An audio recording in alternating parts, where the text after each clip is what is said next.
Okay, dude, fuck it. Game Awards time. Once again, when there's like one thing that's going on, there is absolutely 0% chance I could do anything else. Everyone is being cringe and cancer as fuck. It's Game Awards time. Sorry. We are going to watch the Game Awards, okay? I can't deal with it. I know there's 20 minutes left, but they're already showing stuff, and nobody, and I mean nobody, wants to miss out on a single second of my fucking soy-facing ad! Oh, watch it! Game Awards!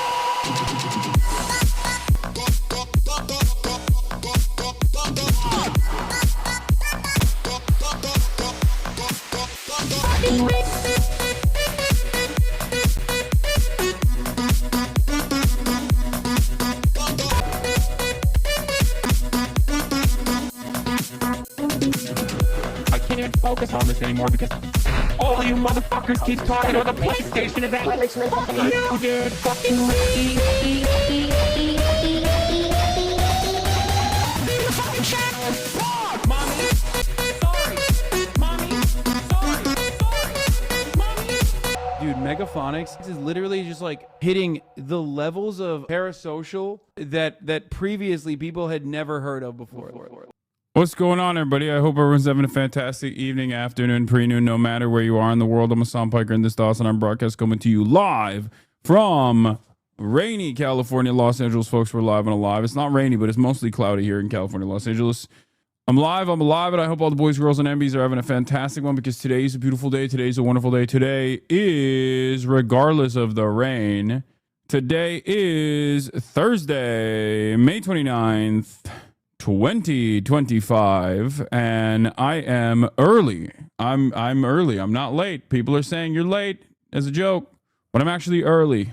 I'm early as a bird getting the worm. Anyway, I said it's raining, but it's actually not raining. It's just cloudy. Hasan being early is a recession indicator. Yep, that's right. But this is part of the broadcast where I tell you about my personal news about what's going on in the world of HasanAbi Piker in between the time period where I press the stop streaming button and press the start streaming button. So help me God. Part of the reason why I'm early is because I got to end early because we got to do the Fear and podcast. And, you know, I've been doing half days. You know what I'm saying? I've been doing too many half days. Let's be real. Quiet quitting allegations. I mean, 3 days in a row, I'm like hitting 7 hours. What the hell's going on? You know, everyone in the media thinks I'm doing 8 to 10 hours a day. Meanwhile, I'm out here doing not 8 to 10 hours a day, you know, and that's messed up. So we got to fix that. That's why I'm here. Boss made the boss call. That's what happened. Hold on. I'm also like, I've been cooking on basketball.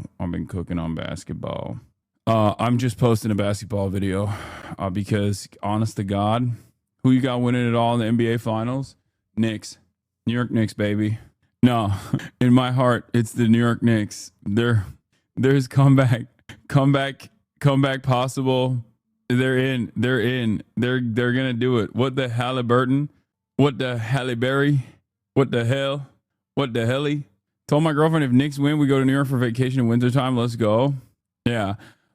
Anyway, what were we talking about? Oh yeah, personal news wise, ended the broadcast yesterday, another freaking half day at 6 hours and 58 minutes, the shortest. People are saying it's the shortest on record. Okay, what's going on with this guy? Well, let me tell you what's going on with this guy. This guy, he's been tired. Okay, don't know why, don't know what it is, but I've been getting tired, and I do know what it is. Actually, it's probably because I don't do anything other than constant commentary, and I think it just like wears on me a little bit, and then I get more tired. I need to do like 4 hours of news. There was a point in time where I would do like 4 hours of news, and then I would move on and do like fun shit. But there's literally nothing fun in the world for me. Like, I look at videos, like react videos. I look at react videos that I normally would get excited about, and it's just like, it doesn't excite me. I am realizing I have become the annoying politics frog. You know what I mean? It almost feels like, because the world is so awful and so disastrous, it feels crazy to not, you know, it feels crazy to not cover the news. All right. More streams like last Saturday, please. Yeah, that was good.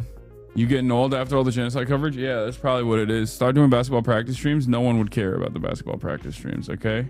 Hold on. I'm going to post my I'm gonna post my video here. Okay. So you guys can watch. Cause okay, personal news wise, didn't do much last night. Hung out with the fam. Hung out with my mom, my dad, my brother. We're big chilling. You know, we're chilling big time. And after that, I watched more Andor. It is a direct analog for Palestine. I am convinced. At first I thought from afar, when a lot of people were saying like, oh, this is like about Israel Palestine, this is about Israel Palestine, I was like, ugh, okay, not everything, dude. Like, a lot of people, in my opinion, a lot of people are you know, wish casting. Like, they're trying to say this is like a one-to-one, but it is a one-to-one analog. I mean, it literally is. It's just like, I mean, it's not just a one-to-one analog for, you could say it is written by people who have profound knowledge over people who have a very deep understanding over how the American government has done clandestine activities all around the planet, both during the Cold War and how imperial powers extract resources. I mean, it's like almost a one-to-one. It is actually very, very interesting to see like different aspects of this, because like some of the parts are corny, I would say. Ironically enough, all of the basic stuff, all the basic stuff that normally would work are actually very corny. What? You're a billionaire dad and I would watch basketball practice. Always fun to hate on people just trying to get better. Wait, that person, you shouldn't have been that guy. That guy's just fine. He's just joking. I don't think that person's being serious. I will say that what episode are you on? 9.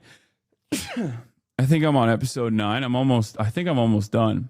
Star Wars always has been, I mean, George Lucas has always very openly said that like the Empire is America, and the good guys are tailored around the Viet Cong. Like he's not shy about that, right? Andor obviously is written by someone else, and I really liked the first season of Andor, but the second season of Andor is really really cool because like even the sniper rifles perched up on a mass protest that is designed with like a bunch of with a bunch of like fake explosions that take place to really drum up some kind of resistance force from the Empire with the ultimate goal of like resource extraction. All of that is pretty blunt. I mean, it's very on the nose. And yes, Euromaidan protest is what came to mind when I was thinking about the sniper rifle. So I will say it was very, very interesting seeing that in an American work, but it makes sense. I mean, dude, it's great. It's a great show. It's not only a great show, but it's also very, I mean, it's like, get your liberal friends to watch it and be like, this is America. The Empire is America. And I think maybe they'll understand it better. Anywhere where the United States of America has had similar experiences to Gorman. Are we watching the new TARIFFS today? Fuck yeah. The new Jon Stewart for the millennials? Yes. Is back. The premiere center left. Yeah, I haven't watched the rehearsal finale yet. Debate Denim, she had a very different opinion. Made me question her ability to judge. Ha ha ha. What do you mean? On Andor? Okay. But yeah, other than Andor, went to bed, woke up early, and actually took Kaya to the park early. And the reason why I did that, and I bawled early. And the reason why I did that was because Kaya's getting groomed right now. Kaya's getting groomed early, so I wanted to get her running around. And before I groomed her, I needed to like also groom her myself by getting some of the fur out, because she's shedding so much. I literally spent this entire morning after making her run around with the frisbee. Frisbee's working real well, by the way, at the park, getting her to fetch. And then playing basketball. I spent like an hour.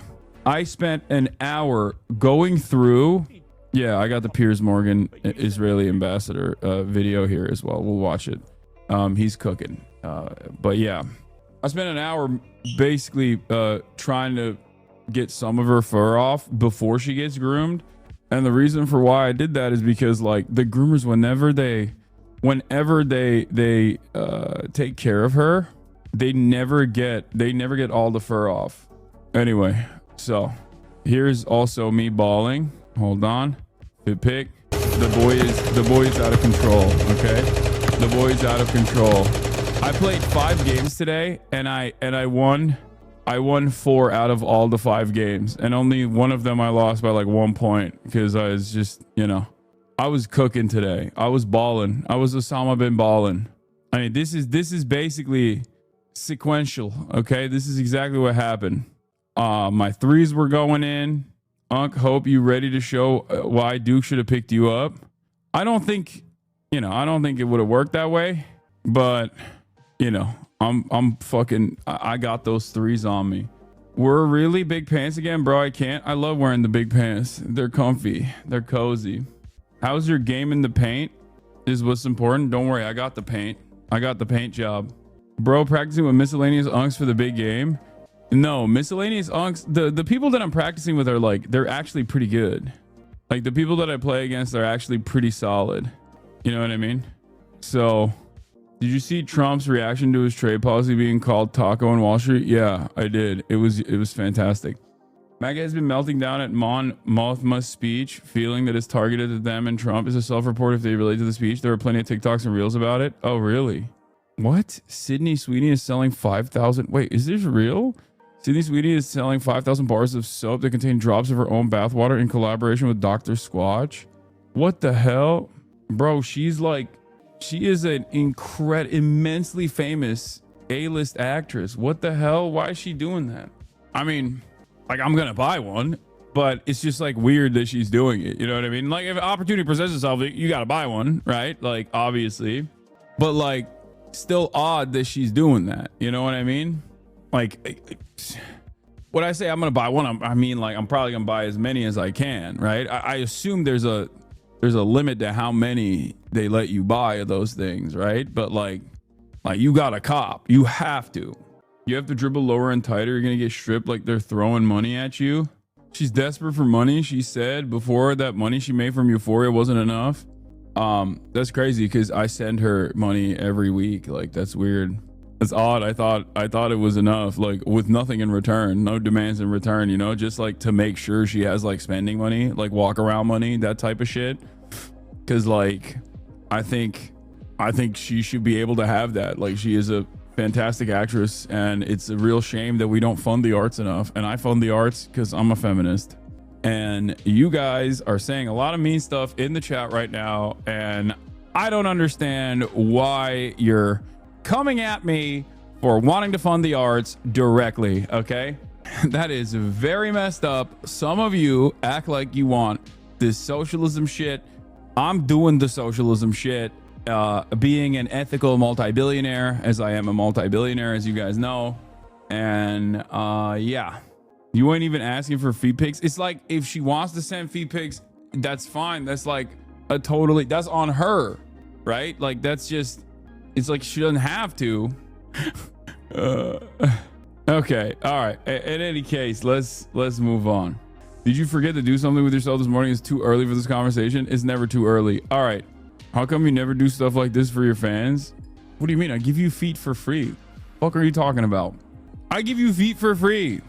All right. That's it though. That's all I got going on in my life. I give you armpit. I give you nipple for free.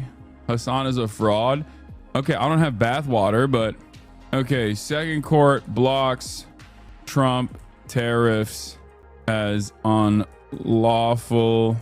What will Taco Trump do? Half of chat acting shocked at first, but then saying, where? I see you little freaks. Yeah. When you posted your Twitch ban TikTok, I had to physically cover your disgusting hairy nipple. Put that shit away, Unc. I mean, people like it. I don't get it, but like, to each their own type shit. All right. Second court blocks Trump tariffs as unlawful. What will Taco Trump do? Trump gives 30-day ultimatum to Harvard. Little Marco wants to ban Chinese uni students. Racism is alive and well in the US. Get in now. There's Luigi news. I didn't even see that. Any collab in DreamCon? Well, initially I wanted to collab with NMP, Nick Pollum, as I have done in the past, but unfortunately I can't because he's not even in the country, from what I understand. Like he was down to do it. He said he was down to do it, and then he just wasn't down, I guess. I don't know. So he cooked me a little bit. All right. Do we have a blast off meme in the chat or no? He moved to Pyongyang. What about S-Fan?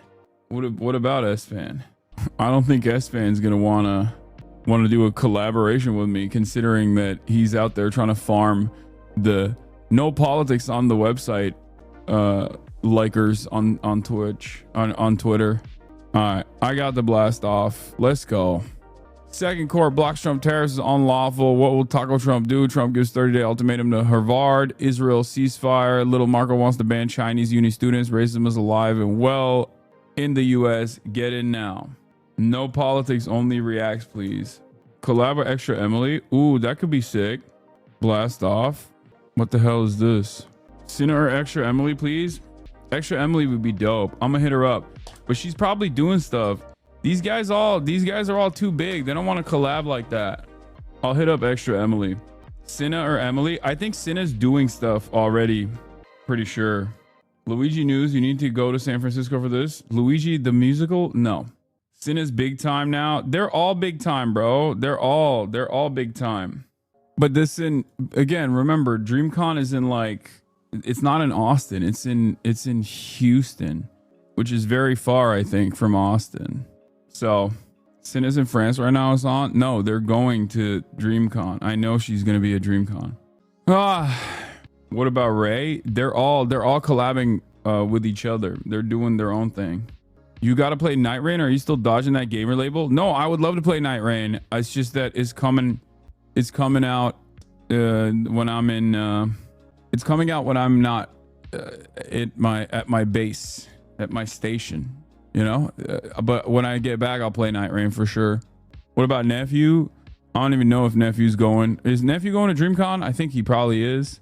But again, these guys are all going to be doing their own stuff. So, oh wait, it's coming out in 4 hours, little bro. Oh, okay. I'll play Night Rain tonight. Yeah, you got it. I got it. I'll do it. Do we have the Macy's? We got a playlist or what? Cap? Don't cap me. I'm also working on getting this doctor that was in Gaza on the broadcast as well. He's been making the rounds. Feroz Sidwa. I know a lot of chatters have been asking. I'm gonna work on getting him over here. Yeah, I'm gonna be in. Are you still gonna play Metal Gear Solid Twin Snakes on GameCube? Yes. On PC, it's in 5 hours, not on PS5. PS5, that's later at midnight. Never going to beat that gamer accusation now. Yeah, I mean, I'm trying to desperately avoid the gamer allegations, because like if I launch a successful smear lawsuit, like a slander lawsuit against the ADL's Jonathan Greenblatt, like I can't be a gamer, but my love for Elden Ring might end up overcoming that, you know. Night Rain with co-op Will and Nessua? Sure, potentially. New Adam Curtis doc? No way. What's it on? I'm as gay as that pearl necklace, and I've barely blown 3 guys today. Okay. Well, get your dick sucking skills up then, okay? Only 3? It's before 12. I saw bits and pieces of Anthony Weiner on TARIFFS, and it looked amazing, so I'm probably going to do that as well. New series by Adam Curtis is coming to BBC iPlayer. Shifty shows in a new and imaginative way how over the past 40 years in Britain, extreme money and hyper individualism came together in an unspoken alliance. Oh my God. No way. My goat is back. Is this available already? Can we rip this and watch? And on being taken to the vets, we were informed that he was changing sex. His male organs were disappearing, and as such, he was developing very prominent female organs. There come moments in societies when the foundations of power begin to move. No voiceover. What a time to be alive. Things become. I'ma put myself first. Everything's so amazing. And those in power start to lose control. What a time to be alive. Bro, he makes these for me so I can react to them and speak over it. That's what it is. Okay? Like, he's thinking of me when he does this. Do you understand? Have you been to a gay disco before? No, I don't think I'd have the nerve. You are saying that there is some sinister organisation, possibly based in this building. It's only because she's a fat old cow. I mean, you know better than I what can be done on television. But they have a sort of luminescence about them. Class yourselves as punks. Don't class yourself as anything, individuals. The world stopped talking about it. You do anything with Sam? Yes, we can do anything with Sam. Anything can do anything. As soon as they find out that you're female, it's like, whoom. These the people, you know, because they're trash of the trash, right?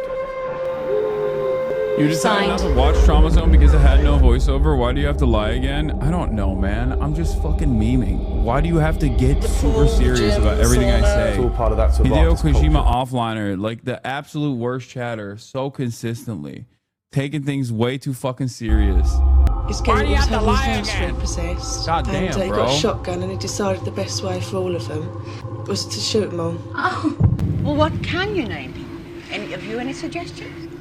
Following on from the success of Adam Curtis's previous BBC iPlayer films, including the BAFTA-winning Russia 1985 to 1999 Trauma Zone and BAFTA-nominated Hypernormalization, comes a brand new 5-part series, Shifty.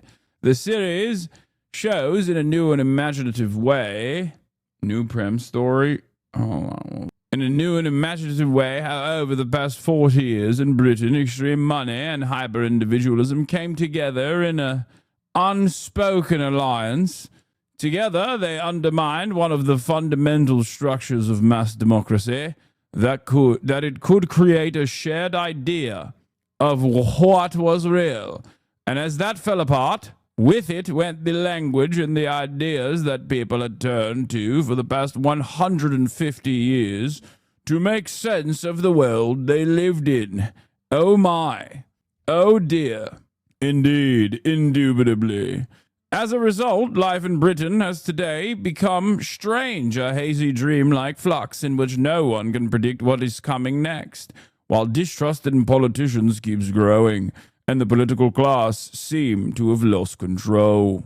Shifty shows how that happened, but it also shows how that distrust is a symptom of something much deeper. That there is now a mismatch between the world we experience day to day and the world that the politicians, journalists, and experts describe to us. The map no longer describes the territory. I think one day we will look back at the downfall of the USSR and how much of a self-inflicted wound it was on America itself and in the Western world itself, because its existence, USSR's existence, created a counterbalance, a counterweight, and therefore it forced capital owners to not focus on endless greed, but at least allow some semblance of welfare, some semblance of regulations to hold back the unlimited greed, because they were fearful that if they weren't able to do so and that contradictions worsened under capitalism, that the alternative, the USSR, was right there. And it was too scary that there was a different organization of the economy the world could point to and demand. So once it went away, they supercharged it. And here we are, living in the ashes of that unlimited greed.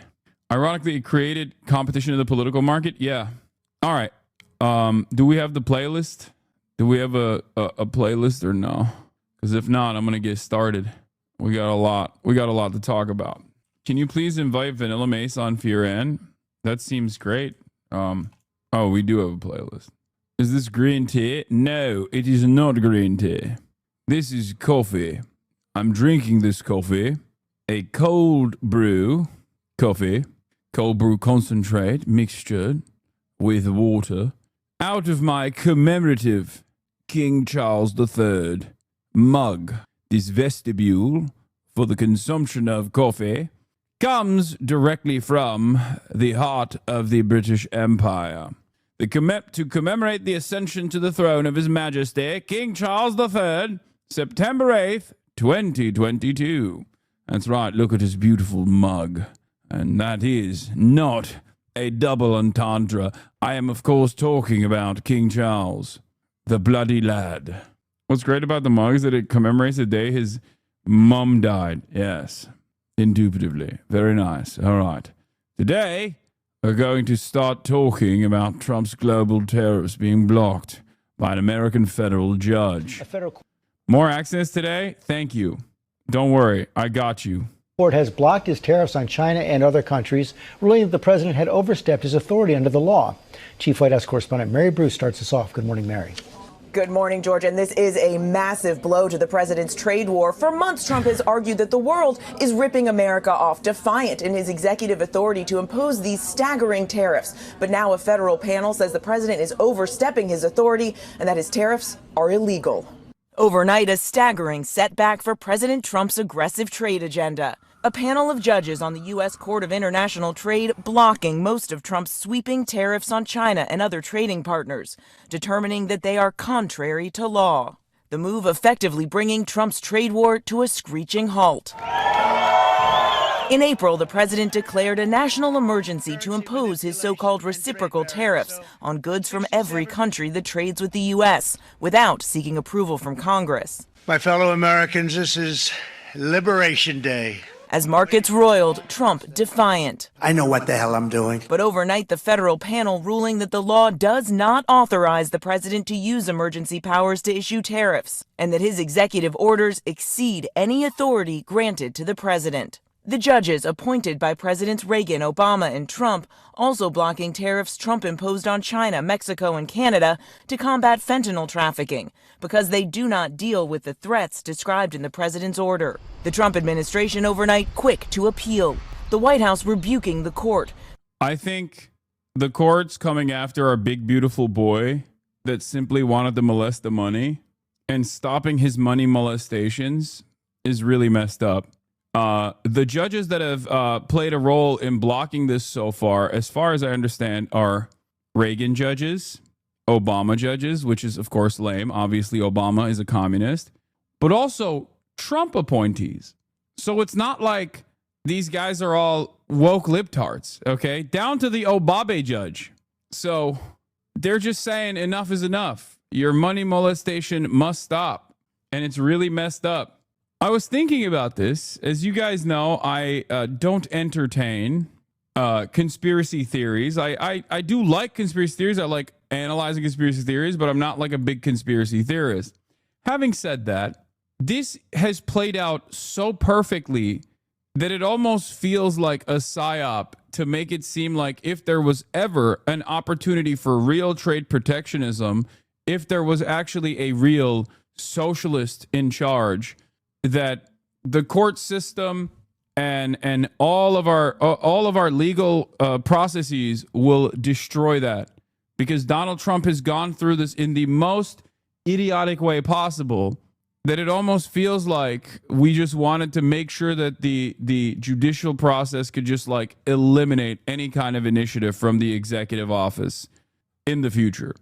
Okay, has Hasan talked about the alleged throuple between Stephen Miller, Elon, and Miller's wife? Please stop. I saw that. Like, I saw the first 3 seconds of that on my TikTok For You page and instantly shut off TikTok. I turned my phone off. I was like, nope, too much phone for me. I'm good. What kind of insane things am I signaling to my For You page that it's showing me the most like libbait, blue anon, nonsensical position? Of course, while all this is happening, the Trump administration says it will appeal the tariff ruling. This is from yesterday. A reminder to watch this play out in courts and beware the volatility that surrounds it. Also a reminder that rule of law and American court system as a balance is a huge reason investors flock to the U.S. If there's a perceived breakdown with this issue or others, it would mean a breakdown in confidence of inbound investment. An observation: for the past month or so, I've had CEOs and CIOs of major U.S. and international corporations and investment firms pull up lawsuits, including far outside of tariffs, such as Harvard's, with the briefs saved handy on their cell phones. They're watching for fairness at the end of the day to see that the system holds up. I think a lot of people don't understand how important this is. As someone who grew up in Turkey, let me tell you, okay, there are, at the end of the day, you either need to have an incredibly cheap manufacturing base so that you can offer super profits to multinational corporations like China does, or you have to have an incredibly solid, transparent legal structure so that your investments are kept safe. At least there is some sort of legal restitution that you can get. America offers a court system and a functional, I guess, like judicial utopia in comparison to many other countries.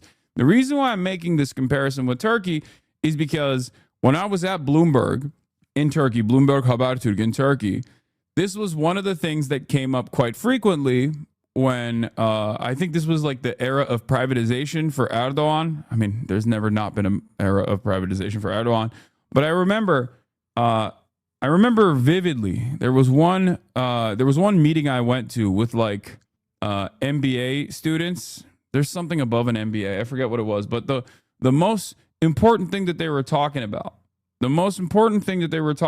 is like, in order to bring in foreign capital into the country, there needs to be some kind of there needs to at least be there needs to be at least like the presence of parity and the presence of fairness, and that when things are done, when business and commerce is done in like very corrupt ways, bribery, or when the government can like seize assets or pick and choose winners in the marketplace aggressively, that actually causes investors to pull out, foreign capital to pull out of the country. If your investments are not protected by at least like some institutions that will at least be as fair as possible, you're going to have a harder time bringing in foreign capital into your country. And the same goes for the United States of America as well. The United States is basically like the one of the greatest examples of this. Now, some people, given how cheap the manufacturing base is in other global South nations, will work around that. India is a great example, obviously. You know what I mean? Like they just overcome that fear, because the alternative is they get to make so much more. They get to make so much more in the long run, as long as they can keep the hyper exploited workers working in the manufacturing hubs, as opposed to the alternative being in the Western world. So there is a gamble. There is a risk to reward ratio there for a lot of foreign investment. But for the United States of America, we don't have a cheap nor robust manufacturing base. The only thing we have is the courts. The only thing we have is the institutions. So Trump is not only molesting the money directly, but he's also kind of molesting the process. But let's see. Saying it is not for unelected judges to decide how to properly address a national emergency. Adding the administration is committed to using every lever of executive power to address this crisis and restore American greatness. For weeks, the president's on-again, off-again tariffs have caused whiplash on Wall Street, sparking major sell-offs when he issues new threats and rallies when he pulls them back. In the Oval Office yesterday, I don't think the court socialism thing you mentioned is a conspiracy theory.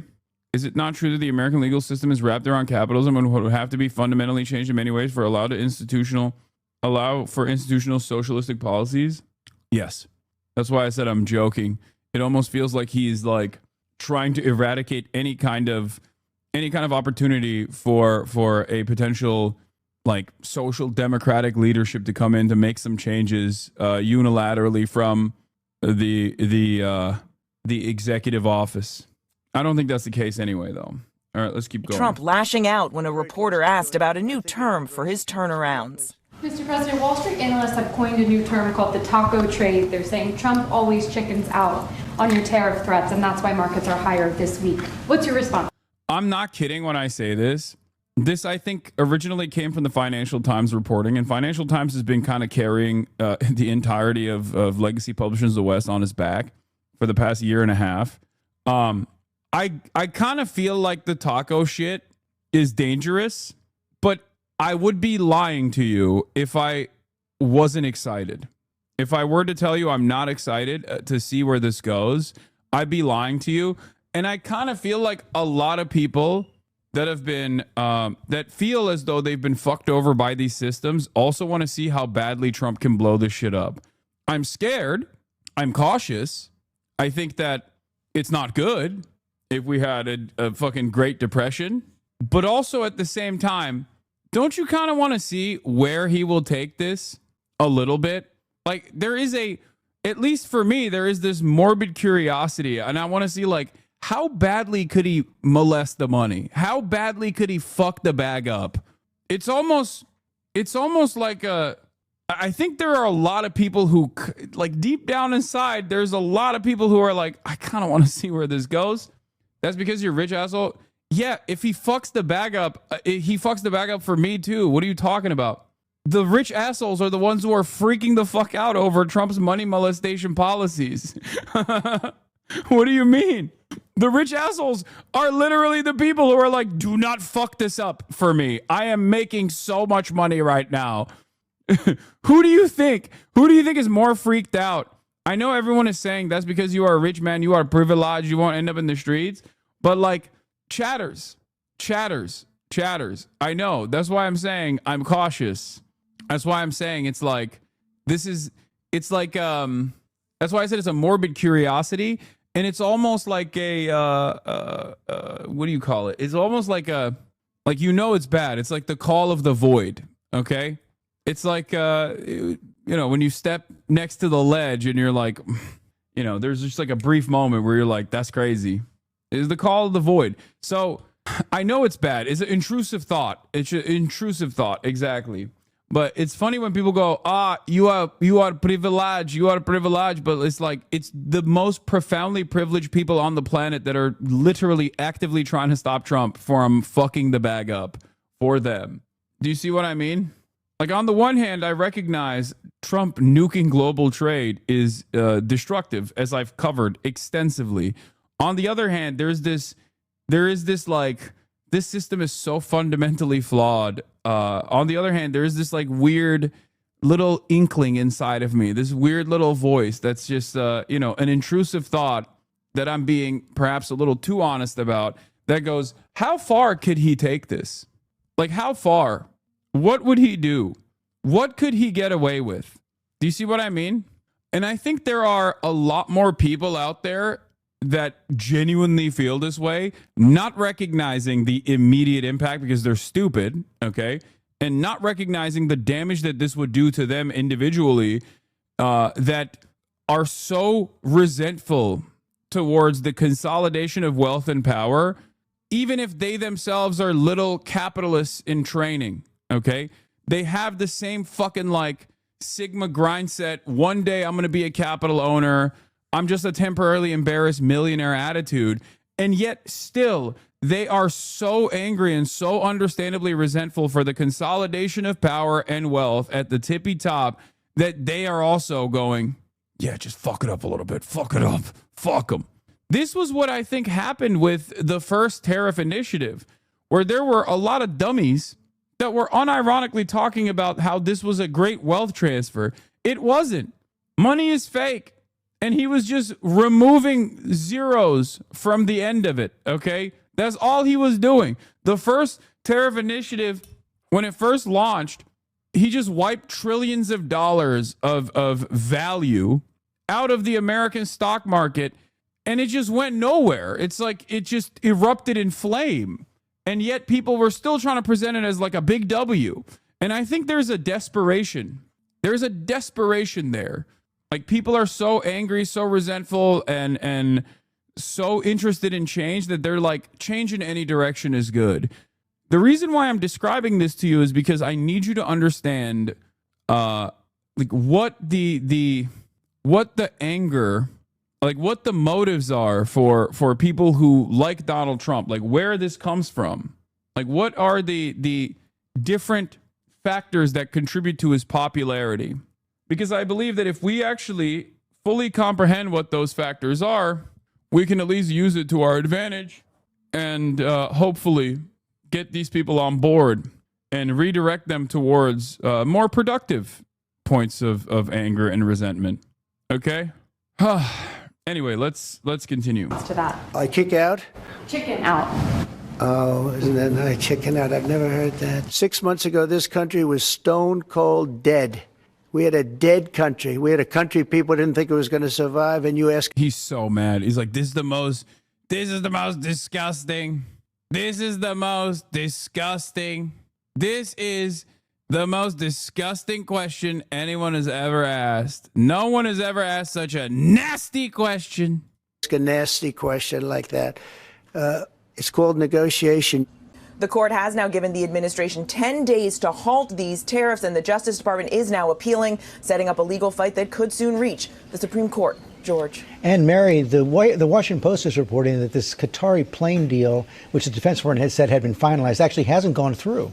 Yeah, despite those claims from the Defense Department, the Washington Post is now reporting that the U.S. and Qatar have not actually finalized a deal for the transfer of that. They won't even let me have my jet. It's messed up. They won't even let me. They won't even let me have my jet. You don't want me to have nice things.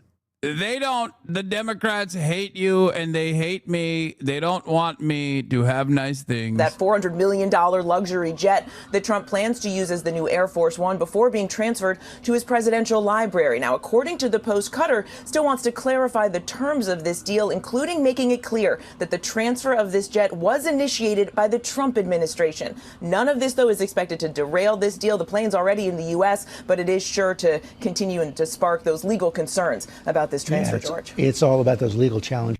Most of President Trump's tariffs could soon be on hold after a ruling yesterday by a 3-judge panel at the Court of International Trade. They ruled unanimously that the president has overstepped his authority in his trade war.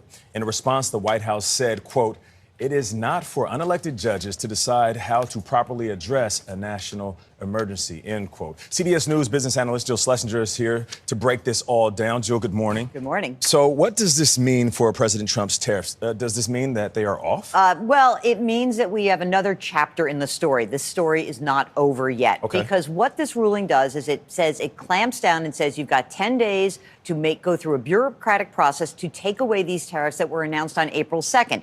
Now, those were the broad 10% that went up to 145%.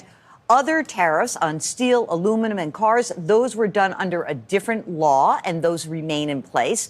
But the administration is going to appeal this. It could go up to the Supreme Court eventually. And so we're in flux still on the tariff story. That's where we are right now. How is it going to affect businesses, do you think? I think it does nothing for businesses because I think what happens is we are still operating under a cloud of uncertainty. If we all owned a business and we had to make decisions today, what would we do? Yeah. Right. What will the outcome of these court cases be? Am I going to invest a capital in a new building here in the United States if these tariffs could get rolled back? And am I going to hire? You know, yesterday we had the release of the minutes from the last Federal Reserve meeting. And officials at the Fed are worried that this uncertainty around tariffs could lead to a rise in inflation, in the inflation rate, and also slow down the economy. So I think that until we have more certainty about either deals or the rollback of some of these tariffs, businesses are stuck. It is as clear as mud, as they say. This is so complicated. It's an octopus thrown into a tree. All right, what about consumers and investors? You know, it was funny because someone said to me, "Oh, my God, is this great? Then now I can go buy a car and it'll be cheaper." No, not necessarily. Prices are not going down for consumers. Again, we don't have clarity. From the investor side, there's been a fascinating trend that's gone on, which is I think a lot of investors are looking past tariffs. You know, there is a trade acronym going around Wall Street, and it must be driving the president crazy. It's called the taco trade. Have you heard of it? No. Nope. Trump always chickens out. Oh. And this actual acronym is the position that many traders are taking. They are saying he will roll back these tariffs when the bond market moves against. I don't know. When it's like, should we? I go back and forth on this. On the one hand, I think the taco stuff is very funny and very good. On the other hand, I'm like, should we be playing with fire? Should we be playing with fire and antagonizing the beast like this? Also, on the other hand, I'm thinking to myself, why don't we use this to other stuff? You know, it's Taco Thursday, baby. Just weaponize the taco stuff, which clearly is working, on Israel. Just be like, dude, I have it on good authority. Benjamin Netanyahu thinks you're a bitch. He thinks you're a whole ass bitch. Okay, capital B. He thinks you are terrified of him. He says, I won't do any ceasefire. That's what he told me. He told me, Ron Dermer said you're a bitch, dude. Think about that. I'm just saying, maybe we could use the weaponize the taco thing for something more productive, right? He's like, he doesn't think you will be able to facilitate a ceasefire. He said, he told me personally, he talks shit behind your back. He's like, once you leave the room, he's like, damn, Trump is so stinky. Damn, Trump ain't got no motion.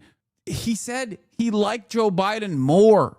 He told me he was more worried about Joe Biden working tirelessly around the clock for a ceasefire, that type of shit. You know what I mean?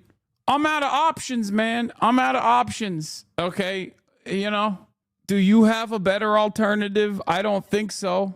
Do you have a better alternative other than manipulating the fucking fragile ego of Donald Trump? Yeah. I'll end the Ukraine war in 24 hours. I'll end the genocide in Gaza in 24 hours. No, the fuck you won't. Taco shit, dude. I want Taco to be Trump always commits openly. Trump always commits openly. Yeah. Not Trump always chickens out. That's what I want. Stock market moves against him. And so we are seeing stock futures rise right now in the pre-market. But what is clear is investors believe the tariff story is in the rearview mirror. We don't know if they're right yet. We just know that that's what they think. Never heard that phrase. Taco trade. Yeah. Trump always chickens out. I hope Trump doesn't hear about that. Yes. He knows about it. It's from a Financial Times columnist. All right.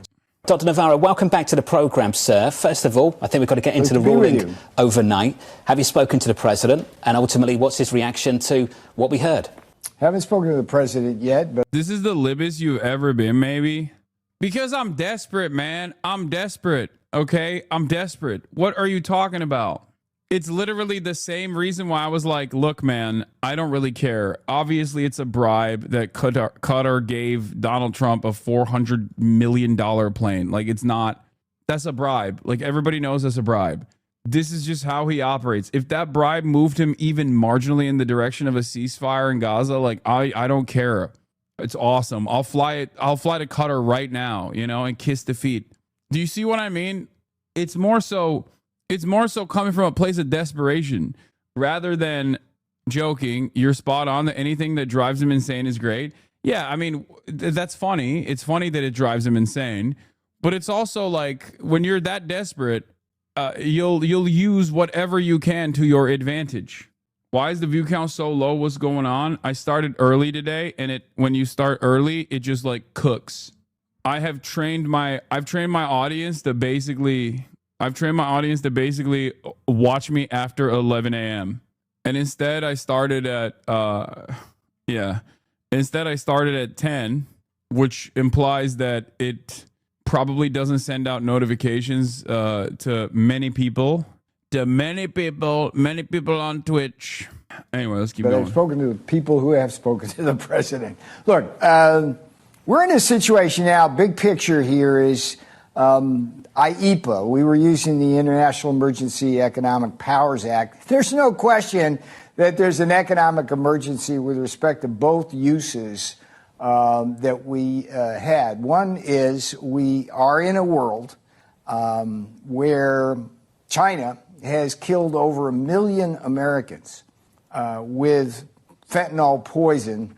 And we took this step to stop that. We will continue to press on that. At the same time, we invoked that rule to stop what has been 20 million illegal aliens streaming into our country, driving down wages, taking jobs away.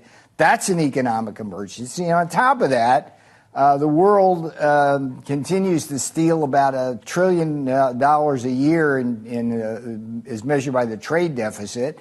And that's an economic emergency because it's transferring our wealth abroad. So we think we have a strong case. Yes, we will immediately appeal and try to stay the ruling.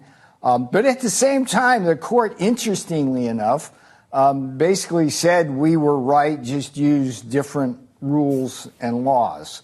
So nothing has really changed here in that sense. We're still, as we speak, having countries call us and tell us they want a deal. So these deals are going to. I want to close my eyes for a moment and imagine, like, I want to put myself in the shoes of a guy who hears Peter Navarro say this and then believes it. You know what I mean? When virtually everything that you can observe is going against everything that these guys say.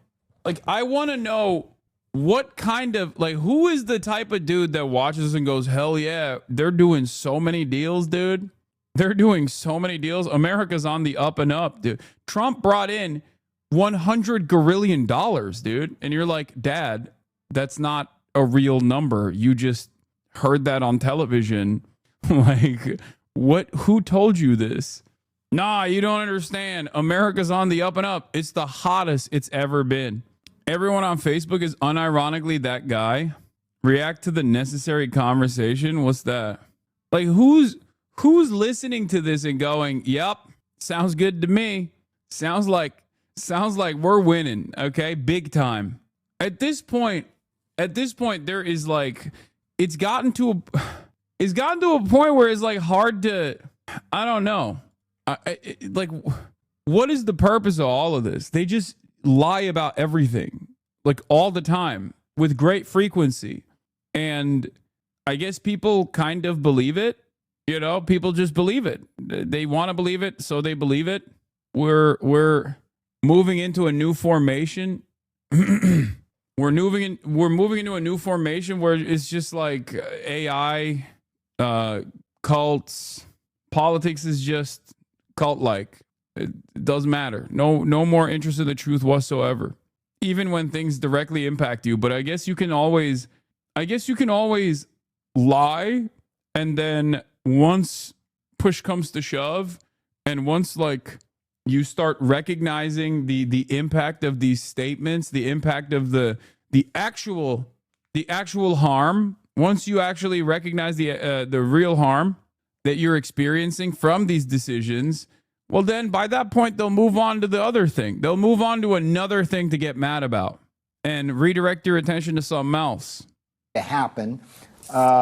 So that's kind of where we're at. And it's troublesome here because if you look broadly at the pattern, we've got courts in this country who are basically engaged in attacks on the American people. The president ran on stopping the fentanyl poisoning, stopping international trade unfair practices from stealing our factories and jobs.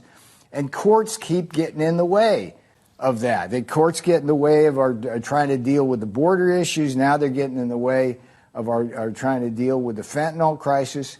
And that's where we stand here. And I think part of what's going to be important about this ruling demonstrates yet again to the American people that the judiciary in this country has been weaponized in ways which are contrary to their interests. Well, Peter, you would have heard a lot of people come on this program and ultimately say you still have tons of options. And you alluded to one of them. You will, of course, appeal. But could you describe what you might do in the interim, the way you might pursue your ultimate objective anyway, with the tools you have still available to you? I'm going to let Jamison Greer, the USTR, inform you on that, and you'll be hearing from him soon on that. But I mean, look, any trade lawyer knows there's just a number of different options we can take. If you look at the kind of things we've already done. It kind of give you a roadmap on that. There's all sorts of numbers out there. There's 122, there's 301, there's 232, there's 338. There's all sorts of things we can do well within the law. But look, we think that what we've done already is perfectly appropriate. So that's why the appeal will take case. But, you know, it's like, interestingly enough, I was scheduled to come on the program today to talk about the bond market and the big, beautiful tax bill. But there is a bridge to. Oh, I love that they're calling it the big, beautiful tax bill. Again, another point for the complete devolution, the complete regression of American political discourse, American politics in general.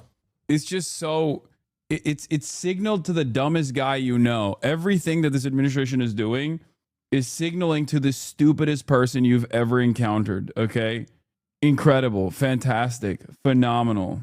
I was here to talk about the big, beautiful bill, but we got numbers. We got numbers we can use. To that. And if I may, we have a situation where the bond market, we've seen like a 50 basis point increase in yields in the 10-year since April 2nd.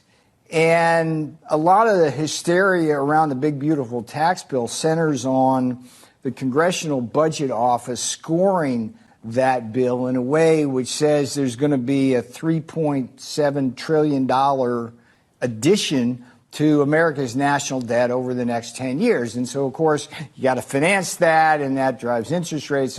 Yeah. Obviously, one might ask, why do we have this? Why is this bill supposed to add to the deficit? I don't understand. I thought Republicans cared about the deficit. I thought they were deficit hawks. Oh, that's right. It's because it's a massive wealth transfer. Once again, it is supposed to offer ginormous tax cuts to the wealthiest in American society. And in order to make up for that, in order to make up for the trillions of dollars in tax cuts, you have to take money away from someone. And that money that they're taking away from people is the working poor. Many of them are in the Trump base, as a matter of fact. Many of them who rely on Medicare, as a matter of fact. 8 to 12 million kicked off of Medicare coverage, SNAP benefits taken away from tens of millions of people with children. Fantastic stuff overall for the working poor. Get back to work and enslave yourselves. You're able-bodied enough is the attitude. Very cool to do this, I think, in America. Big, beautiful bill. Gonna be awesome. Can't wait to win and win harder and win more. I'm just so tired of winning. Up and heads explode. When in fact, if you do the math properly and you look at the history of the CBO forecast, you actually see about a $5 trillion swing to a $2 trillion. Sorry, Medicaid, not Medicare. Did I say Medicare? Dollar surplus from the bill. And I'd like to just walk you through the math there. It's like the CBO, the Congressional Budget Office, historically has been very bad at estimating impacts of tax bills. In the 2017 tax cut that President Trump did, they got that totally wrong. They underestimated the GDP growth by a full percentage point. And what that does, if they make that same mistake here, which they have done, when you add that, that's about $2 trillion of additional revenue because you got greater economic activity. And then, Peter, you also have the revenue from the tariffs, which I saw your opinion piece in The Hill. I just want to get back to the I just want to get back to the tariffs because you don't have that revenue. Well, that's another $2 trillion. If you don't have the legal authority to use it, though. That gets us. But can I just ask, you mentioned Ambassador Greer, we're going to hear from him soon. Are we going to hear from USTR about the bridge, potentially what John was talking about? If you can't use IEPA, potentially you're going to come out, the administration say we're going to use 122 in the interim. Well, the court did in some sense tell us to do that, which was interesting. But look, here's the thing. Fentanyl, I just, people need to wrap their heads around the fact that every day here in America, people die because communist China puts 50-gallon drums full of these chemicals that come over to the Mexican cartels and then are made not just into fentanyl. They use the fentanyl to spike heroin, to spike methamphetamines, to spike ecstasy, and they're even putting it in prescription drugs like Xanax and Valium. And people are dying. It's been over 1 million people, 1 million Americans. And it's an economic emergency because a lot of those people are prime age working force here in America. So this kind of court ruling, the judge, I mean, look, the lead.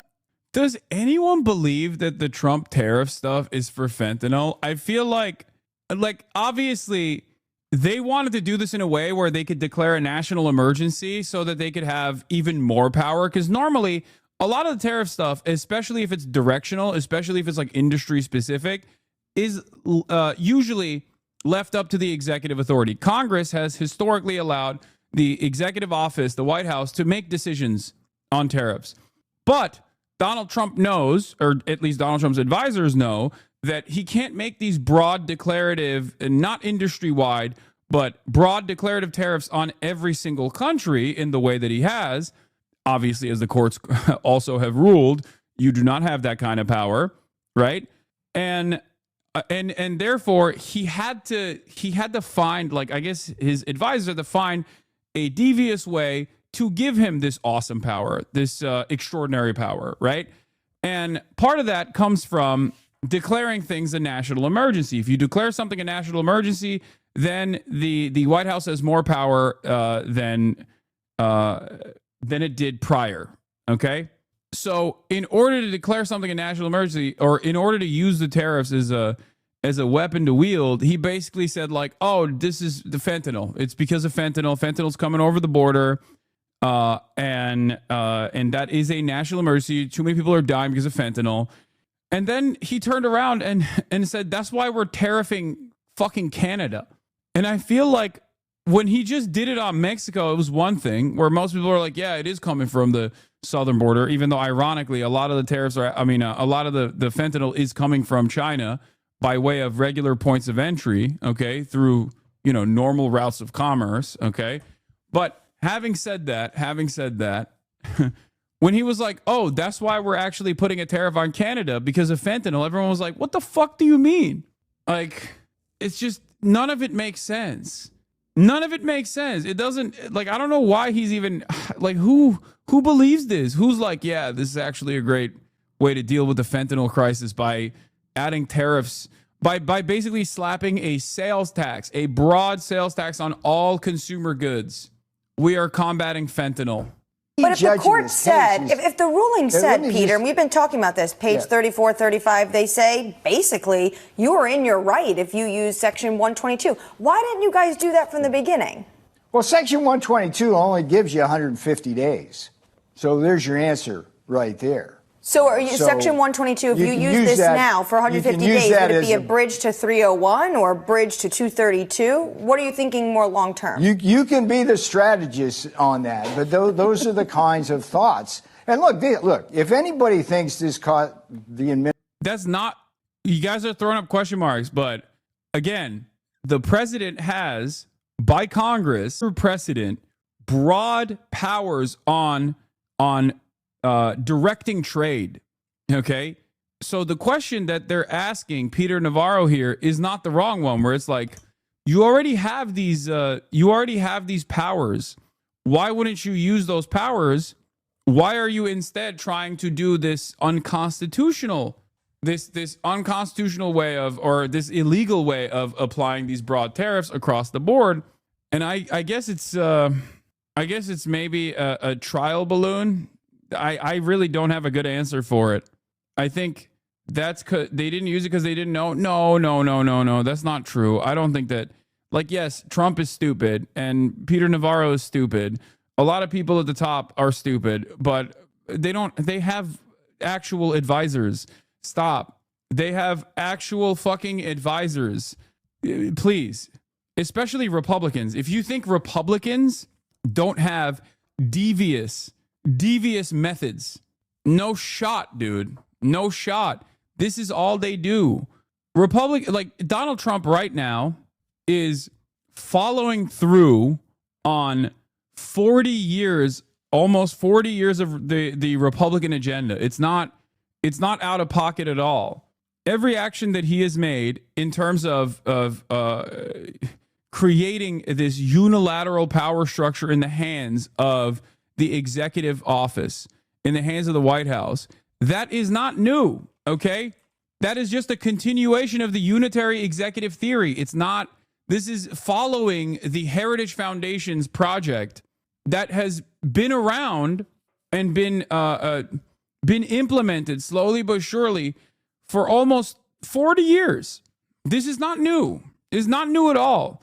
And I think part of the reason why they're doing this stuff, part of the reason why the Trump administration is doing this stuff is because they think this is a great way to expand on the power of the executive office by simply calling something a national emergency and then behaving this way and then testing out the courts to ensure that they have this kind of broad sweeping power.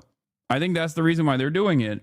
Because once again, if you think that the Trump administration doesn't have advisors like Heritage Foundation guys that aren't constantly looking at different ways in which to increase the power of the executive office, you're wrong. The one thing that I believe they're too incompetent to do is just like set up a false flag to greatly expand on the powers of to greatly push for, I don't know, some kind of new war or additional emergency powers that allow them to start deporting American citizens, stuff like that. I think they're too incompetent to set up like a psyop or a false flag. I don't want to make predictions on that though. Who knows? But right now, when I look at like the way that they operate, it's pretty basic. They're kind of blundering into a lot of these positions. They're trying to just basically hip check their way into this agenda. One of the greatest examples of this was what happened with Mahmoud Khalil. Like they are basically working with groups like fucking Beitar. They could have started this process by going after like actually undocumented migrants or documented citizens that weren't legal permanent residents that had said a lot of violent stuff. You know what I mean? Even though it's still constitutionally protected, they could have at least like massaged this in a way where the public sentiment would not be broadly against this kind of anti-1A, anti-First Amendment initiative. But they didn't do that. They just worked with Beitar and thought that Mahmoud Khalil, for example, was on a student visa. They didn't even realize you had a green card and an American wife with a child on the way. Like, these are major mistakes that you're making that are actually very consequential when you're trying to work within the confines of the pre-existing system and moving that in the direction of tyrannical fascism. That kind of uncertainty and that kind of incompetence is basically the only silver lining in this administration that hopefully gives me a little bit more courage and a little bit more confidence that they might not be able to implement all of their desires, because I certainly do not believe in the Democratic Party as far as like resisting against these initiatives that the Trump administration is implementing. They're basically failing due to the awesome power that they have, due to the fact that they have greatly miscalculated how much support they have for a lot of the things that they're doing. And we shall see. Administration by surprise, think again, okay? Because you could see in the oral arguments where those judges were going, and the lead judge in this. I mean, the problem with that court, it's such an obscure court, but it's consistently been globalist, pro-importer, giving us bad rulings. The lead judge there ruled against the 232s originally and had to get overturned by the appeals court. So that gives you an idea of the bias against the president's tariff policy right on that court. But I think the big picture here is we've got a very strong case with IEPA, but the court basically tells us if we lose that, we just do some other thing. So nothing's really changed. I want to say this to the world. You're cheating us. We're coming after you. Deal, and let's make this right, because ultimately what's at stake here is the global international environment getting in a way where it's fair to America, and thereby, if it's fair to America and we restructure this thing in a way, we'll have just more stability in terms of financial flows and capital and everything like that. Dr. Navarro. It's wildly out of balance now. Now, Elon Musk leaving the Trump administration, ending his role as a special government employee. Our senior political correspondent, Rachel Scott, has more for us. Good morning, Rachel. Hey, Robin, good morning to you. And he was once considered one of the president's most powerful advisors, setting up offices on the White House campus, attending cabinet meetings. But Elon Musk is now leaving the administration and taking a swipe at the president's agenda on the way out. This morning, Elon Musk is out, stepping away from his role at the Department of Government Efficiency. Overnight posting online, "I would like to thank President Trump for the opportunity to reduce wasteful spending." For months, Musk has been working to slash agencies as a special government employee, attempting to cut trillions in federal spending, but facing resistance from the public, lawmakers, and members of Trump's cabinet. And in the last hours of working for the administration, Musk publicly breaking with the president on his massive spending bill, arguing it would undo their own efforts to shrink the federal government. I was disappointed to see the massive spending bill, frankly, which increases the budget deficit, not just decrease it. And she smells so good right now. You guys have no idea. She is little Missy over here. Oh my God. Oh my Lord. Come here. Come here. Hi. Hi. Hello. What's up with your face? You smell like apple pie. You smell so good. You smell so good. Yeah. Oh my God. Little princess. Little princess is so clean. What are you looking at? What are you looking at? Yeah. Yeah. Yeah. Good lady. So clean. Smells so good. Kaya, read my chat. She's reading your chat. Look at her leg. Look at her leg. Look at her leg. That's her spot. She just got de-shed and cleaned, and there's still a tremendous amount of hair coming off of her. It's crazy. And I spent an hour this morning using the vacuum de-shedder. Little lady. Hi. Good girl. You're a good girl. All right. Elon Musk ends role as special government employee, as we were talking about. Hell yeah. that reminds the work that the Doge team is doing. The president not publicly going after Musk, but arguing the bill couldn't cut too many programs. Dog, get an Equa groomer as a de-shedding brush? Brother, not only do I have a de-shedding brush, I have a de-shedding vacuum with a de-shedding brush head attached to it. Okay? I'm on the cutting edge of de-shedding technology, and you're over here trying to educate me on how to do this. Okay? Trust. I know. Dogs with undercoats are the worst shedders. Honestly, everyone always yells at me for saying this at the gym and all around. They claim that Gaia sheds like crazy year round, but no, she only sheds twice a year for 2 months out of the year. But because she sheds so much in that time frame, people actually think that she's like constantly shedding. Do you think Kaya thinks you're a crazy dude that talks to a screen all day, or does she know? I think this is all she knows, so she doesn't matter. All right. I mean, she doesn't mind it. Sorry. The House. Well, reactions, a lot of things. Number one, we have to get a lot of votes. We can't be cutting. We need to get a lot of support, and we have a lot of support. We had to get it through the House. The bill Republicans just pushed through the House, officially called the One Big Beautiful Bill Act, does promise to slash federal spending by $1.5 trillion, with major cuts to Medicaid and food assistance programs. But the nonpartisan Congressional Budget Office now estimates it will add $3.8 trillion to the national deficit over the next 10 years. The bill has divided Republican lawmakers, and even the president says it's not perfect. I'm not happy about certain aspects of it, but I'm thrilled by other aspects of it. But Republicans back in their own home districts are now forced to defend the bill and other actions taken by the administration. I am going to do the very best job I can on your behalf. At a town hall in No, Nebraska. you don't. No, you don't, Michael. We watched this yesterday because we're obviously following. We are obviously following the media is obviously following my notes. But this was a wonderful, fantastic town hall. Shouts out to my Nebraska Maoists. Okay. Possibly the dumbest name for a law in the history of politics. Excuse me. How dare you? It's beautiful. Well, typical Democrat. Typical dummycrat hates beautiful things. You wanna do a bill that's the stupid, small, ugly bill. Got him. Yep, that's right, dude. It's based. It's based. Big beautiful bill. Based. Yeah, anti-American, hateful, dumbocrats. Oh, got him. Didn't the GOP say to stop doing town halls? Yeah, this guy didn't get the memo, apparently. Big mistake for him. I legit believe they got an intern watching you and taking notes on shit, especially since Dems want to put money into growing an online presence. Yeah, they're taking notes and going, okay, he talks quite a bit about how Israel sucks and how much he hates Israel.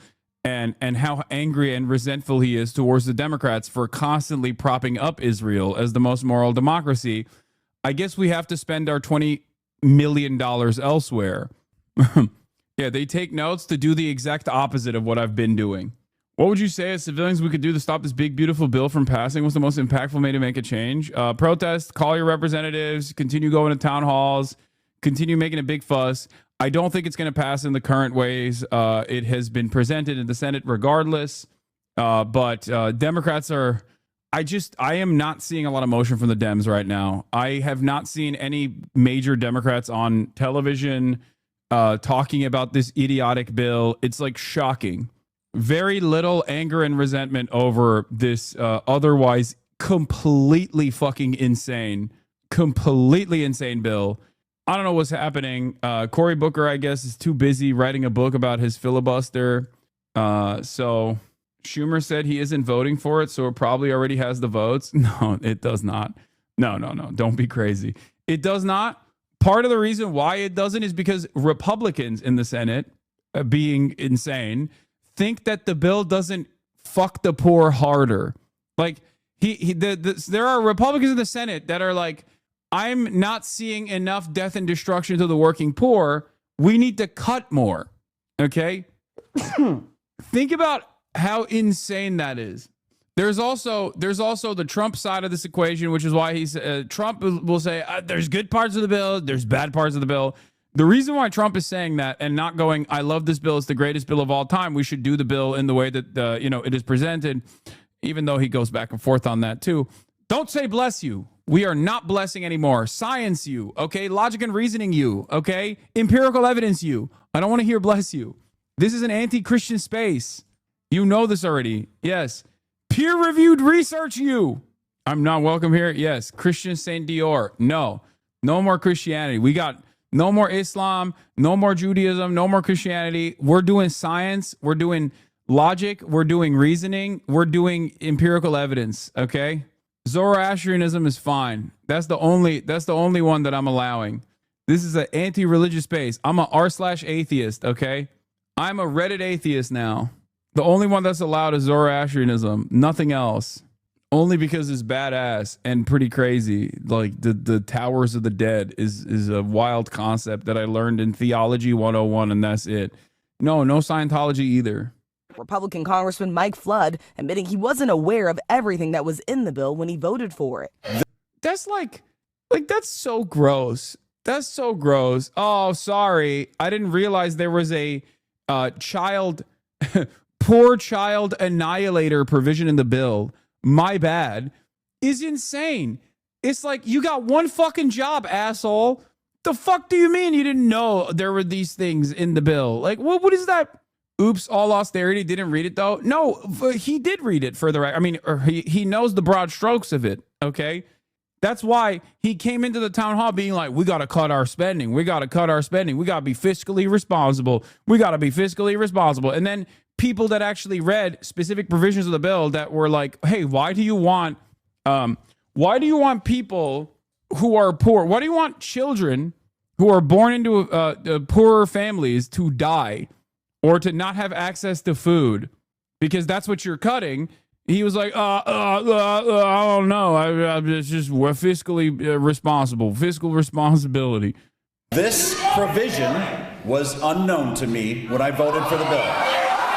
And in Iowa, Republican Congresswoman Ashley Henson booed at a town hall as she touted the bill. I was also proud to vote for President Trump's One Big Beautiful Bill last week. This is a generational investment. So as for Elon Musk, his role in the government was intended to be limited, but in recent days, he has said he spent too much time focused on politics as his businesses took a hit, George. Okay, Rachel, thanks very much. It's now official. Elon Musk is leaving his role as a special government employee in the Trump administration, with a White House official confirming to me tonight that he is going to start the offboarding process this evening, which essentially includes paperwork. It's not totally clear what else. But we did see Musk post this on his own website saying, as my scheduled time as a special government employee comes to an end, I'd like to thank President Trump for the opportunity to reduce wasteful spending. The Doge mission will only strengthen over time. The black Avi is perfect. The black PFP is like you know he's going through it, okay? God, Doge was such a spectacular fuck up. For every, I cannot think of an even dumber thing. I cannot think of the Doge might be even stupider than the fucking tariffs. Okay. And the tariffs are really fucking stupid. But the Doge stuff was so idiotic in its execution. He went in, he cut federal programs.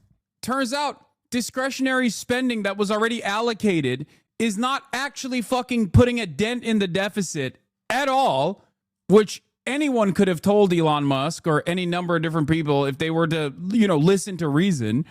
It was marginal cuts regardless. All they were able to do was basically lie about how much they were cutting. They didn't cut shit. They lied about everything.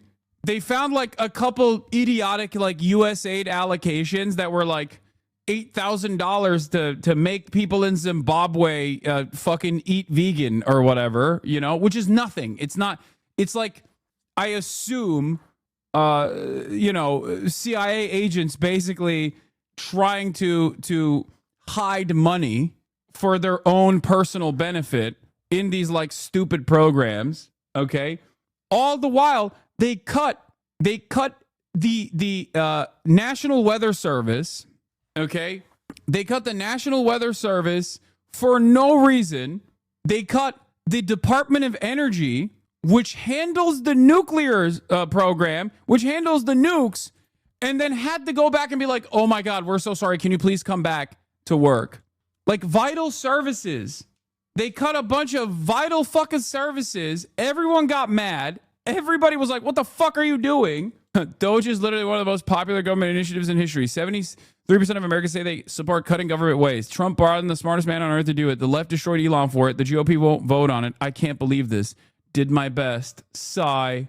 It is so incredible. It is so incredible that they fucking went in with a hatchet, okay, and cut a bunch of the last parts of the American government that actually works, that keep people alive, that keep people safe.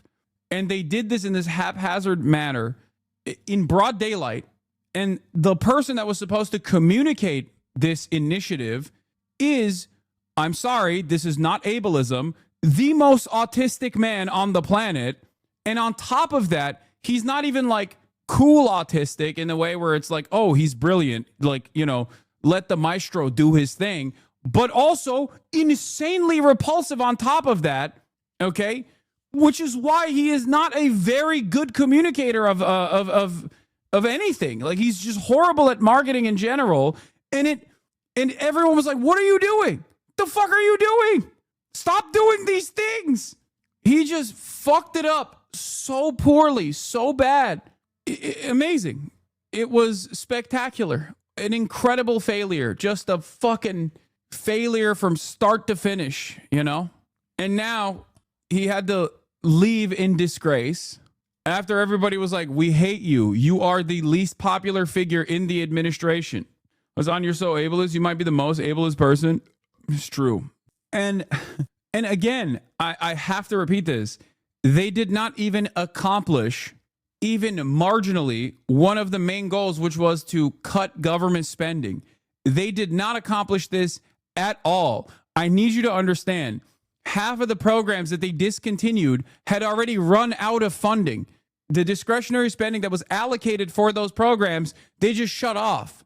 That's it. And when you do that, you're not even cutting the deficit. It's already spent. The money is spent already. So yeah, it didn't work. Of course it didn't work. I think it won't even be remembered as a failure. It just won't be remembered at all. In 25 years, you'll be reminded of it. You'll go, yeah, what the fuck was that about? It didn't last long enough to leave any lasting, meaningful impact. Yeah, because a lot of the stuff that they tried to cut from the federal regulatory agencies and federal agencies in general were so damaging and so disastrous and so consequential that they had to literally bring it back instantly. Elon was sent like a AI mass email to be like, oh yeah, you're getting fired if you don't respond instantly. And then the government will come out and be like, no, that's not what's happening. Sorry, he doesn't know what he's saying. We just brought him to work today. Sorry about that. All the value that Elon was able to cut, all the money that he was able to cut was from the fucking Tesla valuation. That's it.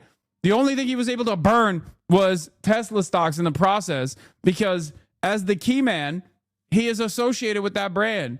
And he was inevitably going to have to pull out regardless, because now he was associated with this like incredibly unpopular policy that was trying to fire unceremoniously hundreds of thousands of federal workers in a country where there's like a 23% underemployment crisis. And these are the last fucking real jobs that exist for the middle income Americans. What the fuck were you thinking? Problem is, he wasn't. I guess the only thing he accomplished in the process was like take, at least for a moment, control over all of the regulatory agencies that were up his ass. Okay, you Gopnik, Twitch, thank you for the raid. Hope you had a good stream, comrade. What's up, Raiders? Welcome. Time as it becomes a way of life throughout government. This is all coming as Musk has recently tried to distance himself from the administration to a degree, including when he criticized the president's big, beautiful bill, something the president was asked about today and essentially shrugged off.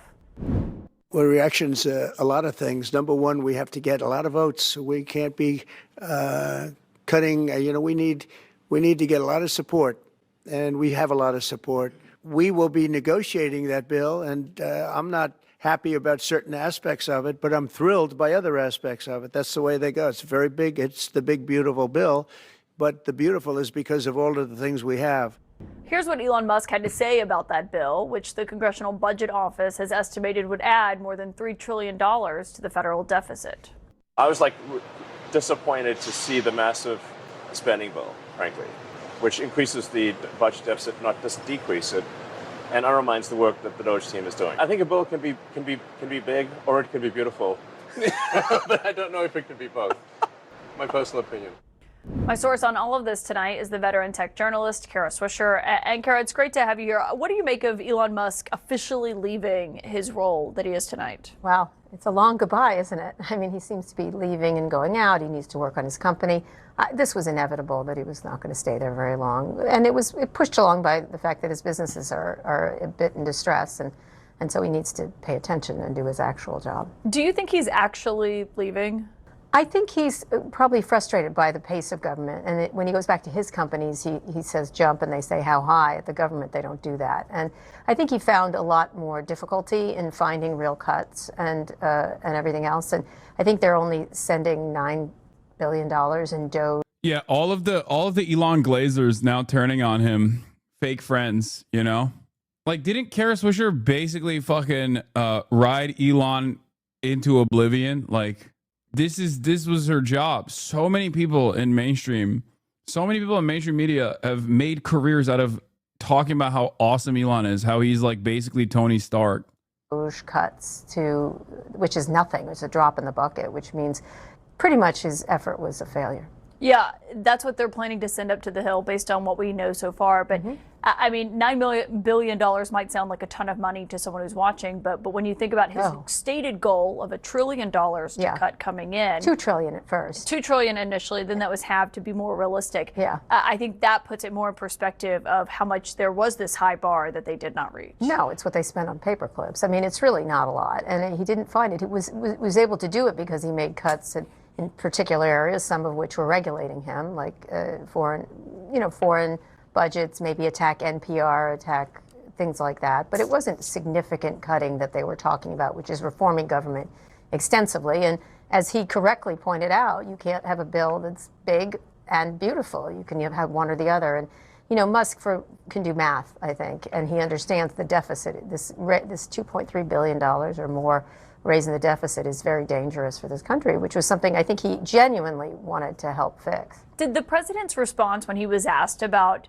Elon Musk saying, it can be big or it can be beautiful, it can't be both, which he said with a laugh there, but I do think is a point that he actually probably believes. Were you surprised that Trump didn't have a stronger response to that? No, because he was just saying, yeah, that's the way it goes here up in there. I think he was acknowledging that this is how it happens, this is how the sausage is made. And I think Elon thought, because the way he runs his own companies, that he could just come in and trample everybody. And I think that was one of the problems. I think he bullied cabinet members. I think he ran over things. He took a lion's share of the attention, the whole chainsaw thing, which is... Like, Elon Musk's existence as the richest billionaire on the planet, the wealthiest billionaire on the planet, is fantastic in many ways. One, because it just directly cuts away at the lie of meritocracy, because he doesn't work hard nor smart. And I think a lot of Americans can recognize that. Okay. But also, oh my God, the fucking tariffs faucet is back on. Oh my God. U.S. Appeals Court reinstates Trump tariffs during appeal. Jesus Christ, dude. We are the dumbest country on the planet. I swear to God. It's fucking hilarious. Okay. Yep. Money molestation continues. Okay. Listen to me. The money molestation continues. Anyway, getting back to Elon, as I was saying, he is a perfect representation of the lie that is meritocracy in our process, in our system, in our distribution of wealth, in the economic organization of society. That's number one. Number two, Elon Musk and the ways in which he has been able to get his grimy little hands all over the federal regulatory agencies that are tasked with regulating his companies, okay, is, I think, a perfect opportunity to once again remind people how these things work in places like China. Think for a moment. A guy like Elon Musk behaving this way, leading to all of these federal agency workers getting fired from their jobs. Imagine what would happen in China. Imagine what would happen to an Elon Musk figure in China. That's all I'm saying. There would be some serious criminal prosecutions that would come after these kinds of actions. And I think that is something we should be moving towards. It would be fantastic. Just, thank God, a distant memory. And I think he did a lot more showmanship than he did actual work. I thought what he said to the Washington Post in an interview was interesting. He said, Doge has just become the whipping boy for everything. Something would go bad. Something bad would happen anywhere, and we would get blamed for it, even though we had nothing to do with it. Oh, woe is me. So that's what, when you're on the big leagues, that's what happens. You have to take blame. And he attracted attention to himself, so he has no one to blame but himself in that regard. I mean, he wanted the attention, he wanted the power, he showed up in cabinet meetings, and then he was mad that people didn't agree with him, and then started to complain about him, either on the record or off the record. So he's whiny like that in lots of ways. Everyone's out to get him, whether it's Sam Altman or people who don't like Teslas or Elizabeth Warren. It doesn't matter. He's always got some victimization thing going on. Did it stand out to you that he wasn't wearing the typical hat that he's been donning in a lot of the cabinet meetings, the MAGA hat or anything about Trump? No. And instead he's wearing the shirt. Occupy Mars. He wears that a lot. That's actually something he wears a lot. No, I think he'll still be around. I think they'll still want him for the money. There's very few people who can write a check that big for particular things. There's a lot of rich people, possibly a lot of easier to deal with rich people, I guess. But there's no one who could who really would bet that much, make that much of a bet like Elon does. And that is one attribute he has. His ability to take risks is higher than most people. Yeah, and it's not like he's totally gone from Trump's orbit. I mean, he was just in the Oval Office when the South African leader was there, and obviously had a huge influence on how that went down. Clearly, absolutely. I think he'll be able to call Trump up, but I suspect they found him a bit of a... Can't remember who, but someone said right after Elon started Doge, he just unknowingly bumbled into the role of the king's dumb advisor, the king excused when the peasants start getting mad, and I think that's been entirely vindicated. Yeah. No, I presented it as that as well. I said, like, Elon Musk is going to be the foil. He is going to be the inevitable fall guy because Trump hates losers. And the moment that he falls out of favor, which he did, Donald Trump cut him out. He also does not have like the charisma to be able to navigate this space anyway. It would already be very difficult for anyone to be able to operate as the responsible figure for all of these insane cuts. But Elon is also repulsive. Like he's gross. I don't know how else to explain it. He just has no aura. He's awful. The nuisance. That's what I understand from people there. You mentioned his other companies, and today we saw a group of Tesla investors send a letter to him urging him to commit to at least 40 hours a week running the company, saying his outside endeavors appear to have diverted his time and attention from actively managing Tesla's operation, as any other chief executive officer or publicly traded company would be expected to do. Correct. I know. That's the thing is, can we please have 40 hours of your week, which is kind of ridiculous. And Tesla's really got some real challenges going forward, including finding a car that people want to buy. And the original car is amazing, but you don't rely on a single car. You have to continue to innovate. And he's dropped the ball there, and others have taken it up. And now he's in a real jam, actually. Yeah, he seemed to acknowledge that himself, that he spent maybe too much time on politics recently, saying, he did blame the media a bit, said the media is going to overrepresent any political stuff. He said, it's not like I left the companies.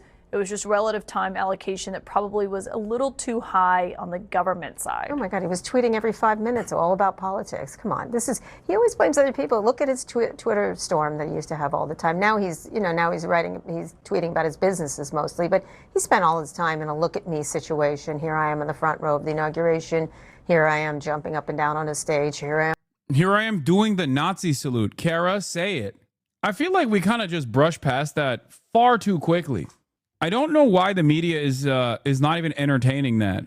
That was a very consequential moment for a lot of Americans. I would go so far as to say that played a big role in resentment from a lot of Americans, and then that resentment carried over and snowballed into the additional resentment that they had with all the cuts that came afterwards, because they're all Nazi and don't give a fuck. Dude, I know that there are Chatter's parents in here who even then, like when he did that, they thought this is fucked up. There's no way. I feel like that was a pivotal moment. That was a pivotal moment for a lot of people.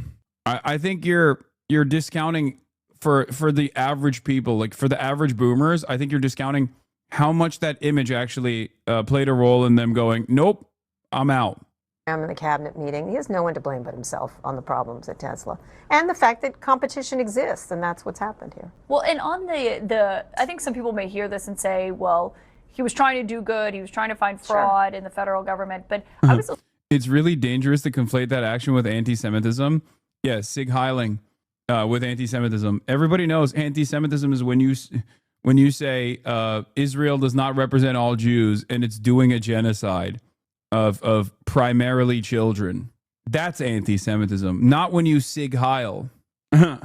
Listening to Steve Bannon last week, and he was essentially saying, Republicans are trying to cut whatever they can from Medicaid for this bill. They're getting blamed by Democrats. He's like, where is DOGE? They were supposed to go after that or go after the Pentagon budget. Instead, they went after smaller projects that didn't net, the huge fraud people were expecting. I think he's right. It was a lot of jazz hands and exhausting jazz hands. And he sucked up all the attention. And so if he was going to act like a heat shield, don't be surprised that you get burned. That's my feeling. And, one of the things, he's still going to be a successful business person. One of his companies, Neuralink, just got a big funding. People, I wouldn't bet him out in the car business, although he has a much tougher road there. Obviously, Starlink has challenges, but it's doing really well. The space stuff is really interesting. I mean, if he devotes himself to that, he would be great. But this is going to be probably years from now seen as an alleyway he went down that just didn't work out quite as well for him. Does it surprise you at all that this did not end in a massive blow up between Elon Musk and Trump that some people predicted might happen? I don't know, TK, right? He starts by little criticisms. And I think I do tend to agree with him on the tariffs and free trade. Again, he can do math. Deficits are a real problem for this country. And here we have this big, beautiful bill that's going to raise them rather substantially, which is mortgaging. Oh, my God. Yeah, that's the big problem. with the big beautiful bill is that it actually raises the deficits, and not because it's a ginormous wealth reallocation to the top, while causing the working poor to suffer even more. Oh my God. Oh my God. Ay, ay, ay. The motherfucking Democrats and the liberals in media. What are we doing, dude? What are we doing? This is literally a gift. This is a unique opportunity for every liberal to go on television and be like, they want to kill the working poor, but they don't want to say that. And the reason why they don't want to say that is because liberals also want to kill the working poor. Here's my plan to dismantle the deep state and reclaim our democracy from Washington corruption once and for all. The people voted for major government reform. Elon Musk has left the White House. Having taken his chainsaw to the US Capitol, what did he actually achieve? Just something we've got to fix. Did he deliver the war on waste Americans were promised? And what, if anything, was in it for him? Why don't you care about the deficit? Seems like a pretty big problem that we'll have to face eventually. Because as long as America is the global currency, the global reserve currency, as long as America has 800 military bases, as long as America is the hegemonic superpower, it literally doesn't matter, okay? And I'll tell you how it doesn't matter. Because both Republicans and Democrats don't give a fuck about the deficit when it comes to additional military spending. They only care about the deficit when it comes to the expanding of social safety nets. That's it. They don't care about the deficit when it comes to tax cuts for the wealthy. They don't care about the deficit when it comes to deregulation, or not even deregulation, but tax cuts for the wealthy, or expanding the military budget. Endlessly expansive military budgets. Okay? All of those things also are expenditures. All of those things contribute to the deficit in very meaningful ways. Okay? It's bullshit. Here, I'll give it to you. I'll give you the greatest example. Okay, aside from the fact that America is the country that keeps this global capitalist economy running. Okay, the government is also, even if you were to look at it like a business, but it's not. Okay, even if the government was run like a business, you got to spend money to make money. Okay. Every business in this goddamn country runs on debt. So it's not a wonder that the United States also runs on debt. Okay? But it's not. The American government is not the same as like your budget for your family, and the American government certainly is not the same as your average business either. I take the reverse position. Okay? I take the reverse position that a lot of these guys have, which is they have no issues running up the deficit when it comes to tax cuts for the wealthy. Fuck that. We should actually take more money out of circulation from the wealthy in particular. That's number one. And number two, instead of the endlessly expanding military budget, we should keep pumping more money into an endlessly expansive welfare state. That's it. Because when push comes to shove, no one believes in the deficit. Republicans claim to be deficit hawks when Democrats are in charge, because Democrats want to at least marginally sometimes expand the existing social safety nets. And then they're like, whoa. This is going to fucking expand the deficit. We can't do that. It's going to increase the deficit. I get that, but I feel like acting like it doesn't matter doesn't solve the problem. Yes, it does. Because it's not a problem. It's not a real problem. Okay? And it's so not a real problem that nobody fucking actually cares about it. That's my point. It's so not a real problem. It is so not a real problem that both Democrats and Republicans forget about the deficit when it comes to, once again, endlessly expansive military budgets and also tax cuts for the wealthy. It is only used as a way to cut away at expanding social safety nets. That's it. That's the only time this ever gets brought up. There has never been a conversation about the deficit when it comes to military spending. Why? Is it because you might say, oh, well, that's just discretionary spending. Discretionary spending is expensive on the military side, but like the overwhelming majority of all of our expenditure goes to Medicare, Medicaid, and goes to Social Security. Sure, fine, but that's necessary. The military is not. Of course, once again, America's position on the global stage. Okay, thick cookie, shut the fuck up. Okay, take a day off. God, you're annoying me. America's position as the hegemonic superpower relies on endless imperialism. Okay, relies on 800 military bases. America also has a voluntary military. We do not have a draft in this country. How do you maintain a voluntary military? How do you maintain a voluntary military that is going to go to 800 different military bases that we know of all around the planet and continue being the global police? You do that through creating poverty, artificial poverty. Everyone wants upward social mobility. Everyone understands that the only way to reach upward social mobility is through getting a college education, okay? And the only way to get college education, or the only way to even get health care, is by joining the fucking military. That's it. That is how you keep a massive military, and that is how you that is the only way that you can maintain a massive voluntary army, rather than offer these social safety nets unconditionally to every single citizen. Because if you were to do that, who the fuck would join the military? Who? No one. No one would do that. Musk's DOGE, Department of Government Efficiency, made big promises. Conservatives like Mike Gonzalez were delighted. In the case of Elon Musk, this guy is what we used to call a wunderkind, a very high IQ individual who has succeeded, like really succeeded. Nope. That's just marketing that you guys fell for. In many different areas. So I think that to use his very high intelligence and his willingness to help his country, his patriotism in a sense, to channel that into this one area that we really need help with, I think is brilliant. Perhaps you've heard of it. Perhaps. This noise that Mr. Trump is generating, there's something happening under that noise. Take defense spending. No one doubts that in the corridors of the Pentagon there were huge savings to be found. A man like Rob Storch was a natural Elon Musk ally. As Inspector General, it was his job to identify waste, and he found billions of dollars of it.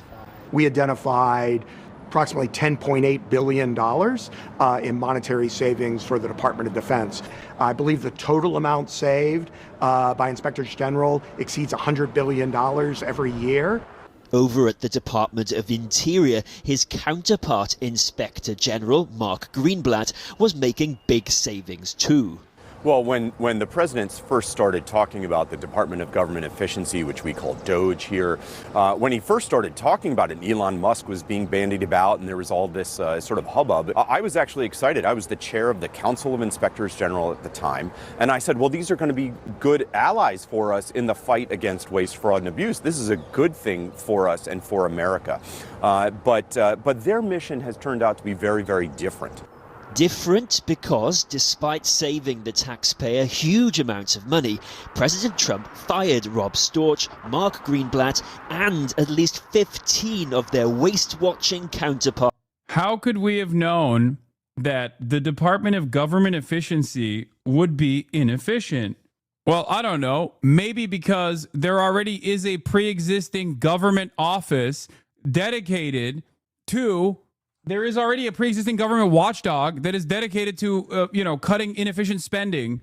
And that also, might come as a surprise to many of you, requires a shit ton of people, accountants, specialists, to work at said government watchdog, to really look at the numbers, crunch them, and understand what they're looking at, to find new ways of cutting expenditure.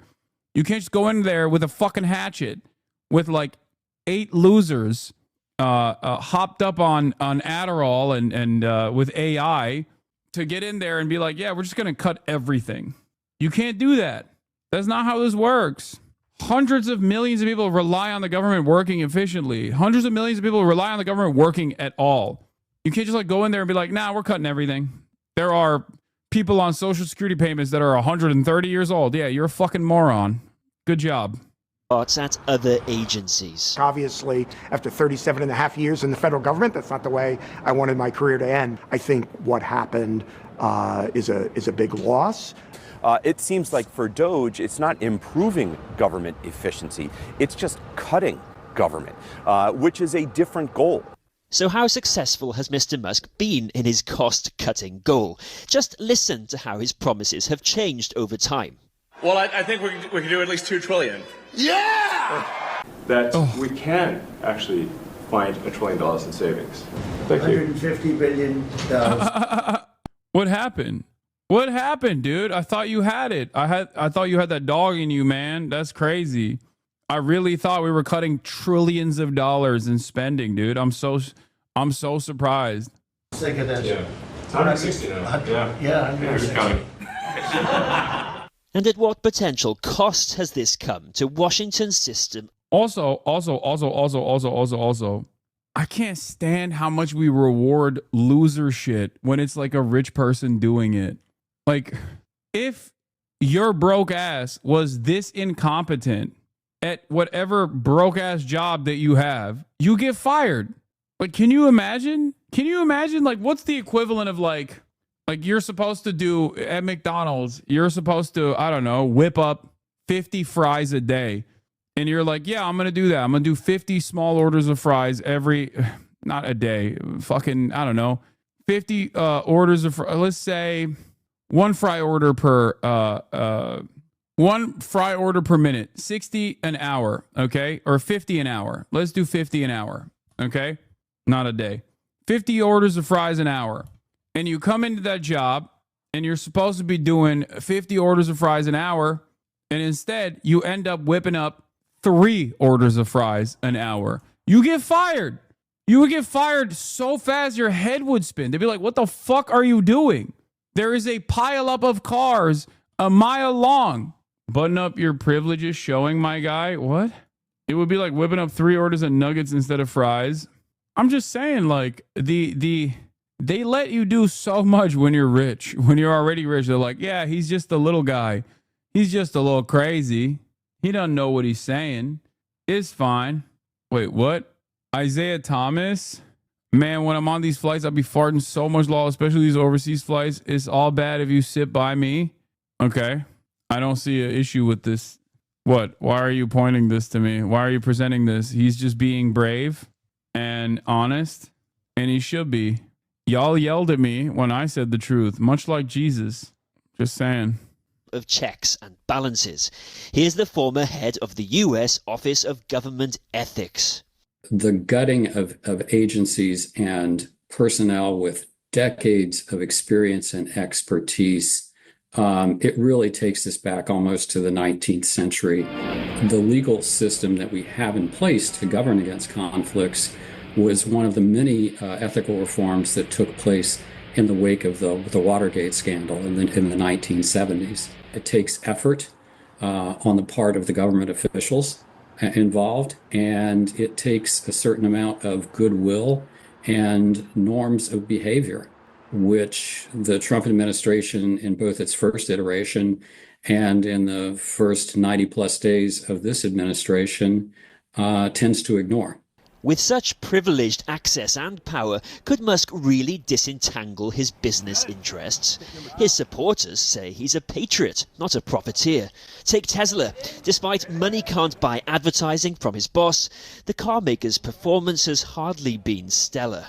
If he were honoring both the letter and the spirit of the law, then he would recuse himself from any official activities that in any way could benefit his professional interests, whether it's Starlink, whether it's Tesla, or whether it's SpaceX. So while he's serving, that's a tremendous concern.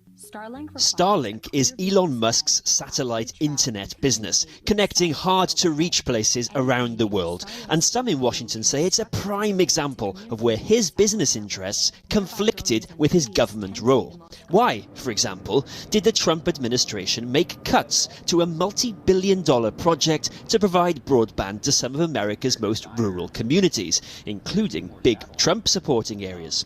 The man who ran it is deeply skeptical about their reasoning. After the confirmation of Secretary of Commerce Howard Lutnick, we received instruction that we were to rewrite the program rules, which rewrite is still occurring, to increase the amount of satellite usage and decrease the amount of fiber optic connectivity. The practical outcome of the changes that the new administration has pushed forward will be that more people will get worse connections and more money will be pushed toward Elon Musk's Starlink program. This certainly appears improper. America. What are you going to do? He's, the wealthy are too powerful. Inside access, baby. What are you going to do?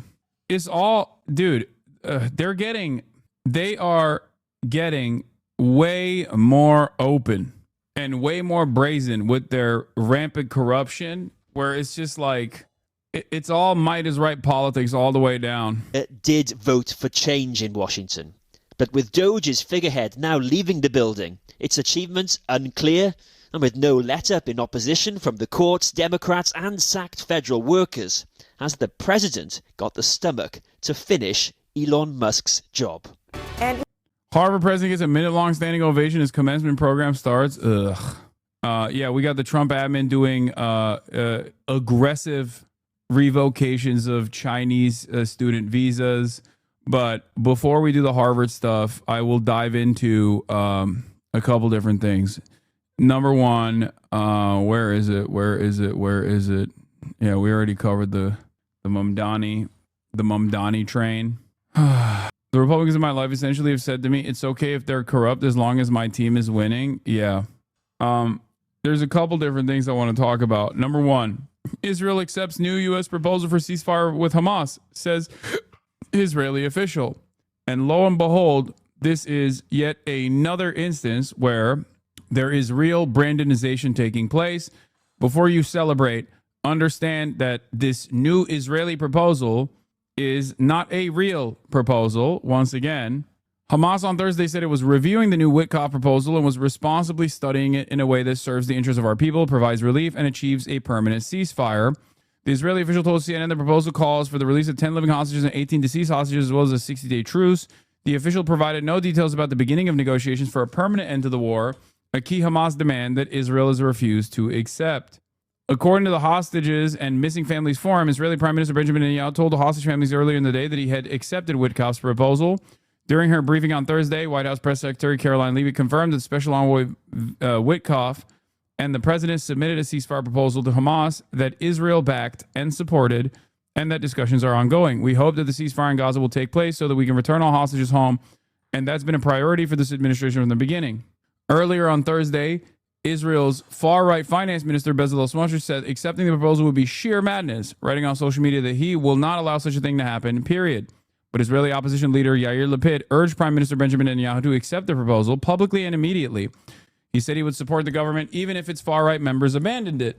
A U.S. official told CNN earlier this week that Witkoff has not met directly with Hamas. According to a source familiar with the matter, Palestinian-American businessman Bashara Baba met with Hamas in Doha about the proposal. Baba, who led the group Arab Americans for Trump during the 2024 presidential campaign, has been working on behalf of the administration. There is a full text and also the Hamas statement, obviously. A senior Hamas official criticized the Witkoff term sheet, telling me it abandoned commitments the U.S. made to Hamas in direct talks. The proposed deal from the Israelis through Witkoff is extremely difficult to accept, he told me. There is no talk about the ceasefire deal from January 19th. There is no talk about a return to the situation before March 2nd, when Israel abandoned the original ceasefire. The Hamas official said there is no guarantee Israel would even respect the 60-day truce after its 10 captives are returned in the first week of the deal. They might launch the war again, he said. There are no guarantees to a permanent ceasefire, no guarantees for a permanent withdrawal. Yeah. Full text Framework is 60-day ceasefire. President Trump guarantees Israel's adherence to the ceasefire during the agreed upon period. Release of the hostages, 10 Israeli live hostages and 18 deceased hostages from a list of 58 will be released on days 1 and 7. Half of the living and deceased hostages, 5 living, 9 deceased, will be released on day 1. The remaining half will be released on day 7. Not the last day, but day 7. Okay? Implying that they don't even want to do a 60-day ceasefire. They just want to do a 7-day ceasefire and then go back to the unlimited bombing campaign and unlimited starvation campaign as they were doing. Humanitarian assistance. Aid will be sent into Gaza immediately once Hamas agrees to the ceasefire agreement. Whatever agreement reached on aid to the civilian population will be respected through the course of the agreement. Aid will be distributed through agreed-upon channels that will include the UN and Red Crescent. Israeli military activities. All Israeli offensive military activities in Gaza will cease upon this agreement entering into force. During the ceasefire period, there will be a cessation of aerial movement, military, and surveillance in the Gaza Strip for 10 hours daily or 12 hours daily during the days when exchange of hostages and prisoners take place. IDF redeployment. On day 1, after the release of the Israeli hostages, redeployment in the northern part of the Gaza Strip and Netzarim corridor in accordance with Article 3 regarding the humanitarian aid and based on maps to be agreed upon. On day 7, after the release of the Israeli hostages, redeployment in southern part of the Gaza Strip in accordance with Article 3 regarding the humanitarian aid and based on maps agreed upon. The technical teams will work out the final redeployment boundaries during proximity negotiations. So they are literally saying, like, it's not, they're just going to continue. They're not going to stop. Benjamin Netanyahu has said time and time again that he is invested in the permanent displacement of all Palestinians living on the Gaza Strip, and they are still going through it. They're still going through with that. They just want to get the hostages out so that the anger and resentment from Israeli society that want the hostages out and then want the bombing to continue and permanent occupation of Gaza to continue, the permanent displacement of Gaza to happen is something that they're going to be pushing for. It appears that the new temporary ceasefire proposal Israel and the U.S. are pushing would give Israel cover to resume the slaughter after 60 days. It also neither guarantees, not even 60, make no mistake, after 7 days. Even a temporary ceasefire that allows in aid would be better than nothing, but this isn't anywhere near a lasting solution. At best, it'll be a pause for Palestinians to catch their breath and for captives to be exchanged before Israel continues on its quest to empty Gaza.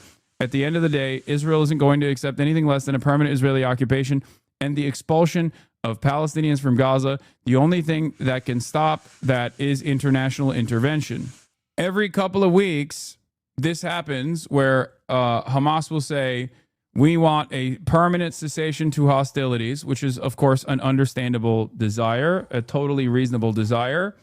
And Israel says, no. Okay? Israel says, nope, not going to happen. Hold on one second.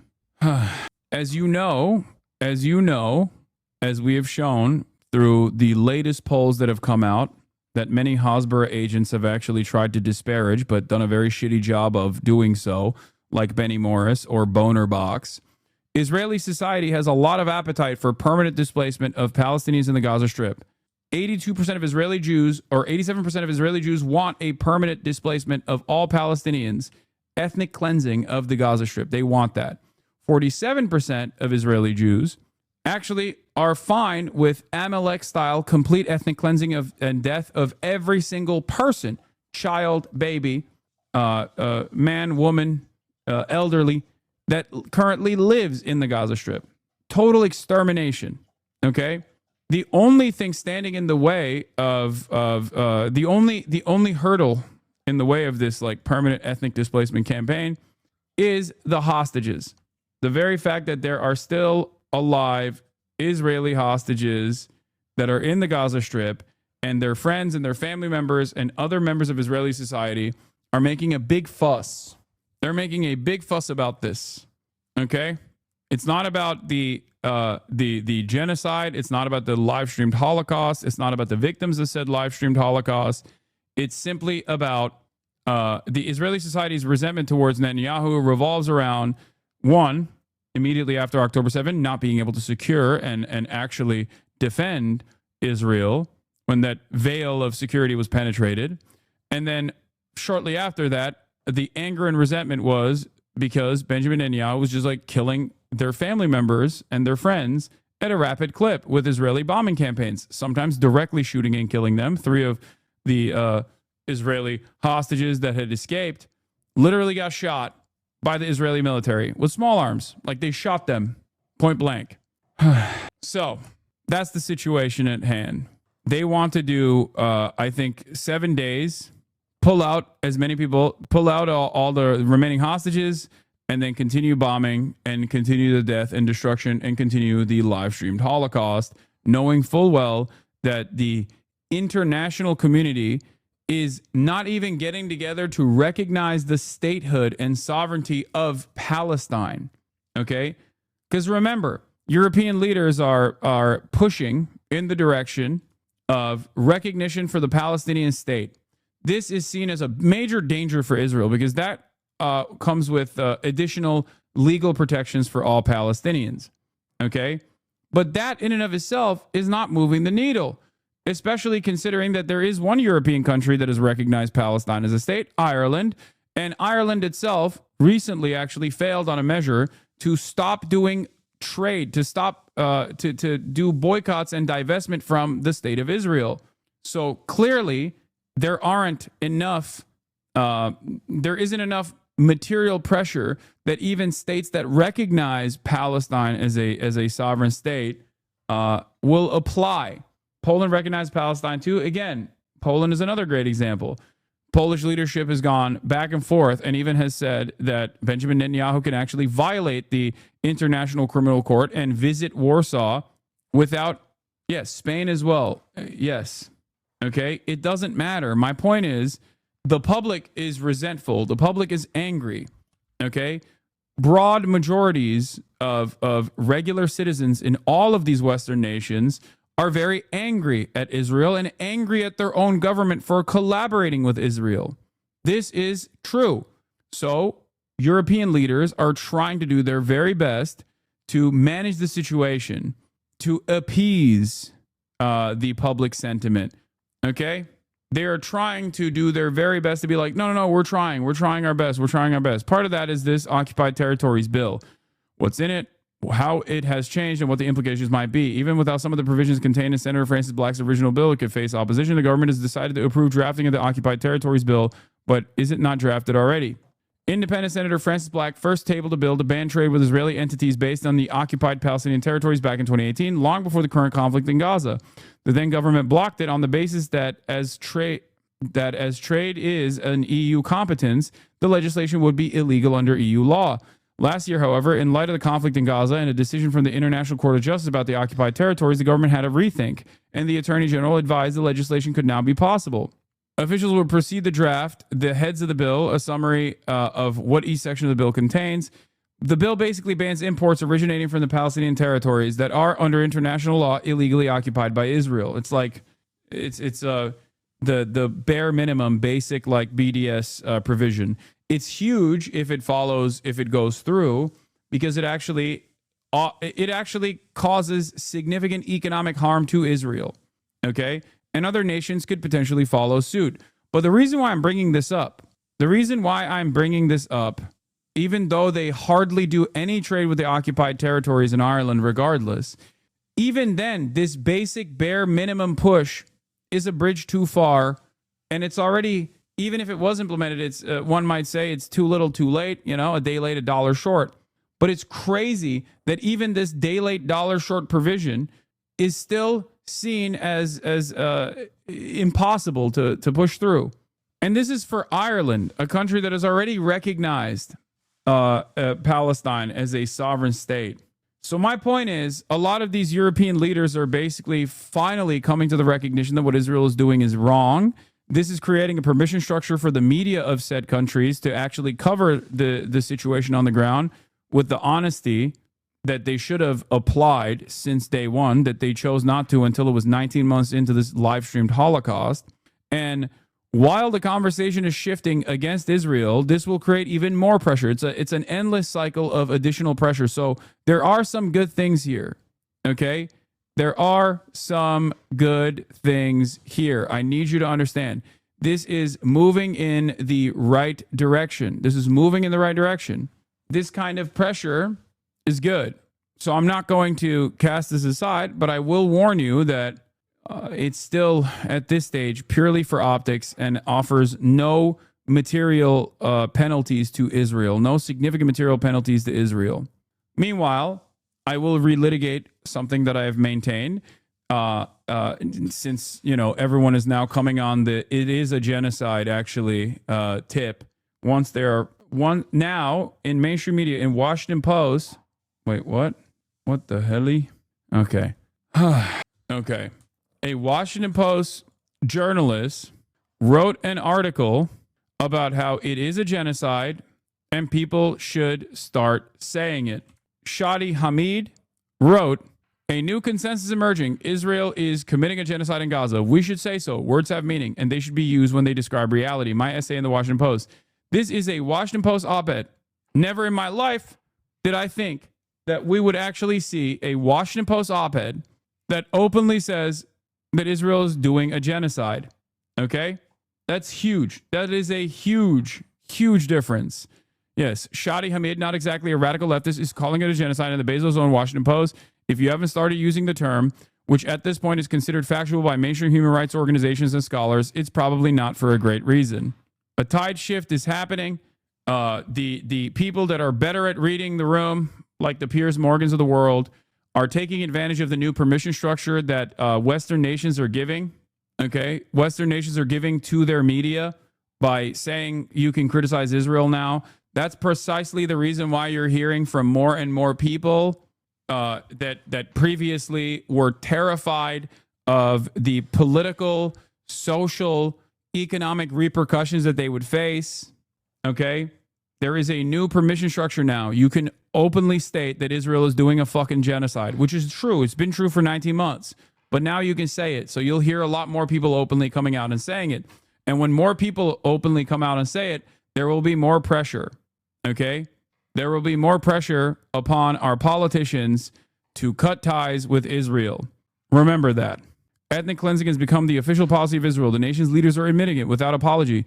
There was barely a pretense before, but now there's not even that. And these admissions combined with mass killings on the ground point to something even more horrific. Genocide. Ms. Rachel was a tipping point on our rally. No, it's not Ms. Rachel. It's every single person that has gone out and protested. Every single person has played a role in this. But more importantly, I think that, like, I'm angry. I'm resentful. I want to say, where the fuck were you for 19 months? Okay. But instead of saying, where the fuck were you for the past 19 months? We should look at the silver lining of this. Okay. Even if it's a PR initiative, remember, that should cause you to be skeptical of these people in the future, okay? Never forget that. Never forget for 19 months of genocide, 19 months of a live-streamed child Holocaust, these people not only actively ignored the reality on the ground, but even basically fucking did the role of offering contextualization to Israel. A much less significant analog here is the Jake Tappers of the world going from actively offering shelter to the Biden administration's senility that everyone could see in broad daylight to then turn around and conduct investigative reporting once it was no longer problematic to do so, once there was no serious harm to your career. Okay? This is exactly what's going on here as well. But this does not mean that we should cast aside these people, not the Jake Tappers of the world, but I mean like the people that are now coming out and saying that it is a genocide. We should be skeptical of them. We should be critical of their intentions, but ultimately it's still a good thing because it opens up a new pressure valve. Okay? Yeah. Abby Wilkinson says, I have a mental catalog of public figures and people I know personally I'll never respect or like ever again, but I think we want to make the barriers to acknowledging and speaking against the ongoing genocide as low as possible. Welcome people through gritted teeth is exactly my point as well. It also does help increase the pressure on the government of the US, UK, Germany, and other Western states, and the only way this can be ended is if those governments are under so much pressure they have to act. There's records of people's complicity and cowardice. That Zadie Smith article isn't disappearing. There's time to litigate this in the future. Yeah. It is gross. It is disgusting that it took almost 20,000 dead children for people in the Western media to finally say, I think there's too much death for me. Okay? But a barrier has been crossed. It is very clear. So when you see people that are also now taking advantage of this new permission structure, don't immediately fucking behave like a gatekeeper or a hipster, okay? I say this as someone who has suffered unimaginable career penalties for this, okay? It is no accident that I have not been invited to a single fucking award show or anything like that. And this is nothing. This is ultimately inconsequential, okay? Tremendous amount of revenue cast aside, losing a third of my audience initially after October 7. But none of that is meaningful, okay? That is all utterly meaningless as opposed to using the existing platform that I had to speak the truth every single day unconditionally, okay? This is why I don't make a big deal, a big show out of all of these things. It is utterly inconsequential, okay? It is utterly inconsequential. So if I'm not complaining about all these people that are coming in after, once they have more allowance to say the truth, you shouldn't make a big fuss about it either. Truth ? Law. I love that. There are still also hanger-ons that want to believe that the world's and the entire planet's opinion on Israel is not completely negative, and that's always funny. Like the Asmongold followers, the Ethan Klein followers that still are basically operating on this like completely lost boundary. Okay? Hasan, what of accountability and justice? So many of those who are going to mea culpa are some of the worst catalysts for this genocide. Oh, make no mistake. That's later. That comes later. Right now, the goal is to keep up the pressure. Okay? Don't fucking worry about that right now. Do not worry about that right now. Yeah. The Asmongold fans, the Tectone fans, the Ethan Klein fans, the Sex Pestiny fans, they're like the Japanese imperial fascist soldier holding on to his forward operating base in the fucking Philippines 39 years after the war ended, you know? They're just holding on. They're like, nope, you're a fucking terrorist. Shut up. You're a terrorist. Fuck you. Here. And while this is happening, I will seek to carve out another permission structure. Okay? As I've said time and time again, I will repeat it. There is no comparison between Israel and Hamas. One is a militant resistance comprised of orphan soldiers born into a 77-year occupation. The other is an ethno-religious supremacist apartheid state with nukes doing a genocide backed by the United States of America, the most powerful nation on the planet. Okay? There is no comparison. These guys are not in the same zip code. There is no both sides in this situation. Okay? While I have said in the past, and understandably that openly mentioned that yes, there was a deliberate targeting of civilians on October 7, and therefore the October 7 campaign, regardless of the 75-year occupation, was an act of desperation that still can be considered terrorism. Okay? There were atrocities that took place on October 7. Relitigating October 7 19 months into this genocide is fucking insane. It is fucking idiotic. No one should ever entertain that. Okay? Absolutely not. And as I said, even on October 8, that October 7 only happened as a direct consequence of 75 years of military occupation and endless displacement and endless death and destruction that Israel has enacted without any scrutiny whatsoever, with full-blown support from Western nations upon the Palestinian civilian population. Okay? Another point that I also mentioned here is that Israel, as a belligerent occupier, does not have a right to defend itself by bombing Gaza. It obviously does not have a right to do genocide. No country has that right. No one has a right to do genocide. Israel is doing a genocide that is completely illegal under every metric. But Israel didn't even have a right to bomb Gaza in the way that it did in the aftermath of October 7, because Israel is a belligerent occupier of the Palestinian population. Okay? Palestinians, on the other hand, from the Al-Qassam brigades down to every last Palestinian that chooses to take up arms against the state of Israel, have a legal right to defend themselves against Israel's genocide. Okay? That's also another thing that you have to remind yourself of. But the reason why I brought this up is because the media tide is shifting in the direction of people recognizing the truth about Israel doing a genocide. But since that media tide is shifting, I need you to understand there is a reason why for 19 months, no one has brought this up in mainstream media. Okay? No one has brought this up in mainstream media. One must ask the question, why no one has brought this up in mainstream media?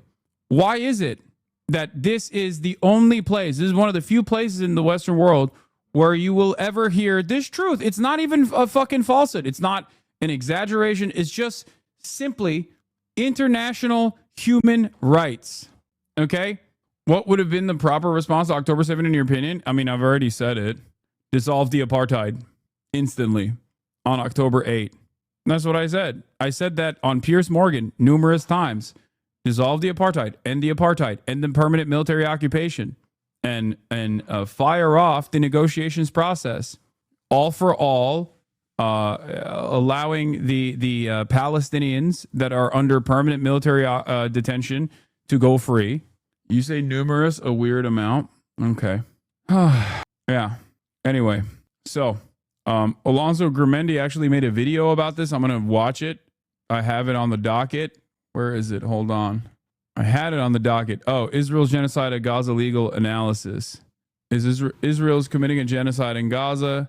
I mean, it's fucking, it's not very visually appealing, but Alonso says the awfulness of October 7 violence should have led Israel to conclude that the status quo of living in a willful ignorance about their brutal settler colonial project next door had failed. Instead of genocide in Gaza, it should have built partnerships in Palestine to lift the occupation. The idea that the solution to a blockade of Gaza where every few years hundreds are killed in the mow the lawn operations would be the genocide of Gaza is stupid failed policy that only makes sense in a colonial mindset. War does not solve war. Israel had many partners and tools at its disposal on 8/10 to get rid of Netanyahu and its failed policies, announce a new status quo, and plot a credible roadmap to the decolonialization of Israel-Palestine. It instead chose to close the ranks around Netanyahu until the job is done. And the reason why they did that is because there is great appetite for permanent ethnic cleansing of all Palestinians in the Gaza Strip and permanent ethnic cleansing of all Palestinian citizens of Israel as well, eventually. Okay? It's not there yet, but it will get there. Gaza first, West Bank second, and then you move the crosshairs to the Palestinian citizens of Israel within, because it is an ethno-supremacist fascist principle. Okay? That is what Israel is built on. It's Nazi shit through and through. Remember, the reason why Hamas and other armed actors were able to penetrate so deep into Israel was because Netanyahu redirected security priorities to protect the West Bank settlers at the expense of Israel's kibbutz in the south. Netanyahu also supported Hamas for years out of a desire to keep Palestinian nationalism and unity broken and weak instead of helping to unify it so it could find partners for a decolonialization project that ends the occupation. Instead of holding him accountable for his failure and not keeping Israelis safe, he was rewarded with a get-out-of-jail-free card paid for by the blood of the Palestinian genocide. And then he also abandoned Israeli hostages. So what was Israel supposed to do on October 8th? Well, as Majed Bamia says, if the state of Palestine is expected to remain peaceful after a genocide that killed 55,000 Palestinians, then Israel should have been expected to remain peaceful after October 7 too. Exactly. It could have severely ostracized Hamas and built a large coalition for a new normal in Israel-Palestine. It could have agreed to the release of the hostages quickly, or if you believe Hamas would not, severely delegitimize them and put the pressure on the Palestinian Authority. But settler colonial projects choose to dig deeper into colonialism, and as all colonial projects, it led to genocide. Now comes the time for accountability and decolonization, not as a result of the West's solidarity after 7/10, but as a pariah state abandoned by its allies. It's that simple. So many people died in the process. And the idealist in me wants to fucking yell about how many newcomers there are that are finally openly saying the fucking truth. You have this, Benedict Cumberbatch, Dua Lipa, Rizwan Ahmed, Nicola Collin, and more than 300 other public figures have signed Choose Love's letter demanding Keir Starmer and UK's complicity, and the UK's complicity in the horrors of Gaza. Yeah. Now, some of these people are active in the pro-Palestinian movement. Okay, many of them are. So I'm not going to say that they haven't done enough. Okay, but there are plenty of newcomers into the fray as well. Obviously, there are a lot of people still that have been actively protesting against their governments, actively protesting since the beginning, and maybe even, and far before October 7, as a matter of fact. Okay? But remember, these lists will keep coming out and public pressure will keep building, partially because there is a permission structure that comes with this. When you see more and more people, come out, more famous people come out, then there is power in numbers. People are no longer afraid that they will be cast aside, fired. Like Melissa Barrera, who was fired from the project Scream 6, right? I think it was Scream, right? She was fired from her project initially because in the early days of October in 2023, she had the audacity to post Israeli Holocaust scholar Ross Segal's work in the Jewish Currents magazine that said, this has the makings of a genocide. She was fired, and they said she was fired specifically because of her anti-Semitic statements, anti-Semitic posts on her Instagram. The post that they were referencing was her reposting a Jewish Currents magazine article from an Israeli Jewish Holocaust scholar, Ross Segal, saying what Israel was doing was a genocide. Think about how fucking insane that is. There were plenty of people who lost career opportunities in the process. There were plenty of people who fucking there were plenty of people who were punished instantly in an effort to silence those in an effort to silence the onlookers, in an effort to say there is no permission structure to say the truth right now. Fuck you. And yet people still fought. They still fought back. Regardless of what the consequences were, they still fought back, and here we are. So make no mistake, I'm not going to look at the situation in front of us. I'm not going to look at the situation in front of us and go, oh, look at these like newcomers. Look at these new allies. Fuck them. I'm not going to forget what they did. I was there. I saw it. Some of them directly were at odds with me. Piers Morgan comes to mind. Okay. But I will take advantage of the fact that there is a new permission structure and these careerists are now openly coming out to make their statements known. It's good. That's a good thing. That's not a bad thing. Okay? I have direct contact to Dr. Feroz if need. Just a mom. I'm talking to him already, okay? I'm talking to him directly. I'm going to have him on the broadcast. Please. They are fair weather, not useless. Take advantage of the momentum. Exactly. And especially considering that Israel is still continuing its genocide, its live-streamed Holocaust on the Gaza Strip, it's important to have as many allies as possible to keep the pressure campaign. Yeah. Here is History Speaks. Okay. Historian Matthew Gabriel Cockerill calling out Boner Box here. Okay. So this time, Hassan needs 3 pairs of hands to attack me and it's still a pathetic flop. A poll released after this clip can show 82% of Israelis wanting to force Gazans out. Yet another can show 69% of them wanting to end the war in exchange for the hostages. Okay? We are not for killing them, but of course most Israelis are for expelling them. Why the fuck should we be ashamed of wanting people who produce endless terrorism next to Israel out and also quit a lot of cases of Arabs who has Israeli citizenship and committed terror attacks? How it started, Box Loner uses sophistry to discredit polling showing most Israeli Jews support deporting both their Arab fellow citizens overwhelmingly and Palestinians in Gaza. How it's going, Israeli fan of Loner Box insists, of course most Israelis are for expelling them. Interestingly enough, this guy has been constantly trying to undermine, fuck you, fuck Hasan. Okay man. Hasan Trump'a götten basan. Ulan Türk değil misin sen? 9 kere Türk var amına koyayım. Hiçbiri de bir sik anlamıyordur he. Utan lan utan. Hold on. There was another thing I wanted to show you. Now, the reason why I'm bringing that up, the reason why I'm bringing up that poll is because, once again, Hasbara agent Boner Box lied to his audience. Okay? The Hasbara streamer Box Loner is setting up a false dichotomy between, 1, poll results showing overwhelmingly Israeli Jewish support for ethnic cleansing and near half support for extermination, and 2, poll results showing support for an end to the war conditioned on hostage release. There is no such dichotomy. This is a false dichotomy that he's presenting. A pro-extermination or pro-ethnic cleansing Israeli could simply prioritize the lives of hostages / the IDF over his genocidal dreams, and hence favor an end to the war, conditioned on a hostage exchange over continuation of the war. So as usual, this is just an attempt to obscure and whitewash by Loner Box. Okay? By the way, Israeli population shouldn't be dehumanized or written off as irredeemable, nor should the widespread genocidal attitudes in Israel and the clear normalization of calls to exterminate Palestinian civilians in Israeli politics and media be whitewashed through sophistry. Post-genocide, Israel should be de-radicalized through an ideological deconstruction of Zionism. Yes. So there are still naysayers who want to hang on. Okay?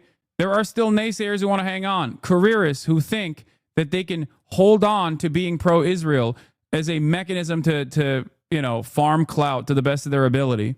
So if you want to be resentful and angry, redirect your attention at those who are still refusing to read the room, as opposed to those who are now jumping off the ship, recognizing that the ship is fucking sinking. I recently saw Philly on videos about you, and it's a shame he's going for the right-wing grift stuff. Whatever, who cares? I don't think Loner is pro-Israel. He's definitely against the current campaign. Beta Wolf, you've done this a lot. Okay, I'm not willing to entertain your stupidity any further. Okay, I miss the MasterChef days. Anyway, I just don't get why it seems that the PA would work with Israel, but Hamas is a hard no. I want to hear a good response, not just genocide in air quotes. In life, unfortunately, both sides need to be considered to come to a deal, or we are just left with indefinite fighting. Please don't evoke Nazi comparisons or call me a Zionist. I want peace for these people already. You are one of the most annoying fucking chatters that is consistently doing this like mealy-mouthed bullshit. Okay. Over and over and over again. Over and over and over again. Don't just say genocide. Of course, it's not an accident that you think Bonerbox, who literally fucking flew to Israel with Sex Pestany, who once famously fucking said that he wants Israel to finish the job and do a genocide of the Palestinians. Bonerbox, who literally went there and did a tour of Israel with Elon Levy, okay? With Elon Levy, did a tour of Israel with former propaganda minister Elon Levy. That guy is not pro-Israel, even though seemingly he finds himself defending falsehoods with regular frequency, including attacking me and claiming that I'm misrepresenting information that's coming out of reputable polls in Israel about the attitude that Israeli Jews have in Israel towards exterminating the entirety of the Gazan population. I think at this point, if you still believe that this person is not invested in... Here we go again. Seriously, though? What do you mean, here we go again?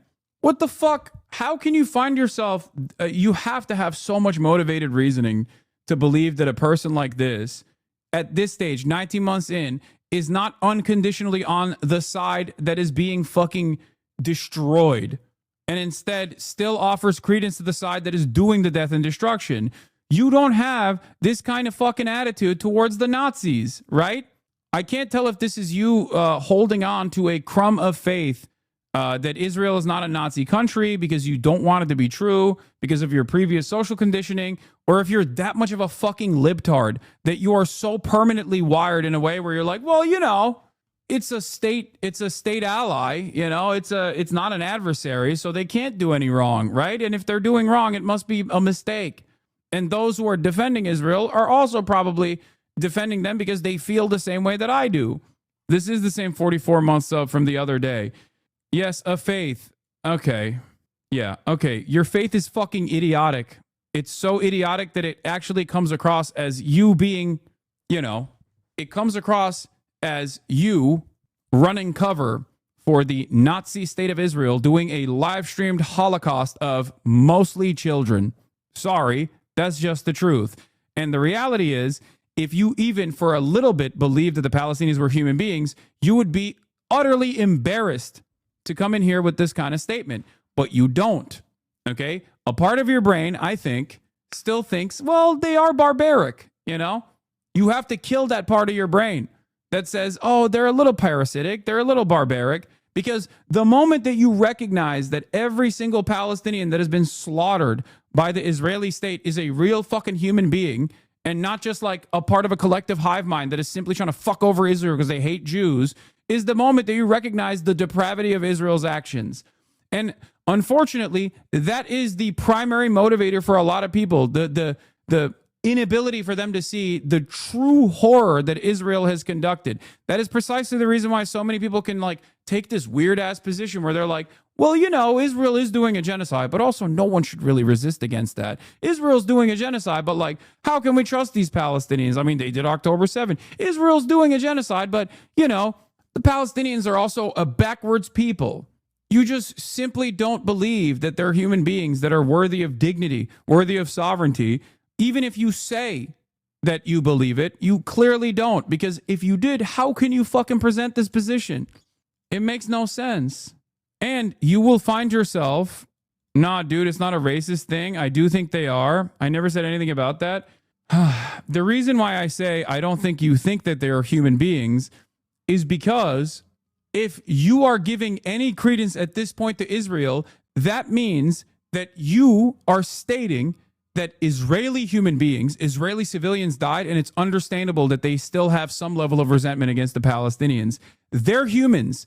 Their victims are real victims. October 7 justifies at least some of this violence that Israel has unfolded on the Palestinian population. But you obviously don't think that the Palestinians are worthy of the same fucking critical lens. They're not, you don't see them as human beings because they've done a million October 7s. What the fuck are we talking about? That's it. It's that simple. They've done October 7s in the past. Israel has done October 7s to the Palestinian population in the past. Okay? So if Israel's actions are even remotely justifiable upon the Palestinian population due to October 7, what is justifiable for the Palestinians to do to Israel now? After all is said and done, what do you think is justifiable for the Palestinians to do to Israel because of the thousands of fucking October 7s? Do you think that a reverse genocide is justifiable? Yeah. Even Bonerbox and those fucking dipshits will recalculate. I saw a clip of Sex Pestany even being like, I don't really talk about Israel, Palestine as much anymore because they know the writing on the wall. And also, all of the things that they said, Trump is, and defended when Biden was doing, Trump is also doing. And they have to turn around and act like they're against Trump. They have to position themselves against Trump. So now they're just, you know, shamelessly moving on as though they did not do unlimited amounts of propaganda for Israel by directly going to Israel. Okay? There is no comparison. It's like flying to fucking Nazi Germany and going on a Red Cross mission to that one fucking concentration camp to say it's not a real concentration camp. They have showers. Like, it is literally the equivalent. But many people still don't want to fucking cross that boundary. Many people don't want to recognize that it is identical, okay? It is identical. The numbers are not the same, but it doesn't matter. It's identical in its intention. It's identical in its inception. That's what they did. And those very same people would fucking lose their minds if I even fucking traveled to Qatar for fun. You know what I mean? They would be like, what the fuck? Oh my God, it's so obvious. He's so HasanAbi. Lonerbox justified the recent Israeli occupation of Syria, doesn't oppose military aid to Israel, also said the U.S. was a moderating force during the Israeli invasion of Lebanon. I didn't get this from clips or Bad Empanada, but by directly watching him. Yeah. How many times do you have to watch someone who like claims that they're fucking anti-genocide, or which I don't even think he calls it a fucking genocide. He says it's not a genocide for the record, and actively positions himself against those who say it is a genocide, which is the truth. Okay? Israel's fucked up. They need to stop. I just don't see a way of fighting for the Palestinians logically. I'm against Israel for what they're currently doing. Yeah. Lonerbox is a genocide denier or a genocide supporter, actually. I wouldn't say he's a genocide denier. I think he's a genocide supporter. And so is Ethan Klein. Just because someone says that they are, that they agree that it's a genocide, or maybe it is a genocide, and then sometimes they actually don't say it is, doesn't change the fucking reality of your entire output as a content creator, as a commentator with a fucking massive audience, not Lonerbox, but at least for Ethan Klein, is around attacking people who actually correctly call it a fucking genocide and demanding their deplatforming. Then you're not actually an advocate for fucking Palestinians. You're a goddamn piece of shit. A goddamn piece of shit who actually raised money for the genocidaires, as a matter of fact, by duping his fucking audience by claiming that he was raising money for the Palestinians. The depravity never ends, okay? It is insane to me that I didn't even fucking want to mention that because I was like, there's no way, right? There's no way, right? Nope. Turns out the one time that he had another fucking supposedly pro-Palestinian voice on was that one guy that works for the fucking Atlantic Council, who unironically is a token, by the way, okay? Anti-Zionist Jews represent a much larger percentage and a much larger voice in the pro-Palestinian emancipatory movement than the one fucking singular Palestinian guy who turns around and works with people who work at the ADL and works with the Atlantic Council. Yeah, he did that shit, by the way. So Ahmed Fuad al-Khatib, okay, is a propagandist for Israel. Apparently, Ethan fucking had him on his broadcast. So this might be. And then literally turned around and made it seem as though they were fundraising, told his audience that they were fundraising for Palestinians in Gaza. Okay? The fundraiser was for the Atlantic Council directly. All proceeds went to the fucking Atlantic Council. He presented it as though he was fundraising for the fucking Palestinians in Gaza. I cannot imagine something more gross than this. It is crazy. The Atlantic Council is an American Defense Department think tank, chatters. It's like the Foundation for Defending Democracy. Okay? It is an American think tank in the field of international affairs. Unimaginable, dude. And yeah, from what I understand, the funds were directly going to the fucking, like, here's the email.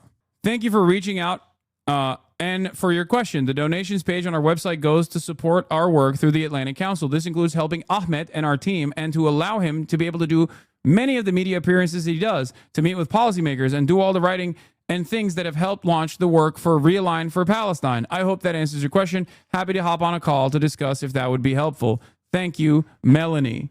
And from what I understand, I think this person used to work for the ADL too, by the way.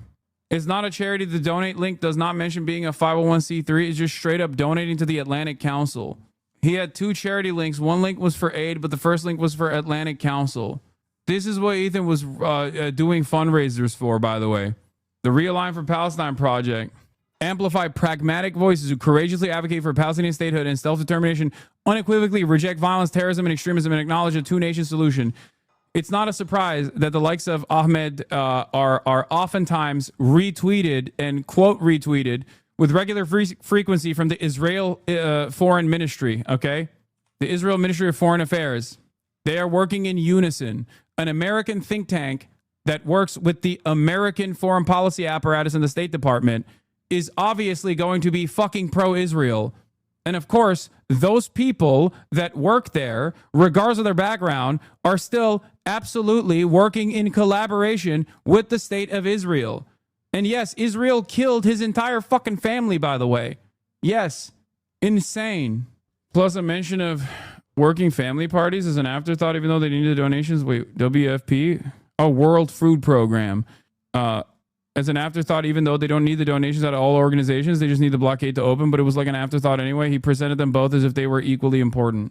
I cannot believe how you would fucking turn around and try to send donations to a pro-Israel think tank, dude. It is the crazy. Worst thing that I've seen the H3 podcast do so far, and that's obviously saying a lot. They are scamming people into donating for Palestine, except it's not actually donations for Palestine. It's not donating to like a charity like the UNRWA or the PCRF or something like that. No, it's donations for Palestine that they are soliciting, which go to a pro-Israel propaganda organization. So in that podcast episode from today, Ethan Klein had a talk with Ahmed Fouad al-Khatib, who is like this pro-Israel Palestinian who says, you know, Palestinians are at fault for all of their own misery. Israel does nothing wrong. And he works for the Atlantic Council propaganda organization. He's basically like the one guy who these Israelis prop up as their like token, look, a Palestinian who agrees with us sort of guy. So he always does the rounds. It seems like they can't find any other. But this video isn't about that. I'll probably be covering that on my stream this week. This video is about something that's even worse than that, if you can believe it. There's a part of this stream, timestamped and called Donate to Palestine, in which Ahmed solicits donations for a project of the Atlantic Council, which is explicitly actually pro-Israel. And Ethan Klein is calling it Donate to Palestine. And Ahmed himself also tried to imply this was donations for Palestine, rather than literally just throwing your money at a fucking pro-Israel think tank / propaganda organization. So here's that segment. See, Donate to Palestine. What's he got to say? Let's check it out. As I work at the Atlantic Council, where I am a resident senior fellow, but also I run Realign for Palestine through the Atlantic Council, and I have a we have like our own standalone website, realignforpalestine.org. There is a donate button. And yeah, so like you're certainly folks can donate there, but also I would encourage folks to. By the way, I need you to understand Ahmed Al-Khatib has written for Barry Weiss's The Free Press. Israel killed 31 of my family members in Gaza. The pro-Palestine movement isn't helping. Over the last 2 decades, Western activists have only made things worse for my people. Barry Weiss also, again, is a agent of Hasbara.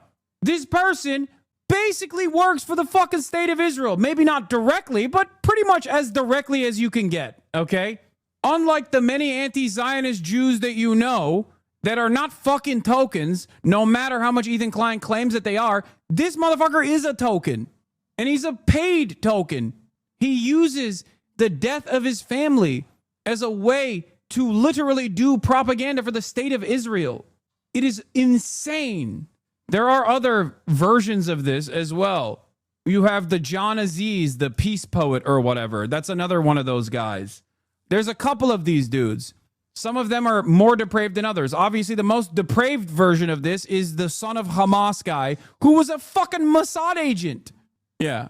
Ahmed Al-Khatib, the Azagazan, I Love Israel Gazano, who gets paid by the Israeli lobby and is a literal torturer of Palestinians, wrote a deranged screed calling me a Nazi and implying I'm some foreign agent. Let's be absolutely clear. Ahmed Al-Khatib is a disgusting Zionist Gazano asset, beloved by Western media because he launders their Zionist propaganda with a Palestinian face. And unlike his deranged smears, I can easily prove this. Ahmed Al-Khatib first became known as the go-to as a Gazan I Love Israel huckster through the Atlantic Commission, to the Atlantic commissioning him to write pieces for them. Okay, this is the Atlantic. Jeffrey Goldberg's prison. Norman Finkelstein writes for the Counterpunch. Okay, the Atlantic is run by, if you guys remember, Jeffrey Goldberg, who you might know his name because he was recently in the news because he was in that fucking group chat on Signalgate. And if you recall, I told you very much about his background as an Israeli concentration camp guard, okay? Anyway, Ahmed Al-Khatib keeps getting invited to CNN, MSNBC, The Atlantic, and other Western liberal mainstream media to be their little pet as a Gazan boy to launder all their grotesque smears, and he got his entire career as such from a literal Israeli torturer and killer of Palestinians who writes about Palestinians being killed with utter genocidal glee and joy. That's Goldberg that Z is talking about here. And if you want to understand further, if you look at I went to UCLA campus last night and spent a few hours there before the police dispersed the encampment. I wanted to see the pro-Palestine student protest for myself and get a sense of the atmosphere, energy, and students, as well as the movement's focus and the desired goals. You're a hero. May God bless you and protect you, says Batya Unger Sargon. To consider the World Food Program has a Gaza Appeals page that is dedicated just for here. What is this? Project Unified Assistance? Ahmed asked to interview you when he was talking to Ethan. Please do and put him back in his place. Fuck no. Yeah, dude. So that they can fucking cut more propaganda to be like Hassan talks down the Palestinians who don't love Hamas. I'm never going to give him a fucking platform. He already has enough in liberal media. The fuck? What's next, dude? Should I talk to members of the Israeli state as well and fucking normalize their positions too? Get the fuck out of here. Project Unified Assistance is a nonprofit organization based in San Francisco. Primary focus is a proposal to establish a humanitarian UN-operated airport in the Gaza Strip. PUA believes the lack of an airport in Gaza infringes on the human rights of Gazan citizens to move freely. Okay, this is correct. I don't understand. Like, this is, he founded it as an American humanitarian activist who left Gaza in 2005 as a State Department-sponsored exchange student and was not able to return due to border closure and political instability. Read organization. I mean, this is, ironically enough, this is one of the goals of Hamas, for the record, is to have an airstrip again. I don't get what you're talking about. You don't find the timing suspicious? Read organization? Wait, why? 2015? I don't know. He left in 2005, the year Israel pulled out a... Oh, you're saying, isn't it suspicious when he left?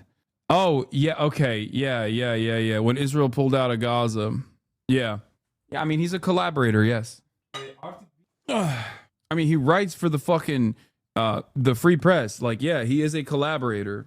Oh, anyway. I'm going to give you the page that is dedicated. So you can see here that Ahmed Fouad Al-Khatib recommends donating to his own personal vanity page on the Atlantic Council website before he even mentions an actual organization that does something for Palestinians, the World Food Program. He sort of phrases them like they're the same thing.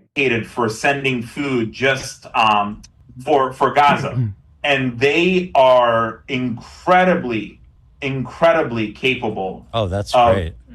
That's the world. Yes, I just dropped it. So send us both links so we can put them in the description. I sent this. Check out Ahmed's org Realign for Palestine here. It's linked in the description. So let's go to the Realign for Palestine website.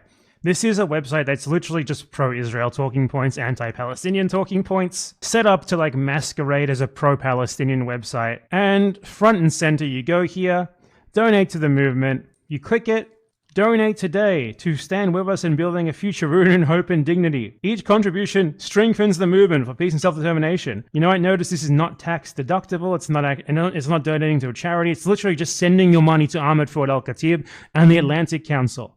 And this is marked as Donate for Palestine. And it's in the description of the video. After 2 years, the stalwart pro-Palestinian Ethan Klein finally attempts to raise money for Palestine. And he sends it straight to a pro-Israel think tank. And it has like this thing of like quotes from Palestinians who support it. And they're all from fucking Ahmed Fouad Al-Khatib. It's literally his personal vanity website in which he solicits donations for himself. This is disgusting. This is absolutely gross. This is foul. What more is there to say about this? This guy solicits donations for himself from people who think they are donating to Gaza. What more can you expect from a dirty, disgusting collaborator like him?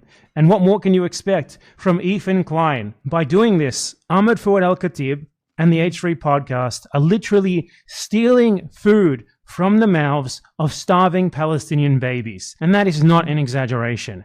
Fucking ghouls. I mean, yeah, it's crazy. It's crazy to be like, oh yeah, well, you know, it's feel good. It's feel good. We did our job. We gave some money. What's bad about peace? You know, that's probably like the next stage in this. If you were to try and defend it, it is shocking. Genocide, genocide, genocide, genocide. Anyway, now that I've shown you the fucking depraved side, here is an opportunist who is moving away. Here's an opportunist who is at the very least moving away from the wrong side. As he sees the writing on the wall, as he sees the attitude shift from broader Western public, Piers Morgan is now taking to task members of the Israeli state as though they are HasanAbi Piker in the early months after October 7.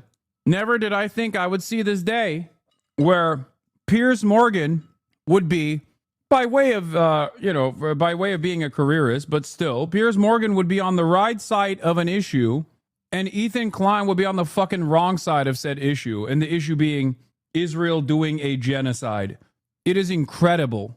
50,000 Hamas. Others have put the total figure at around. Yeah, he's outflanked Bernie Sanders, by the way. 5,000, which begs the question, if after 18, 19 months now, you have been waging this ferocious war against 25, 26,000 terrorists, and you still haven't defeated them, your strategy is failing. How many children have you killed? Pierce, Israel is not killing children. Israel is not killing children. Hamas is using them as human shields. Israel is killing children every single day. And what you're trying to do is be very weaselly with your words. No, I'm not. The truth is, you are killing a lot of children. You would argue you're doing. Why it's caused? Hang on, let me because finish. Hamas is using them as human shields, and you know that. Let me finish my question to you. You are killing a lot of children on a daily basis. That is indisputable. My interesting question for you is, how come you know exactly how many Hamas terrorists you've killed, but you have no idea how many children you've killed?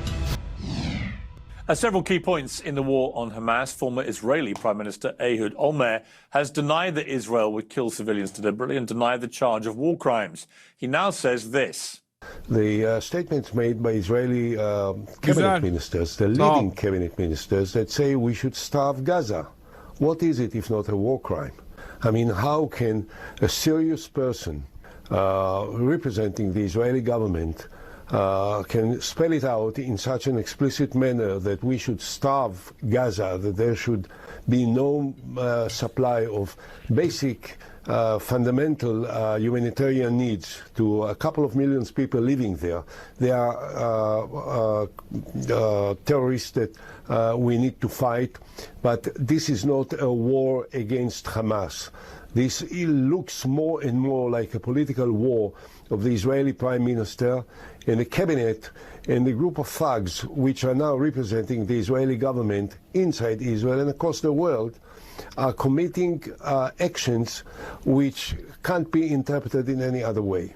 Well, Omer also said, and I quote, the government of Israel is currently waging a war without purpose, without goals or clear planning, and with no chances of success. Meanwhile, Ehud Barak, another former prime minister and former IDF chief of staff, says the war is now purely for Netanyahu self-preservation. Yair Golan, an opposition voice and a former army deputy chief of staff, said Israel is, quotes, killing babies as a pastime, close quotes, and risks becoming a pariah state. These aren't radical Islamists or raging anti-Semites, but patriotic Israelis who think their country is losing the plot. Today, Israel announced that they've eliminated Hamas's chief in Gaza, Mohammed Sinwar, the younger brother of Yahya Sinwar, the mastermind behind the deadly attacks on October the 7th. That was seen as a huge win by Israel as they looked to justify the continued fighting. But how many innocent Palestinians are losing their lives as a consequence? Overnight, we saw more shocking scenes in Gaza as thousands of Palestinians overran an aid site run by a US and Israeli-backed group with the intention of taking control of food distribution away from the UN. Many experts believe that swathes of Gaza face imminent famine caused by an 11-week Israeli blockade, which is only now beginning to ease. How much longer can all this go on? Well, I'm joined by Israeli Ambassador to the UK, Zippy Hotovely. Ambassador, welcome back to Uncensored. Good evening, Piers. Incredibly damning comments from two former prime ministers of Israel and a former deputy chief of staff of the Israeli army. When you hear what they have to say, surely it gives you pause for thought, doesn't it? Well, it's quite obvious for someone like you that understands politics that those people are coming from the opposition. Their job, in their opinion, is to fight whatever the government is doing. I think it's very anti-patriotic not to support Israel's war when we are fighting the most justified war in the world against a terror group. Against children. Israel is fighting the most justified war in the world against children. These are terror children and they must die. Piers, you are Hamas. That committed the worst atrocities at the 7th of October. Just today, we remember 600 days that we still have 58 hostages in captivity. And I'm afraid to say, nowadays in Israel, you can't find even one leader that will say he's willing to live with Hamas on its doorstep. So if those people have any criticism, they should offer a plan how Hamas will be removed from the Gaza Strip, from controlling the doorstep of Israel, not committing the 7th of October again. I didn't get to hear that, not from European leaders that are criticizing Israel, and not from those opposition former leaders. So I must say that in the end of the day, Israel has a serious threat on its security. You will agree with that. No one wants to see people being massacred in their homes like we've seen at the 7th of October. And in order to do that, the aims of the war are still relevant. We want to bring back our hostages, and we want to make sure Hamas won't control the Gaza Strip. Every leader in the world, in the Western world, agrees on those two aims. You know, you and I have spoken regularly or on a number of occasions throughout this war. I've always said from the start, as you know, that Israel had an absolute right and indeed duty to its people to defend itself after those appalling attacks. And my position about that hasn't changed. But I also kept asking one question, which was, what is a proportionate response? And I've got to tell you that in the last few weeks, I have found the Israeli government strategy in Gaza to be utterly disproportionate. And I'll explain to you why. When you launch a blockade for nearly 3 months to a population which already has seen much of their possessions, their land, their buildings, their homes decimated by bombardment after bombardment. When you say that you're going to launch a blockade on aid and food to a population where 50% are under 18, you are pursuing, it seems to me, as Ehud Omer said, a policy of starvation towards, obviously, because of the nature of the population in Gaza, of a lot of children. And that is a war crime. I mean, what else do you call it? I think when you look at the facts, and you should look at the facts, letting in 25,000 trucks with tons of aid, this is not a policy of starvation. Now, let me tell you what was Israel's policy from the beginning of the war. From the beginning of the war, we created a very clear distinction between the terrorists. We're talking about 50,000 people that embedded themselves in population, as you know. Just now, you just mentioned Mohammed Sinwar. He was found under a hospital, under the European hospital. He was hiding there because he knows exactly how the world reacts when Israel attacks hospitals. But those hospitals being abused and being used as a terror facilities. This is why Israel is allowed to operate there. Now, I'm going back to the policy of aid. In the last few days, as you know, Israel is launching a new program, a new mechanism to deliver aid because, unfortunately, and I'm saying that with a big pain, Hamas was looting the aid that all the world wanted to be let into Gaza. Now, everyone is interested that the population won't be starving. We don't want to see pictures of children that don't have something to eat. Nothing she's saying is correct. It's actually kind of crazy. Nothing she's saying is correct. Incredible. We all share the same interest. Come on, Piers, but ask her. Where's the evidence? If Hamas is looting the aid, then we are empowering the war machine. And according to the international law, no country in the world has obligation to feed the war machine of the enemy. And this is what happened in the last few months. This is why Israel had to change the mechanism. This is why American companies are involved. So we'll have a buffer. We won't have to see Israeli soldiers combating Hamas while they're trying to loot the aid. The whole procedure is much more effective. And just in the last few days, we saw Hamas putting barriers for the population not to receive this aid. This is the same Hamas that uses his own people as human shields. So we are talking about a situation that's very difficult, very complicated. Once Israel is fighting the Hamas terrorists, we still want aid to get in. And the mechanism, I believe, that Israel is putting now forward is so much better than the one that in the end of the day is empowering Hamas.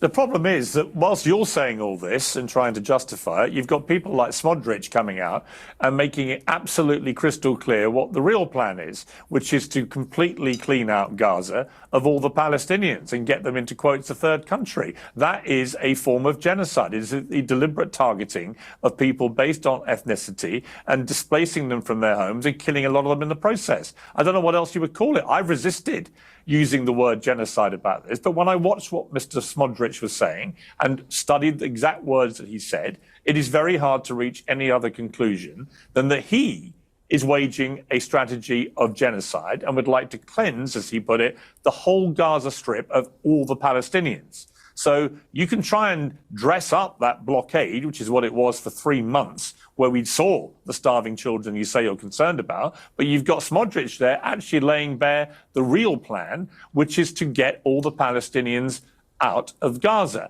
And that is a form of genocide, isn't it? What else do you call it?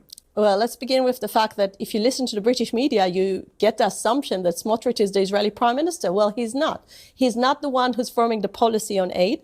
And the policy you just quoted is actually... So is he a liar? No, all I'm saying is that his policy... It's not just Bezalel Smotrich, who's the finance minister, chap. Like, this isn't a random guy. He's just one of the many high-level officials. Netanyahu said the same. Well, either he's lying or he's telling the truth. His statements are not standing in one line with Israel's policy. This is as a matter of fact. Now, going back to what you quoted basically President Trump's plan. And President Trump's plan is speaking about making Gaza a better place. Gaza will be a better place without having a terror hub, without having the underground tunnel city, without having people firing on Israeli cities. Just in the last 2 weeks, there were more rockets being fired from Gaza to Ashkelon, to some Israeli southern cities. We are not interested with any of that. And I just want to remind you, just in case you're so interested with finishing the war can finish today. If Hamas will surrender, if Hamas will make sure that no weapons in Gaza, if we'll see demilitarization of the Gaza Strip, and if our hostages are back home, the war will be ending today. I mean, just imagine that. All right, but let me ask. Nope. I think Piers is not fucking fully on board with the movement, and that's why he's just like neutering his own arguments here. He could be absolutely fucking cooking her up like a flank steak here. Like the Bezalel Smotrich thing, it's not just him. You know what I mean? It's not just him. If that's the case, then what the fuck does like Netanyahu mean when he says we're doing everything in our power to make sure that we follow through with Trump's permanent ethnic displacement plan? That's what we're going to do. There's not going to be a statehood for Palestinians ever. You know what I mean? Ask you though, but you accept that Israel has the strongest military in the Middle East, right? I am the proud owner of 2 cats, which are named after 2 Arsenal football legends. And like their owner, they are extremely demanding. How fortunate then that today's show is sponsored by Smalls, which happens to make incredible cat food. This stuff is packed with high quality protein, made with preservative-free ingredients, and is delivered directly to your doorstep. They started this back in 2017 with a few guys cooking good quality cat food at home. Now they've sold millions of cat meals nationwide, and the results speak for themselves. 88% of cat owners reported noticeable health improvements after switching. There's a risk-free trial, so you have nothing to lose except your cat's patience if you don't order soon. So give your cat the food they deserve. For a limited time only, uncensored viewers can get 35% off Smalls, plus an extra 50% off your first order by using the promo code PEERS. That's an additional 50% off when you head to smalls.com and use promo code PEERS. Again, that's promo code PEERS for an additional 50% off your first order, plus free shipping at smalls.com. We have a strong military, but very vulnerable population that's been hit by a terror organization. We're a small country. We're a small country that its border being invaded. Fine. I just asked you a question as to whether you have the strongest military in the Middle East. You accept you do? We do, but at the same time, we're a very vulnerable country when we're surrounded by radical Islamists. Dude, I love that. I love that. She literally did the we're both incredibly strong and mighty, but also very small being. Like, in the same second. It's crazy. Oh, we're a small bean country, Pierce. Why are you saying this? Israel #1, but also Israel baby. Israel little baby. Also, Israel's enemies are terror babies. Yeah, Israel is both David and Goliath, dude. When the opportunity presents itself, it's a strong, proud, powerful nation. Militant, but also so tiny and so small, constantly under threat. This is baby on baby violence, Pierce. Hold on one second. Fuck. Yes, including backed up by I'm not here Iran to defend radical that wants to destroy. I was pro-Israel when it first started because I was raised Christian nationalist. It was like an awakening. Imagine being raised into a member of the Nazi Party of the 1930s and realizing you were a disgusting subhuman. Thank you for not only informing me on the genocide, but also pulling me out of the cult. Hell yeah. I didn't do that, though. You did it. You were open-minded. You engaged in critical thinking. You engaged in something that contradicted your initial programming, and a lot of people don't do that. So I will always defend those who do and celebrate those who do. Remember, Israel. I'm not here to defend that. I'm not here to defend Hamas, who I think are a despicable terror organization. But you said there were 50,000 Hamas. Others have put the total figure at around 25,000, which begs the question, if after 18, 19 months now, you have been waging this ferocious war against 25, 26,000 terrorists, and you still haven't defeated them, you still can't get your hostages released, they're still not being released, it's clear to most people that your strategy is failing. But what you're doing is ramping up the attacks, ramping up the devastation, ramping up the clearing out of Gaza. You've got members of the cabinet openly saying they want to get... Is it actually funny? Yeah, I don't fucking know, dude. I don't know. Why are you spamming this? Oh my God. Oh my fucking God. Dude, stop spamming. I don't know. Oh my fucking Lord. I'm back. I'm back on the Jesus train. You can say bless you again. This guy made me find God. Find God! Get rid of all the Palestinians and get them into another country. So it seems to... Yeah, did Israel say it? Did Israel claim it? Then it's a lie, okay? That's my automatic lock. Fuck, dude.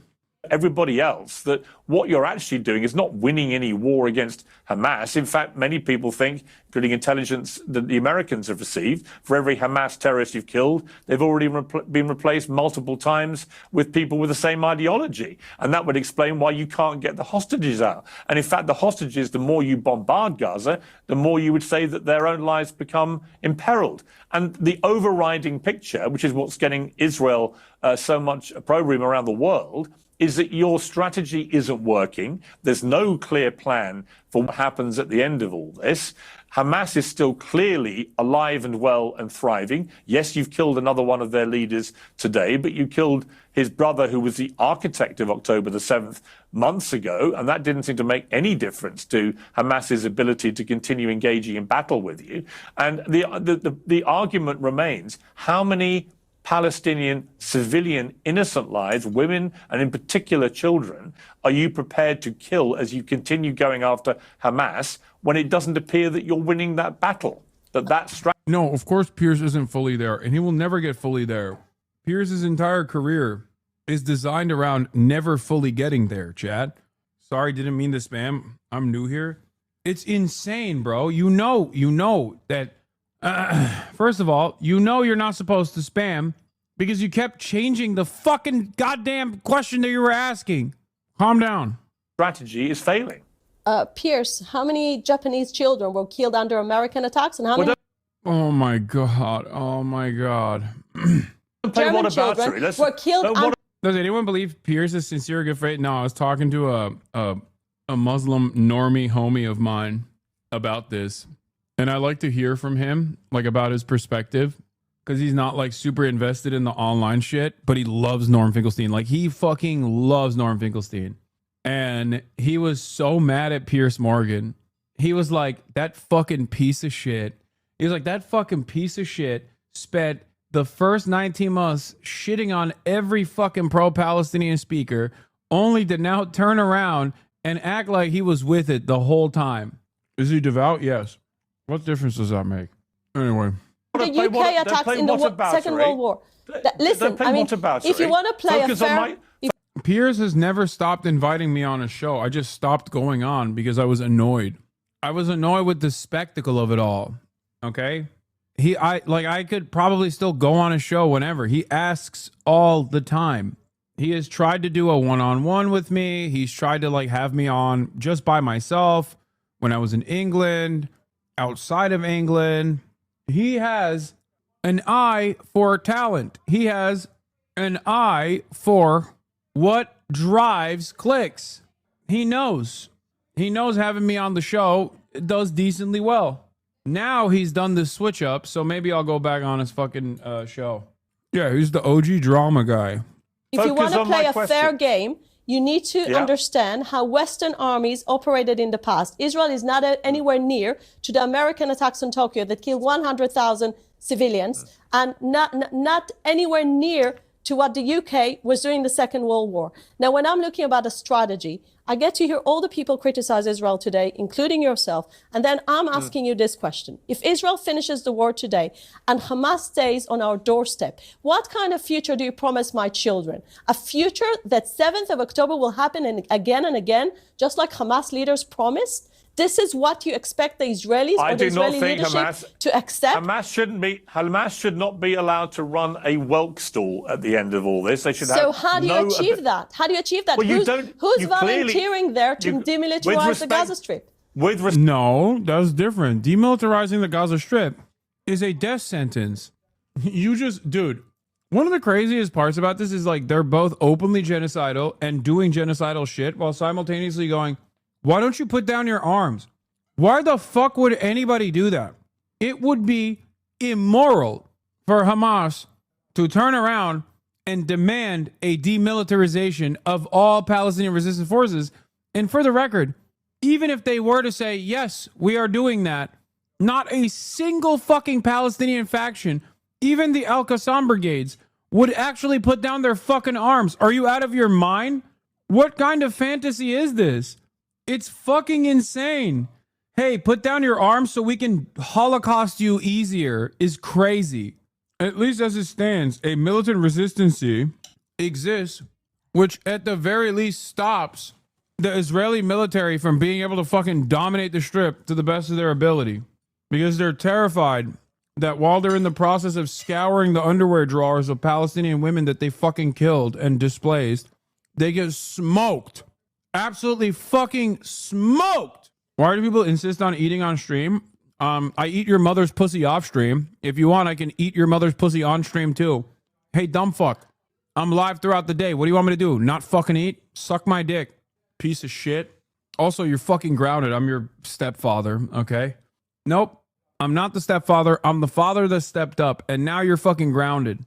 After PLO surrendered its weapons in 1982 and left Lebanon, Israel and a South Lebanon army proxy massacred over 3,500 Palestinian refugees in Sabra and Shatila. Yep. Also, the funniest part about it is Half of you motherfuckers are eating while watching me. It's so crazy. Take a fucking break and eat. What the fuck? Yeah, this is why you're a 10-month subscriber and not a fucking 10-month Twitch streamer, okay? That's not how this works. That's not how this works. There's no fucking taking a break. Twitch is a continuous stream, okay? God damn. Why the fuck? Oh my God, we're back. We're back to the fucking annoying assholes who are up my fucking dick. Shut up. Shut up. I'm the fucking captain, okay? I'm the captain. You don't know what the fuck you're talking about. No other fucking industry where you just like as a random onlooker go, nah, I don't like the way you fucking foamed up that latte, dude. Hey, big dog, why don't you give it an extra spin? It's crazy. It's fucking crazy. Shut up. I don't come to your fucking place of work and go, hey, Karen, don't see you actually looking at those goddamn Excel spreadsheets. As a matter of fact, it seems like you got one AirPod in one ear listening to some fucking random dickhead named HasanAbi on his fucking Twitch stream while you're simply acting as though you're working. You see me doing that? Do you see me coming over to your place of work and being like, oh, I can't believe you're having spaghetti and meatballs for lunch. That's going to make you fart quite a bit, actually. How about you switch it up, sugar tits, for some broccoli? Like, do I do that? No. So why the fuck are you doing that to me? Shut the fuck up. Anyway, I'm not actually mad. I'm memeing, but just quit the stream, dude. Okay, thanks, man. Yeah, I pay your salary, buddy. These are the exact same motherfuckers that lord over everyone in the service industry. Thank God I have the awesome power to be able to just fucking laser you out of existence and then humiliate you, regardless of the fucking 2 cents an hour that you pay me. Half the time you're not even doing that. You don't even have to do that. So goddamn entitled. Okay? So fucking entitled. It's like, duh, excuse me, I pay your salary. I pay you $6 a month and I get literally unlimited access to you every single fucking day. That's only a good line against cops. Yeah. Also, cops are the only motherfuckers who are able to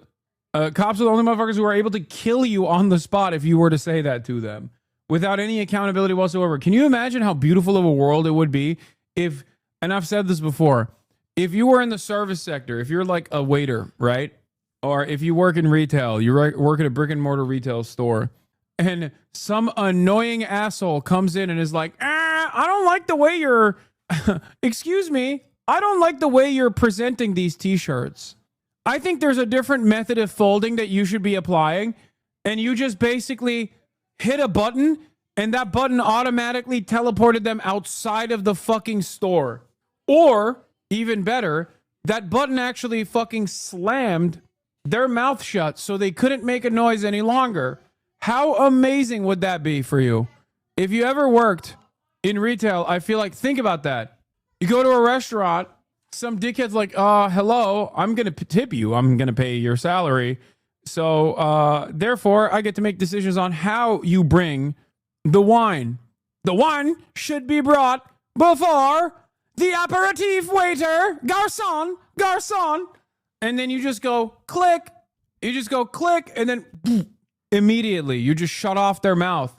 Like Matrix. Like in the Matrix, where the mouth is just like shut off entirely. Think about how much more enjoyable your life would be. Anyway, my partner and I argue about the best benign superpower. Ability to make someone shit themselves instantly is my pick. That's pretty good. I like that. I mean, another benign superpower would be to, like, with one snap, you just instantly transport someone that like 20 meters away from you. You know what I mean? You just go like that, boom. Teleport 20 meters away. That's not benign. No, that's why I said 20 meters. That's benign. 20 meters is benign. If you could do permanent teleportation, it would not be benign. It would be a very powerful superpower. But as long as you are able to do it for 20 meters, then it's benign. You know what I mean? All right, let's continue. Respect, Ambassador, you clearly don't achieve it with the way that you're trying to achieve it. All you're achieving at the moment is making Israel more and more of a global pariah. When only a few days ago, you have 2 doctors in Gaza who have 10 children, and 9 of them are killed in a bombardment by your forces, that doesn't make people feel, oh, this is all going great. It makes people think that you're waging a systematic destruction, not just of property and of land, but also of children. And that's what's happening. The percentage of children that you're killing compared to the percentage of you're killing of Hamas terrorists, what is it? Do you know? Do you know how many children you've killed? Well, hang on. Answer me that one question. Do you know how many Hamas terrorists you've killed and how many children you've killed? Do you know those two numbers? I know the numbers that came from the IDF. I know the numbers that came from a very, very established Give me the two numbers. Wait a second. We killed 30,000. We killed 30,000 terrorists in phase 1 of the war. Since the war is back, I don't have the numbers. But let me tell you one thing. We never target civilians. So this question is irrelevant. How many children have you killed? Pierce, Israel is not killing children. Israel is not killing children. Hamas is using them as human shields. Israel is killing children every single day. Pierce, this is a blood label you're putting on Israel. You know it's not true. That's such an insane lie that it's almost funny when you forget that it's like a real thing that's happening. Like saying that Israel does not kill children is like saying Americans don't eat hamburger. Okay? I'm sorry. Permanently scarred. Your reputation is over. Israel will forever be tarred with the reputational damage. It deserves a lot more than reputational damage, let's be real, of being an op to babies. Okay? Israel's number one op are children. That is all Israel fucking kills. That's literally their number one enemy combatant. That's the only thing that Israel can fight back against, the fucking diaper force. Saying this is blood libel does not do what you think it does. She thinks when she says, this is blood libel, you are Hamas doing blood libel. What she thinks is going on is like a lot of the onlookers are going to go, oh my God, I can't believe Piers Morgan is Hamas. I can't believe Piers Morgan is actually doing blood libel. No, a lot of people hear that and go, okay, is blood libel real then? Because I know Israel's number one enemy is babies. I've seen it with my own two fucking eyes. So all you've done, unironically, is now establish a defense for Nazis to say blood libel was real, see? And point to this. And these guys don't understand that. They literally cannot get out of their own heads. They think that everyone thinks like them. They think they've surrounded themselves with incredibly vicious people that have the exact same singular focus on murdering as many children as possible. So they think they can get away with this kind of commentary. They can't. HasanAbi is at it again. Insane. Someone like this has a platform. Dude, the numbers that do this, the number of people that do this is diminishing by the day. Have you guys noticed that? It's so funny because these like 38-year-old losers who fucking still live with their parents, if they were to talk to their moms and dads, even their fucking moms and dads who are otherwise conservative probably find what Israel's doing to be gross. But this dumb fuck still has to maintain this pro-Israeli position because like his favorite content creator is pro-Israel. You are nothing. You're not a human being, dude. You have literally dehumanized yourself. You are a chatbot for a fucking content creator. No matter what happens, I will forever think of that meme. It's like the chain being broken, the freedom meme. I think it was Evan who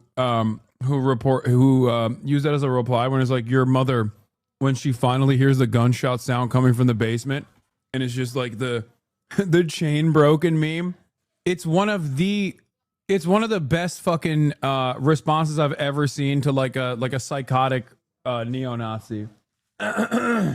Evan stole it from Right Wing Co-op? No, I mean, regardless of who came up with it. Look, I have a much nicer version of that I often say. I will usually say, this is the reason why your family acts like you're not around for Thanksgiving. You know? This is why, where they're like, oh, he's not around. You're upstairs. They tell you to come down after the whole fucking family is left to pick up the leftovers. Oh yeah, I find R words. R word and post of the day. Fuck white South Africans. Your mother when she hears a gunshot in the basement. Blood libels were a Nazi conspiracy about Jews? No, it's not. It's not a Nazi conspiracy about Jews. Blood libel far predates the Nazis. Okay? Blood libel is the idea that Jews are poisoning the wells in the fucking villages that they're in, And at a time when people didn't understand germ theory, they thought like, oh, these magic people are actually poisoning the wells and drinking the blood of our fucking children, our babies, and that's blood libel. And then they would use that as a reason to purge the villages of the Jews. Ironically, it's not dissimilar to the way Israel talks about Palestinians, actually. Come to think of it. Yeah, almost verbatim. Like, what? Any other Asmongold heads wish you would stop giving the left ammo like this. It makes us look bad. I don't need it because I'm not fat. Asmongold claims he has not worn deodorant since he was 14 years old. Yeah, I could tell you that. I mean, this is like, I'm going to keep it $150. This is one of those things where it's like, yeah, we knew. You know what I mean? Like, he didn't have to say it. Feel like it comes with the territory, you know? Oh, wow, you don't use deodorant? That's shocked. Shocked, I tell you. Why would I don't wear deodorant. The last time I wore deodorant is whenever I thought I could wear Axe body spray and girls would like me. I was like 14. I don't wear fucking deodorant. You know why? You know why I don't need deodorant? Because no, I don't need it because I'm not fat. Fat people need deodorant because they smell bad because all the Cheetos are coming through their skin. No, absolutely not. You got the grease going through. That doesn't happen with me. That absolutely happens with him. What? What? What the fuck? Oh, Jesus Christ, dude. Edgy humor enjoyers edgy humor enjoyers, man, they're so sick. They're so real. They're real. This is real. How dare you make me listen to that? You need to understand, this is the brilliant orator Asmongold, the face of the new emerging right-wing movement online. Oh, it's so fucking brilliant. It does sometimes feel like it's a psyop. Like, I feel like Asmongold is like, I imagined him. I like made up in my mind a truly repulsive human being in ways that, you know, most normal people will look at it and go, oh, ew, what? And never take seriously. I imagine him being the face of the right-wing movement to disparage the modern online right-wing movement. That's what I did. Like, there's so much more work necessary to undermine Ben Shapiro's arguments. A lot of the fucking talking points he's getting directly from the American Enterprise Institute. Like, when you're tackling someone like Ben Shapiro, you're tackling not just him, you're tackling the entire fucking media infrastructure that is behind the likes of Ben Shapiro that justifies right-wing policies, right? Whereas with Asmongold, it's just all you need to do is just, you know, I mean, he doesn't even present a decent argument. What the fuck is going on with my camera today? Ah! Anyway, with Asmongold, there's not really much you need to do to counter his positions. It's just, they're very stupid. And also, he looks gross. That's not like me at all, bro. Like, Hoflation. Dude, he should talk about Hoflation again. Also here, the reason why I'm talking about Asmongold is because he's like popping off on Frogan about 9/11 and stuff. He's popping off on Frogan about 9/11 and acting like he's really mad about Frogan's statements on 9/11. Here's Asmongold on 9/11. one of your most popular, biggest hits was that America deserved 9/11. Remember that? Yes. But what you meant to say is that American interventionism inadvertently caused this to happen. Am I right? Exactly. Not even inadvertently. It's a concept. It's a concept that historians call blowback. I totally agree with you about that. I completely agree with you. I think that you're right. I defended that. Wow, that's crazy. Wait, hold on. Wait a minute. So this all starts when Asmongold says Twitch should ban political content to optimize for ad revenue. Odds that me, Hasan, Tectone, Frogan, Denims, and Central Committee cause 90% of the PR problems for the entire website. I like that 90% of the PR problems that are caused for the entire website is never actually covered by real PR, and it's just the sweatiest fucking losers on Twitter that get mad.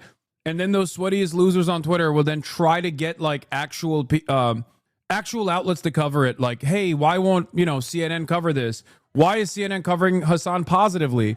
Like, these guys don't understand. Most people in mainstream media don't know who the fuck Asmongold is, don't know who the fuck Tectone is, don't know who the fuck Frogan is, Denims is, Central Committee is. They barely know who the fuck I am, okay? And the ones who know who the fuck I am in mainstream media obviously understand that, like, I'm a controversial figure, but ultimately a force for good, a force for progressive politics. We are lucky that mainstream media does not know who the fuck Asmongold is. If I wanted to destroy Twitter, I would literally go to every single one of my journalist friends and be like, hey, cover Asmongold. Cover how cover how Twitch is allowing Asmongold to run rampant, to run his fucking dirty ass dick all up and down the goddamn platform, saying the most insane shit. But I'm not like Asmongold. I don't want this fucking platform to perish because I'm selfish. Okay? That's what he's been doing, though. He has been actively trying to get all of these other people to cover Twitch in a negative fashion. It hasn't worked because most people don't know who the fuck Asmongold is. Thank God. Okay? But he's aligned with people who are actively trying to send tens of thousands of emails to the likes of like CNN, NBC, MSNBC, who are working, Dan Stalkman is the guy I'm talking about, who are working in unison with the Anti-Defamation League, also known as the Apartheid Defense League, to try and get all fucking advertisers to remove ads from the platform. Why? Because I'm still on the fucking platform. They are actively trying to make this a PR issue while simultaneously turning around and being like, we should ban politics, actually. It's just a real PR issue. Yeah, you can keep running the fucking hate campaign, but I hope everyone understands that he's a rat, okay? He's a rat-ass motherfucker who does not care about what happens to smaller content creators. That is just the truth. He's a selfish, rat-like individual who doesn't even care about other people in his fucking immediate vicinity enough to shower, clearly. Anyway, having said that, let's hear what he had to say, and then we'll see what Frogan had to say, and then I'll give some more takes. That's what I would do. If I wanted to optimize ad revenue, you know what I would do? I'd ban politics.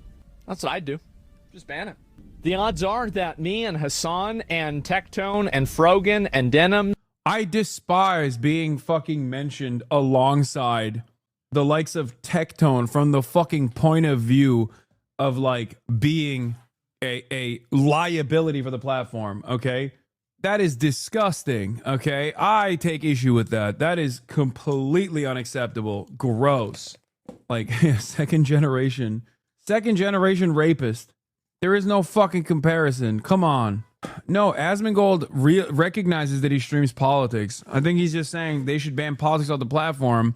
And if they were to do that, he probably would stop talking about politics, I assume. Or at least go back to talking about titties in video games. Because in his mind, that's not political. He doesn't understand that there's a reason why he has such a fucking massive right-wing audience. Because for years, he presented himself as a person that is advocating for free speech. Free speech on which boundaries, of course? Oh, that's right. Titties in fucking video games. Titties in video games. Why are they small? Why can they not be larger? And Central Committee cause 90% of the PR problems on the... Like, imagine thinking in your dumb fuck, horse blinder focused vision of the world, okay? Yeah. CNN is looking at Michael from Pennsylvania's account and going, I can't believe he said something like this. Like, that's a real mover and shaker in the fucking media world. It's like dudes at Ogilvy, marketing executives at Ogilvy are like, we were going to dump $7 million into our Q4 advertisement campaign on Twitch. And then I saw Michael from Pennsylvania on a LSF post, and I realized we should probably give all that money to a TikToker. I'm sorry, guys. You got to get your head out of the fucking... You got to get your head out of your ass. It's so stupid to think that, like, what you see in the circles that you contribute to online is actually real movers and real shakers in the world of discourse. Okay? It's not. It's not. Nobody gives a fuck. Okay? Like, if you want to look at actual PR problems, Asmongold is not wrong. Okay? Asmongold does cause real PR problems. Let's look at Asmongold on the news side. Okay? All we wanted to do was play video games. Streamers such as Asmongold have more influence than ever. What are they really saying? Aftermath site and all these like are fake ass websites, and it doesn't matter. MSN is an aggregator.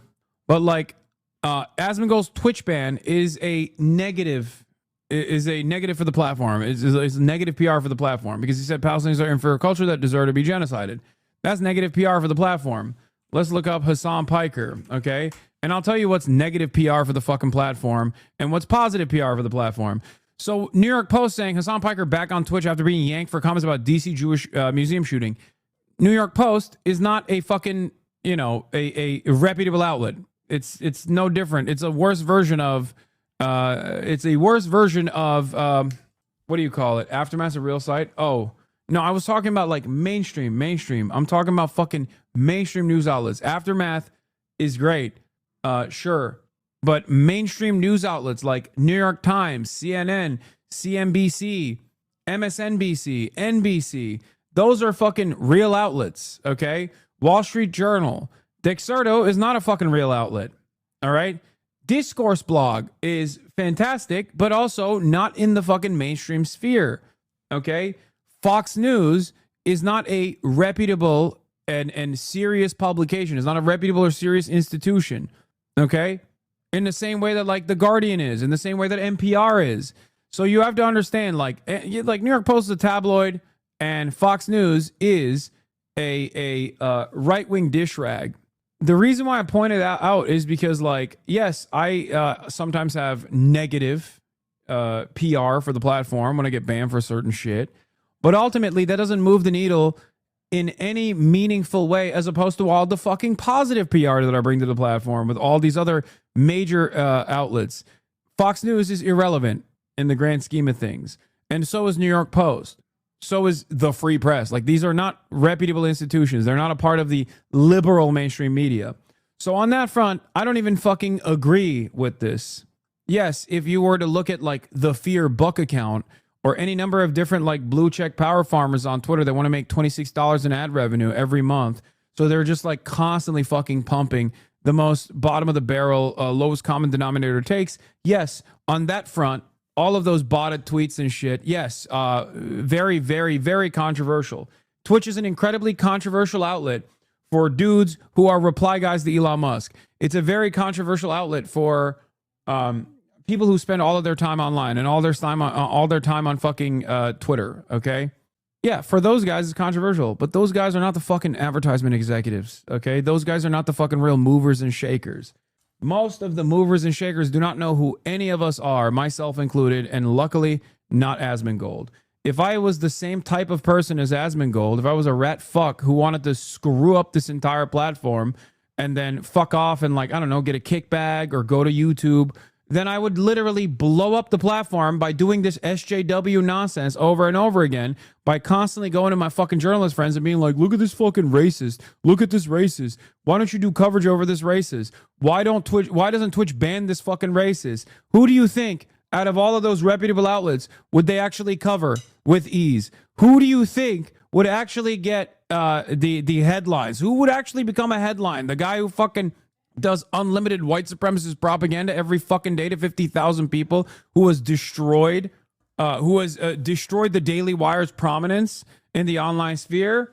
Or a guy like myself who, yes, has radical perspectives, but is on the right side and definitely has opinions that are not that far removed from the average fucking journalist. That's it.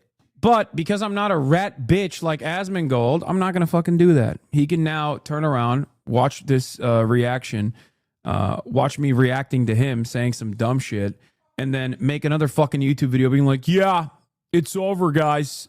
Gotta fucking ban this guy. He's so funny. I'm simply laughing. I'm laughing at him. Yeah. Also, who showers? I don't understand. I don't smell bad. I'm skinny. Yeah, it's common sense. So yes, I do love, like I said, the fact that he is the face of the modern right, the modern right-wing movement. All right, having said that, let's take a look at what his response was to Frogan. Wait, hold on. Why can't I press Control-Shift-T?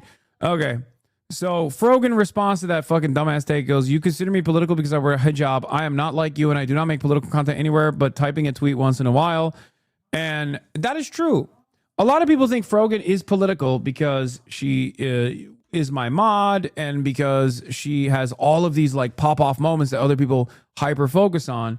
But outside of those like very famous fucking moments, like she does drama. She watches fucking TLC shows. Okay? Don't try to use your hijab as a shield for your disgusting behavior. American soldiers deserve PTSD. Arab Jew racial tier list. Sub goal to make a 9/11 cake. Called October 7th mass murder is a revolution. Those are PR problems, obviously. Your religion isn't the problem. You are. Now, of course, Asmongold does this thing where he's he talks about the fucking Sabra hummus tier list. Ridiculous. Okay, pick you. Sabra hummus tier list. I feel like doesn't deserve to be on this list. Okay. Exaggerated version of something that she did say that I think is understandably going to cause a lot of ire, especially coming from a woman in a hijab. Okay. This is absolutely fucking ridiculous. Arab Jew. Nick, come on. Nick, come on. You're right next to my ear. What is happening? I love my family, but sometimes they are, while I'm live, trying to directly communicate with me. Oh. Oof. Asmongold looks like when All Might without his powers in My Hero Academia. Oh my god, you're not wrong. Yeah. Sub goal to make a 9/11 cake. Absolutely zero fucking people give a shit about 9/11 jokes, okay? So the reason why I took issue with this was specifically because of the 9/11 cake thing, okay?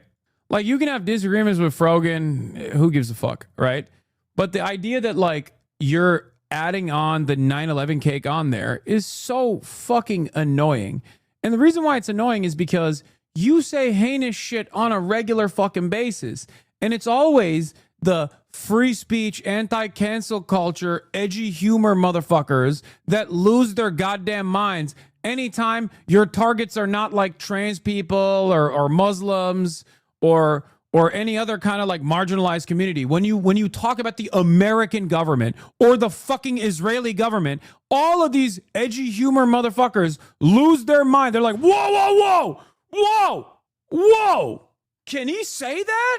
Can he say that? Whoa, we should kill this guy. Can we put you in jail, please? Yeah, they go, time out on hate.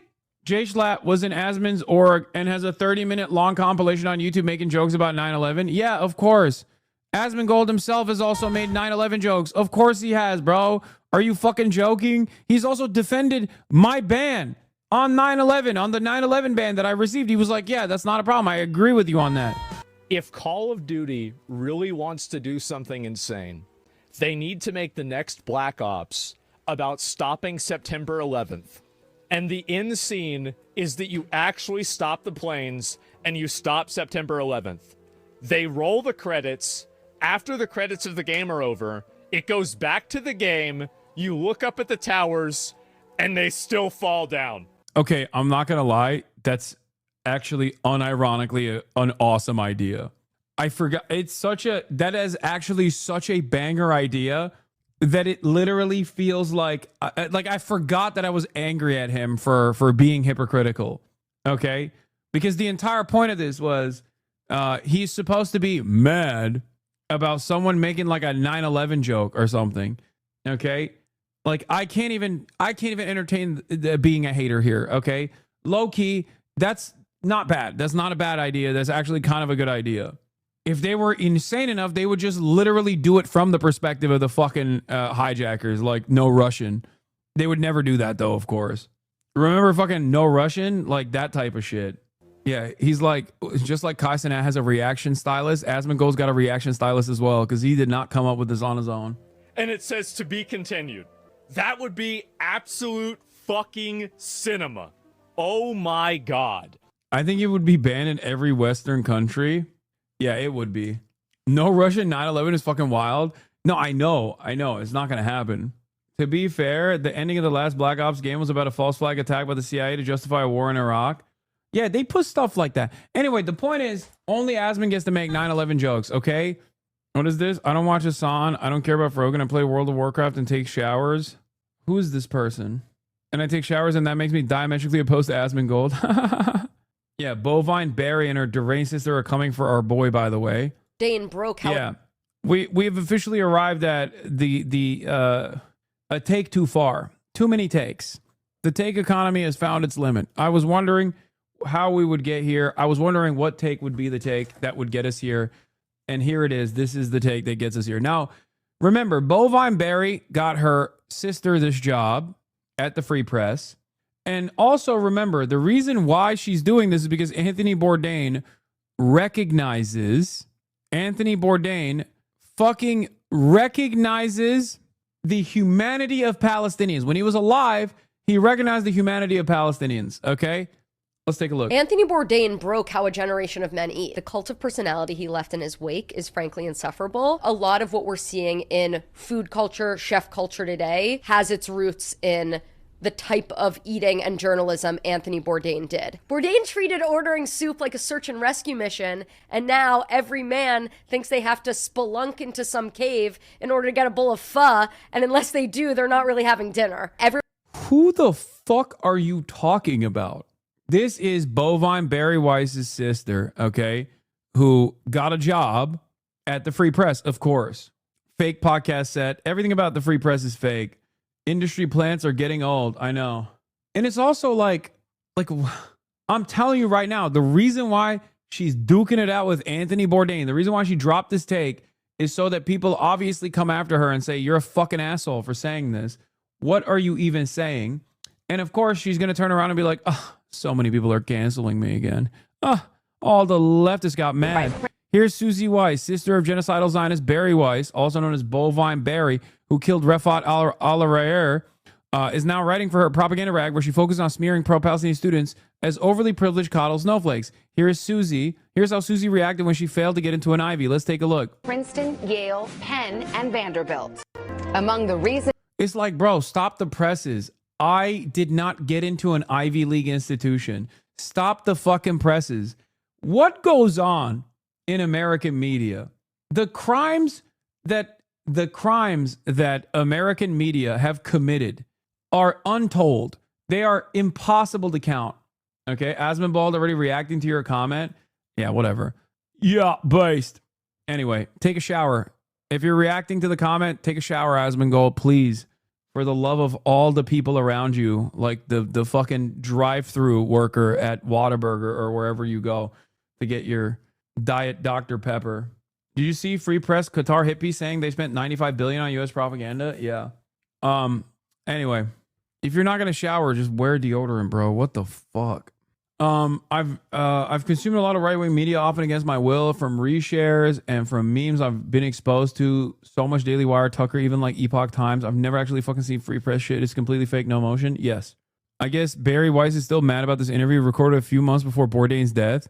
Yeah, it's particularly painful. Look, I read the op-ed page for the New York Times and I want to fucking kill myself. Wait, you'll see. We hired a fact checker to fact check them. Oh, good. Who is it? Who's corrected there the most? I don't know, Brooks. Like, Brooks is the biggest fucking doofus. It's like Night of the Living Dead over there. Oh my God, Barry Weiss. What the hell has happened? It's the fucking worst. That guy Bennett, he needs to be shot out of the nearest cannon. Who's the one with the obsession for Asian sex trade? Christoph. A little fucking creepy. Disgusting. Maureen Dowd. How the fuck do you have a job? It's crazy. It's madness. I guess Barry never forgot. So glad Susie was eventually able to overcome all the obstacles put in front of her and take her rightful meritocratic place doing punditry for her sister's website. She was rejected by... Like, at least I started my career at my uncle's YouTube page. You know what I mean? And then made my own thing. Barry's sister, Barry herself, literally self-canceled from the New York Times because no one would fucking fire her, only to then try and make a career out of being self-canceled from the New York Times, and then went to the nearest billionaires to set up a propaganda dish rag called the Free Press and a fake unaccredited university, and then hired her little sister. Princeton, Yale, Penn, and Vanderbilt. Among the reasons Susie says she was rejected, quote, diversity. I offer about as much diversity as a saltine cracker. She writes, I also probably should have started a fake charity, collecting donations for the underprivileged chimpanzees of the Congo. She even blames her parents, writing, I noticed long ago that my parents gave up on parenting me. I've never sat down at a piano, never plucked a violin. Still, the competition is steep. Princeton accepted only 7% of its over 26,000 applicants this year. Stop the presses. A rich white woman was not allowed to get into Princeton. What are we doing, man? How is this news, bro? Oh my God. It's crazy. Like, this is some shit you tell your friends, okay? Not mainstream media. And then if your friends are kind enough, they gently tell you, you are an immensely privileged person, and I think you will survive. You should perhaps never reveal this to another person ever again. Meanwhile, in the United fucking States of America, you get to do this on mainstream outlets, and then people actually feel bad for you. Okay, I didn't get into any of the Ivies either, you know? Boo-hoo! Who gives a shit? Just because you're an A student and have great test scores doesn't mean you're eligible for an Ivy League school. Some call Susie a truth teller. Others say she's entitled. To those of you disgusted by this, shocked that I take for granted the wonderful gifts I've been afforded, I say, shh, The Real Housewives is on. And Susie Weiss joins us now. Susie, good morning. Like, why are you in the studio? Like, they're like, oh my God, we have to do an in-depth analysis. We have to do full 360 coverage on this. Okay. Stop the presses, please. What the fuck? No, this is not parody, man. Morning to you. Good morning. Well, that's one way to blow off a little steam in an op-ed in the Wall Street Journal. Yeah, thank you so much for having me, by the way, and also thank you to the Wall Street Journal for printing my piece. Well, what were you hoping to accomplish? Well, it's a funny story, actually. The piece was written, I got rejected from a bunch of schools in one day, and like any teenager, I'm sure like millions of teenagers that day, I was crying to my mom, and she said, I cannot hear about this anymore. Just go talk to someone else. So I called my sister. Bro, she did do the thing that I said. Oh my God. Oh my God. Turns out she did try it. So I called my sister, who works, I guess at the time, did she work at Wall Street Journal? And I was crying, but she was hysterically laughing, and she said, go write this down. So I did, and this is what came out of it. Actually, we asked our viewers what they thought. We put the op-ed online. 53% said it's a whiny one-woman pity party. 30%. Oh my God. Even the today.com survey was like, come on, bro. Who gives a fuck? Oh, to her fucking face. You'll never guess where she worked before the Free Press. Read her bio, where she follows me. Oh, New York Post, of course. Huge in Japan. R.I.P. Peep. The Free Press, hot goss. Both of the Weiss sisters follow me. I'm under attack. Wait, did she mean Lil Peep? What the fuck? Wait, Lil Peep was a massive anti-Zionist. He was on that Free Palestine shit way before anybody else. He's a communist, dude. He was a communist. Said it accurately captures what college admissions officers expect these days, and 17% said they weren't sure whether to take it seriously or be appalled by it. So what do you say to those 53% who say, okay, you're blaming others, but not yourself? I want to did you call my grandparents? Because I don't think you got them in there. Well, where would they come down? I think they would support me, but... Anyway, she's back now. Now she's doing takes. Really good takes. Anthony Bourdain broke how a generation of men eat. The cult of personality he left in his wake is frankly insufferable. A lot of what we're seeing in food culture, chef culture today has its roots in the type of eating and journalism Anthony Bourdain did. Bourdain treated ordering soup like a search and rescue mission, and now every man thinks they have to spelunk into some cave in order to get a bowl of pho, and unless they do, they're not really having dinner. Everyone just needs to calm down, take a step back, enjoy the slice of pizza or burger you're eating. It's not that deep. Anthony Bourdain broke how a generation of men eat. The cult of personality he left in his wake is frankly insufferable. A lot of what we're seeing in food culture, chef culture today has its roots in the type of eating and journalism Anthony Bourdain did. Bourdain treated ordering soup like a search and rescue mission, and now every man thinks they have to spelunk into some cave in order to get a bowl of pho, and unless they do, they're not really having dinner. Everyone just needs to calm down, take a step back, enjoy the slice of pizza or burger you're eating. It's not that deep. Kaisenat save us? He won't save you. We're Anthony gonna watch it Bourdain again. broke how a generation of men eat. The cult of personality he left in his wake is Okay, I'll stop. You only do this for the most brain dead takes? Yeah. Sorry. Lil Peep was a communist also because of his grandfather. Yeah. Who was one of AMLO's favorite authors, John Womack Jr., Harvard professor Marxist. Yep. Anyway. Oh, I was going to do Dan Bongino having a rough one. We have to see this. I mean, I gave up everything for this. I mean, you know, my wife is struggling. I'm not a victim. I'm not Jim Comey. It's fine. I did this and I'm proud I did it. But if you think we're there for tea and crumpets, well, I mean, Cash is there all day. We share it. Our offices are linked. He turns on the faucet. I hear it. He's there he gets in at like 6 o'clock in the morning. He doesn't leave till 7 at night. You know, I'm in there at 7:30. Wow. Thank you, sir. You're so brave for leaving behind your Rumble stream to become the deputy director of the FBI. In the morning, he uses the gym. I work out in my apartment, but I stare at these four walls all day in D.C., you know, by myself, divorced from my wife. Not divorced, but I mean separated, divorced. And it's hard. I mean, you know, we love each other, and it's hard to be apart. But you're doing some great work. You're straightening out the FBI. You're moving buildings. There's a lot of change. I got one more thing. I mean, I gave up everything for this. I mean, he's a victim, dude. I want to be at the RNC. I want to see Patricia McCloskey. I want to scream for the GOP. I want to sit with Dan Bongino. I want to show the American flag. Eggs behind the toilet in Grandma's basement. I want to ask him if he'll be my dad. I want to change my name to Nick Bongino. I want to tell him about the man in the stairs. He kinda looks like Dan Bongino. Grandma tries to tell me not to go down there, but I would be safe with Dan Bongino. I wanna be at the RNC. I wanna be like Dan Bongino. I wanna be at the RNC. I wanna be like Dan Bongino. Banger. Felix says, now this is riffing. It's Barry Wise's sister. She gave her some culture reporter sinecure to allegedly provide some levity amidst the nonstop Israel didn't kill any families, and they also deserved it broadcast. New BB No Money? Yeah, I saw BB No Money actually did something controversial.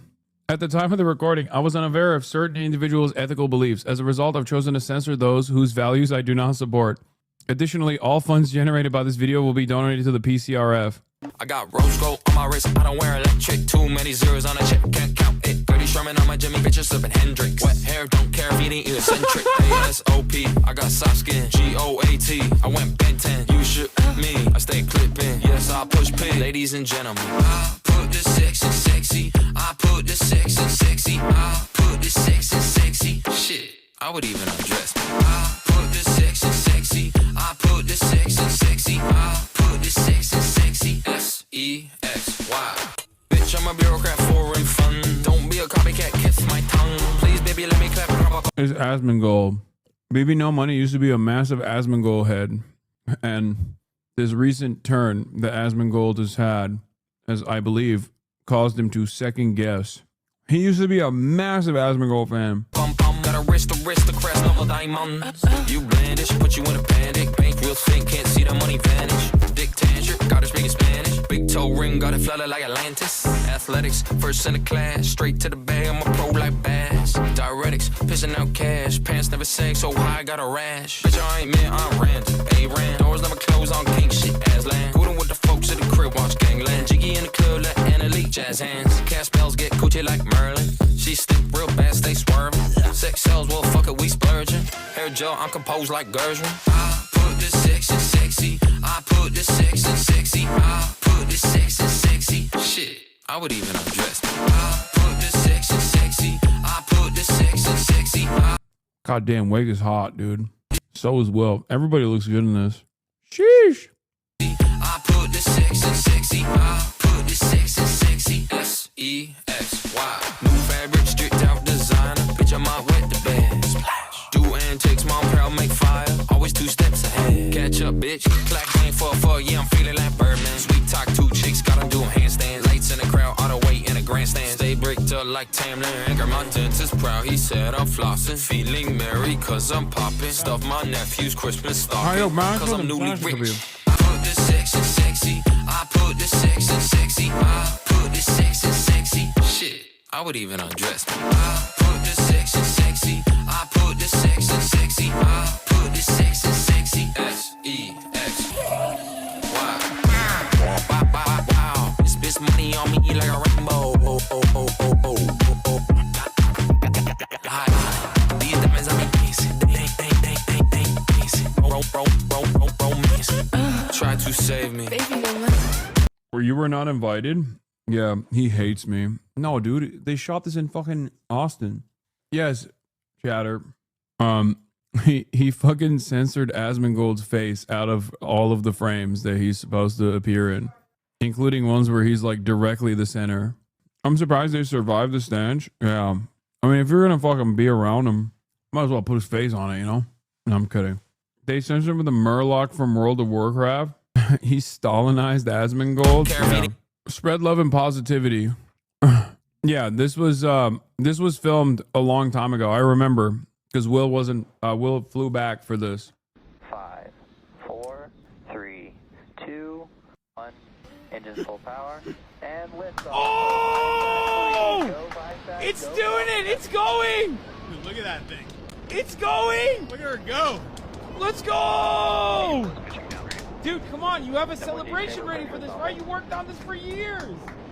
This is what I always make fun of with engineers at NASA when they just like sit there and go, yay. No, come on. Dude, just watch it. Don't worry about reacting. Just watch the rocket. No, but you should be more excited. React harder. 30 seconds React harder.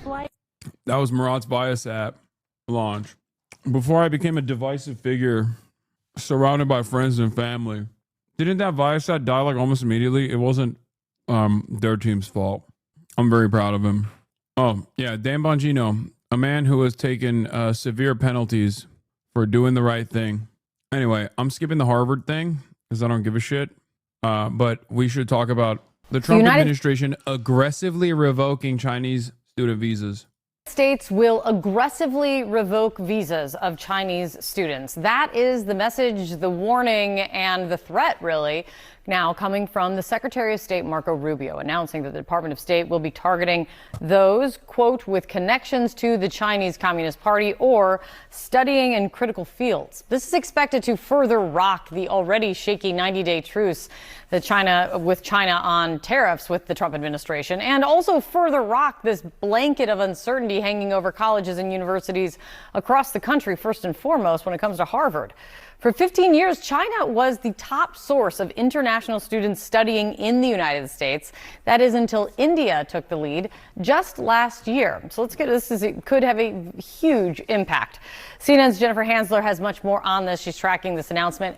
And Jen, what are you learning about what the Secretary of State is saying here?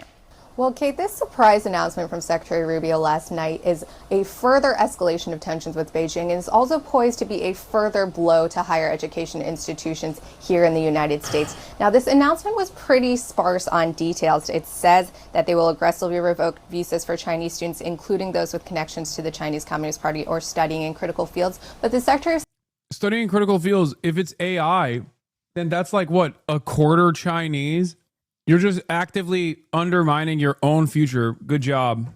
Like, even if Chinese nationals were to inevitably go back to China and work in China, while they're in the United States of America at Harvard, they are contributing to American innovation. Okay? They are quite literally contributing to our own country's innovative process.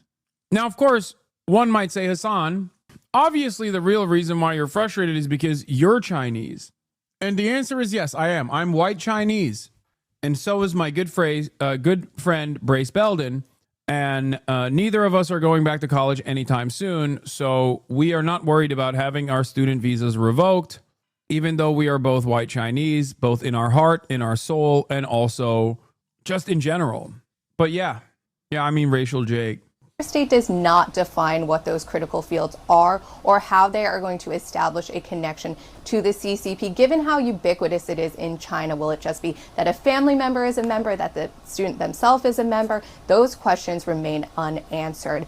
Now, there's also questions about how they are going to further revise their visa vetting process for those from China in Hong Kong. It is notable that the Secretary of State said they would be working with the Department of Homeland Security on the visa revocations, which indicates that they are going to be aggressive about potentially not allowing these students to remain in the United States once their visas are revoked. Now, this is just among a slew of actions that the administration has taken over the past several days, targeting visas, especially those for international students. On Tuesday, the State Department ordered all of its embassies and consulates around the world to pause all new visa appointments for student and exchange visa applicants. This pause is so they can work on an expanded social media vetting policy. They say that this policy guidance is going to be rolled out in the coming days, but it is likely to have an impact on the number of students who will be able to obtain those visas and come and study here in the United States. That in turn, of course, Kate, is going to impact the universities here who rely on these students for enrollment numbers and tuition money. I should also note that they escalated their feud with Harvard. I learned from senior administration officials last night that they are now reviewing. Like doing this on American colleges would destroy the UC system. Like University of California is done. It's over. The visas of all Harvard affiliated visa holders, not just students, Kate. That is an important new development as well. Thank you so much, and great reporting as always. In another blow to international students in higher education across the U.S., the State Department says that it will work with the Department of Homeland Security to stop some Chinese students from attending school in the U.S. U.S. Secretary of State Marco Rubio announced Wednesday that the administration will, quote, aggressively revoke visas for Chinese students, including those with connections to the Chinese Communist Party. I can't believe I'm saying this because what a sad state of affairs we live in. But I think this was Laura Loomer's doing. She kept pushing the Trump administration to do this because I guess Xi Jinping's like daughter goes to Harvard.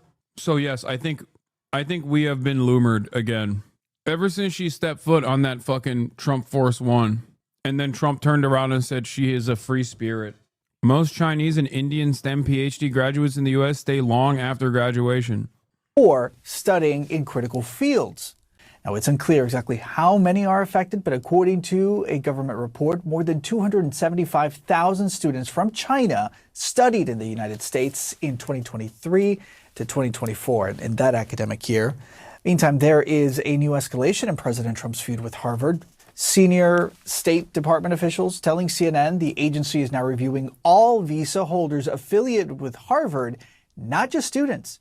The officials did not say why the review was being conducted, though. On Wednesday, Trump suggested that the Ivy League school should have a 15% cap on the percentage of foreign students that it accepts. We want to know where those students come. Are they troublemakers? What countries do they come? And we're not going to, if somebody is coming from a certain country and they're 100% fine, which I hope most of them are, but many of them won't be. You're going to see some very radical people. They're taking people from areas of the world that are very radicalized, and we don't want them making trouble in our country. On Thursday, a federal judge in Boston will be hearing arguments on whether Harvard's international students should be indefinitely protected following Trump's attempt to revoke the university's student visa program. We're being used like... Activist Laura Loomer is calling for Chinese President Xi Jinping's daughter to be deported in the wake of Trump administration's edict to revoke visas of some Chinese students, especially those linked to the Chinese Communist Party. President Xi's daughter, Xi Mingzhe, according to Financial Express, previously attended Harvard University, Loomer said. Deport Xi Jinping's daughter. She lives in Massachusetts and went to Harvard. Sources tell me PLA guards from the CCP provide her with private security on U.S. soil in Massachusetts. The People's Liberation Army is the military arm of the Chinese Communist Party. Loomer's post came hours after Secretary of State Marco Rubio announced the administration. She's been pushing for this before, by the way.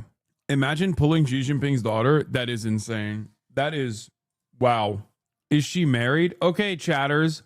You're not, you know what? You deserve it, okay? You deserve this. You deserve what you're about to experience, okay? I'm sorry. You did this.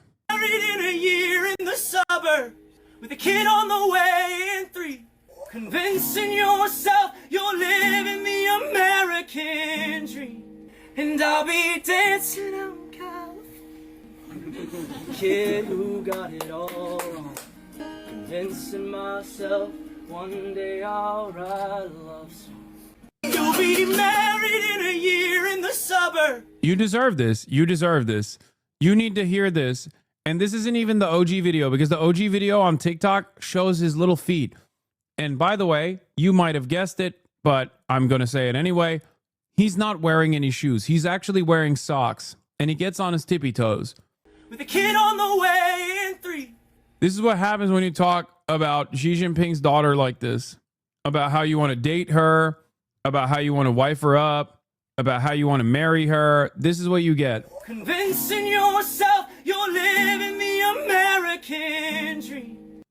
You'll be married in a year in the suburbs with a kid on the way in 3. Look at his feet. Look at his feet. Convincing yourself you're living the American dream. And I'll be dancing on Look at his little feet. convincing myself one day I'll write a love song. Who is this? Is the song of the summer, dude. Song of the fucking summer. Sometimes I like to show you stuff like this to basically prove, without saying anything, that maybe listening to music is bad. Okay? Look at him stomping his little feet. Oh my God. Oh my God. Look at how much air he gets, bro. I like showing you stuff like this so you guys actually want to make music illegal. A year in the suburbs with a kid on the way in 3. Convincing yourself. I love when he goes like this. Like he hits the riff and then goes, with a kid on the way in 3. Like, thanks, man. You're living the American dream. I think myself and everyone included on TikTok, when we first encountered this, we all collectively thought this is Kyle Gordon doing shenanigans again. For those of you who don't know, Kyle Gordon is an amazing and unironically very talented comedian who impersonates like different genres of music from different time periods. And he is incredible. And when I saw this, I was like, oh, there goes Kyle Gordon again, fucking around. And then I found out, no, this is like a person who's doing this deliberately. There's a lot of stuff on TikTok. There's a lot of stuff on TikTok that's like just really bad. There's just like really bad coworker music on TikTok. Like they have, Kyle Gordon is not one of them. Kyle Gordon actually makes bangers, but there's like that one guy who kind of looks like Keizo, but is a rapper. You know what I'm talking about? Like sometimes they'll do, no, not Jelly Roll. Is it Jelly Roll? No, I don't think it's Jelly Roll. The bubonic guy.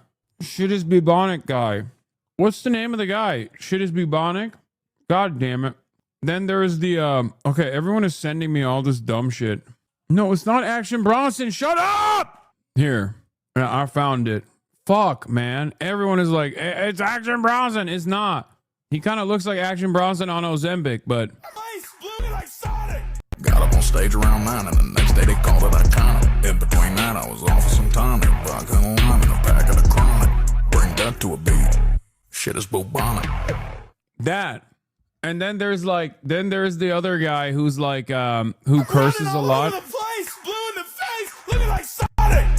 Got up on stage around 9 and the next day they called it iconic. In between that I was off for some time. Vodka and lime in a pack of the chronic. Bring death to a beat. Bring that to a beat.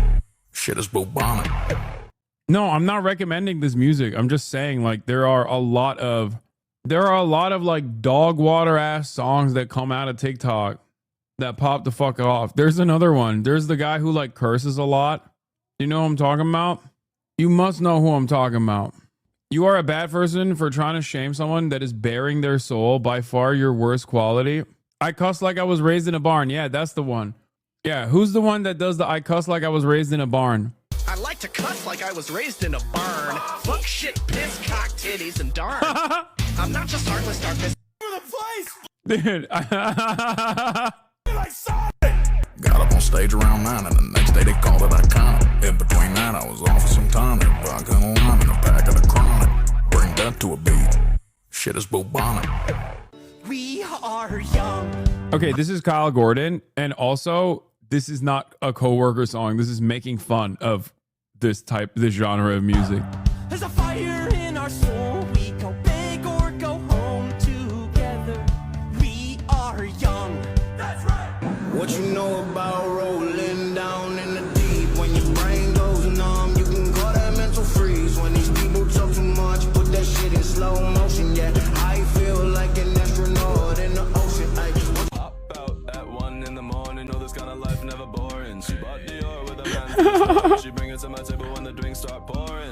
Dude, I forgot about this pop out at 1 a.m. Oh my God.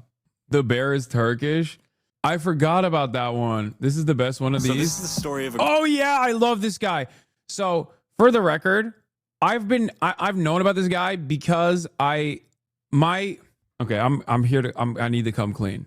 Okay. I love Instagram Reels. And I've been doing this for far before Brace started posting his Instagram Reel shit, for the record. I used to do this with the Aussie boys. If you remember, they would talk about it. Where sometimes I will literally sit down and cast my phone onto the TV and just watch Instagram Reels. Because I think TikTok For You page is addictive, but Instagram Reels are so fucking cringe. Oh my God, my Gen X parents do that. I'm dying. No. You don't understand. My consumption of Instagram Reels are for an entirely different purpose than your parents. Okay? It is so unimaginably insane. I like to do it because I think it helps me tap in to a normie sphere that is impossible to reach. I don't think you guys understand. It's like people watching. Obviously, Fave TikToks 420 basically does this professionally, but for TikToks, okay? But I personally think Instagram Reels is an untapped territory of madness and cringe. And the reason why I brought all of this is because this guy's been popping on Instagram Reels for years. Girl where everyone's first impression of her is that she's really innocent. But when you get to actually talking to her, you find out she's kind of got a dirty mind. She got that innocent face, but a dirty little, a body like that should be a crime. She'll take over your life without warning. Got you addicted to the high in the morning.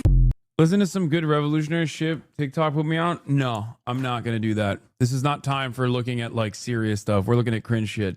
So, yeah, no, that guy is really bad. He is really, really bad. It's awesome. He's so bad. It's fucking amazing. There is more, however. I really hate when I am on a wavelength and chat is just on a totally separate wavelength. Like, I'm trying to show you guys something and there are motherfuckers who are like, bro, watch this hour-and-a-half philosophical YouTube video essay about the ethics of murdering people on the street, like ethics of vigilante justice. Can you please watch this instead? No, man, we're doing some dumb shit. Can you fucking get with the goddamn program? She's 5'5" with a little attitude. She likes guys, but she likes some girls too. Dark eyes and her hair matches her mood. She's my type, never will forget the view. I love this guy. I love him. You have TISM episodes where you hyper-focus and chat's going to learn to live with it. No, but it's like, this is a very specific wavelength that we're on. And I wish that me and the entire community could be on the same fucking wavelength. But we have other people with very specific types of autism that literally go, no, you have to watch this video, please. Are these actual songs or are they designed to be a clip? No, they're actual songs. So this is the story of an artistic girl with a dark past.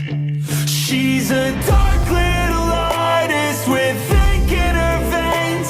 She's been through the hardest but prospered from pain. She appears to be heartless, surrounded by flames, but through all the darkness, a lover is. Women can be cringe too. Oh, this is another one of my favorite. This is another one of my favorite creatures, dude.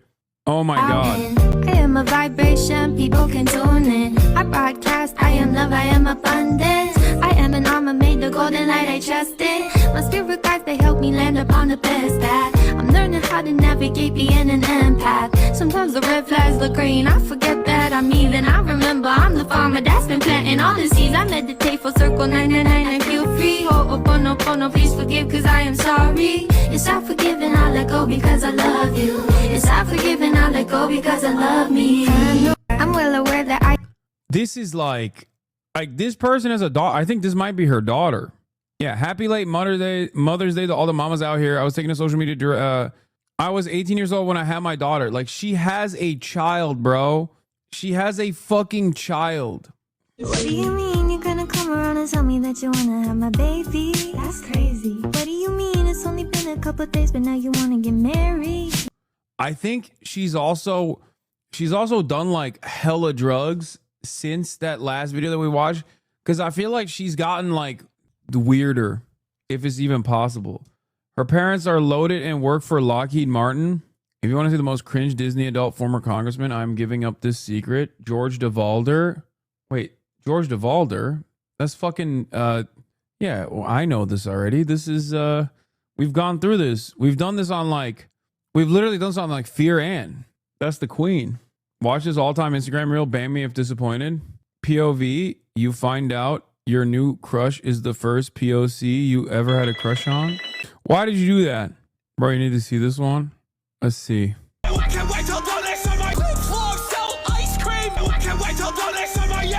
There are so many of whatever the fuck this is. This is why I prefer Instagram Reels over TikTok For You page. Because like my algorithm on TikTok For You, my algorithm on my TikTok For You page is like, it's so, I guess like after years of consumption, is so like meticulously designed to give me the most like humorless, straight lined political videos, with like every fifth video being an Indonesian man sitting in the corner of a Hollywood movie, and there's like a weird line that's going across the Hollywood movie for some reason. Like, I don't know why there's always like a weird light bar in between the Hollywood movie. And then also it's not even like a movie, it's not even a scene sometimes from a movie, but it's instead AI voice depicting what is going on in the movie. You know what I'm saying? Like, that's the type of shit I got on my TikTok For You page. Like, so that's why I like Instagram Reels, because Instagram Reels show you like random Let's shit. learn my new dance. Well, we learn about Marxist theory.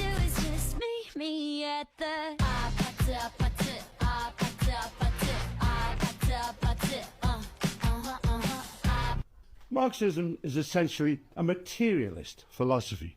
The genius of Marx was that he allied the humanist philosophy of Hegel with the economics of people like Ricardo. Marx said, up until now, philosophers have only sought to interpret the world. The point is to change it.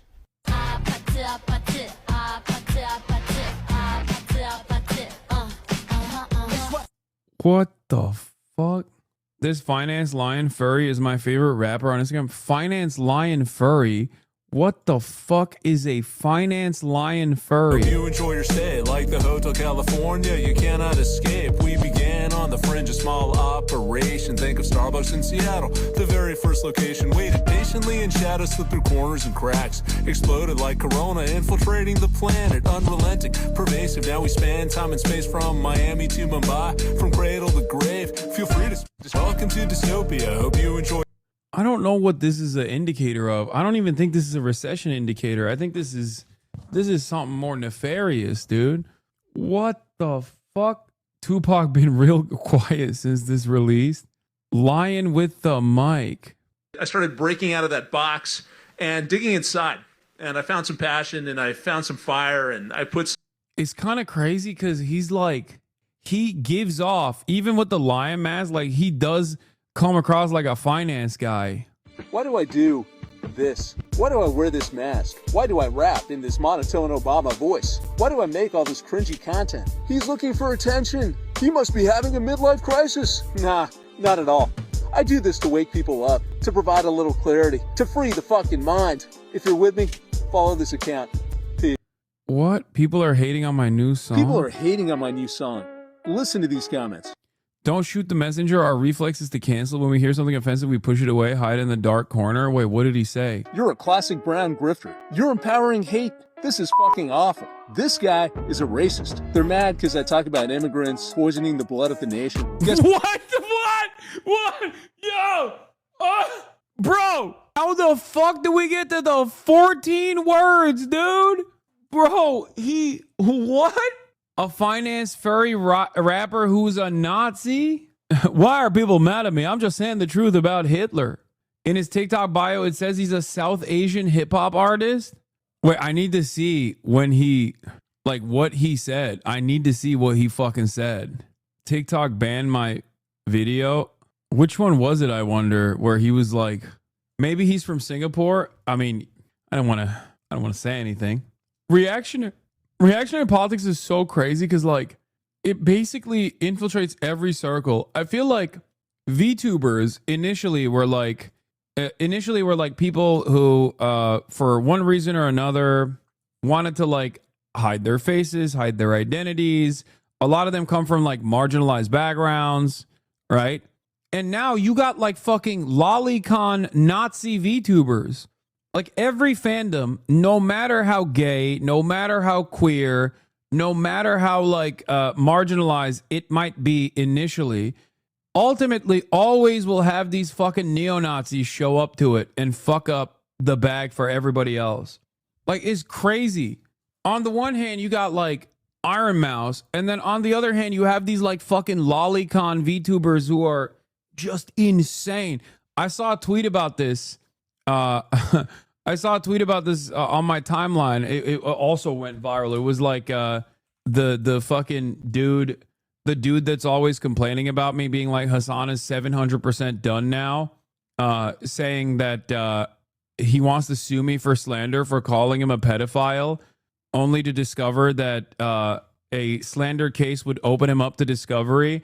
And I feel like his hard drives would be so criminal that he might actually go and face criminal repercussions in the aftermath of said situation, you know? But someone basically was quote retweeting it, being like, how the fuck are you, how are people seriously, oh, here it is. I can't take any VTubers seriously, bro. You are a cartoon character. Imagine if Bugs Bunny was defending Israel and being a pedophile. Call me a pedophile. Lolicon Zionist VTuber says he's looking into lawsuits, learns about how Discovery works, immediately stops looking. Greenblatt went on CNN only hours after the shooting had taken place to make incredibly slanderous statements about me. I don't remember him making any slanderous statements. You call me a pedophile. That's slander. Mr. Hasan, in case we're Also, aren't VTubers supposed to have like cool voices? Isn't that part of it? I don't get it. I don't get it. Like, how the fuck did this happen? Is there seriously no news to cover?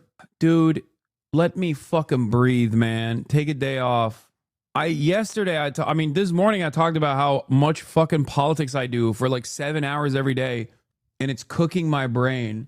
And god damn, immediately people are just like, bro, what the fuck? Get back to politics, news monkey.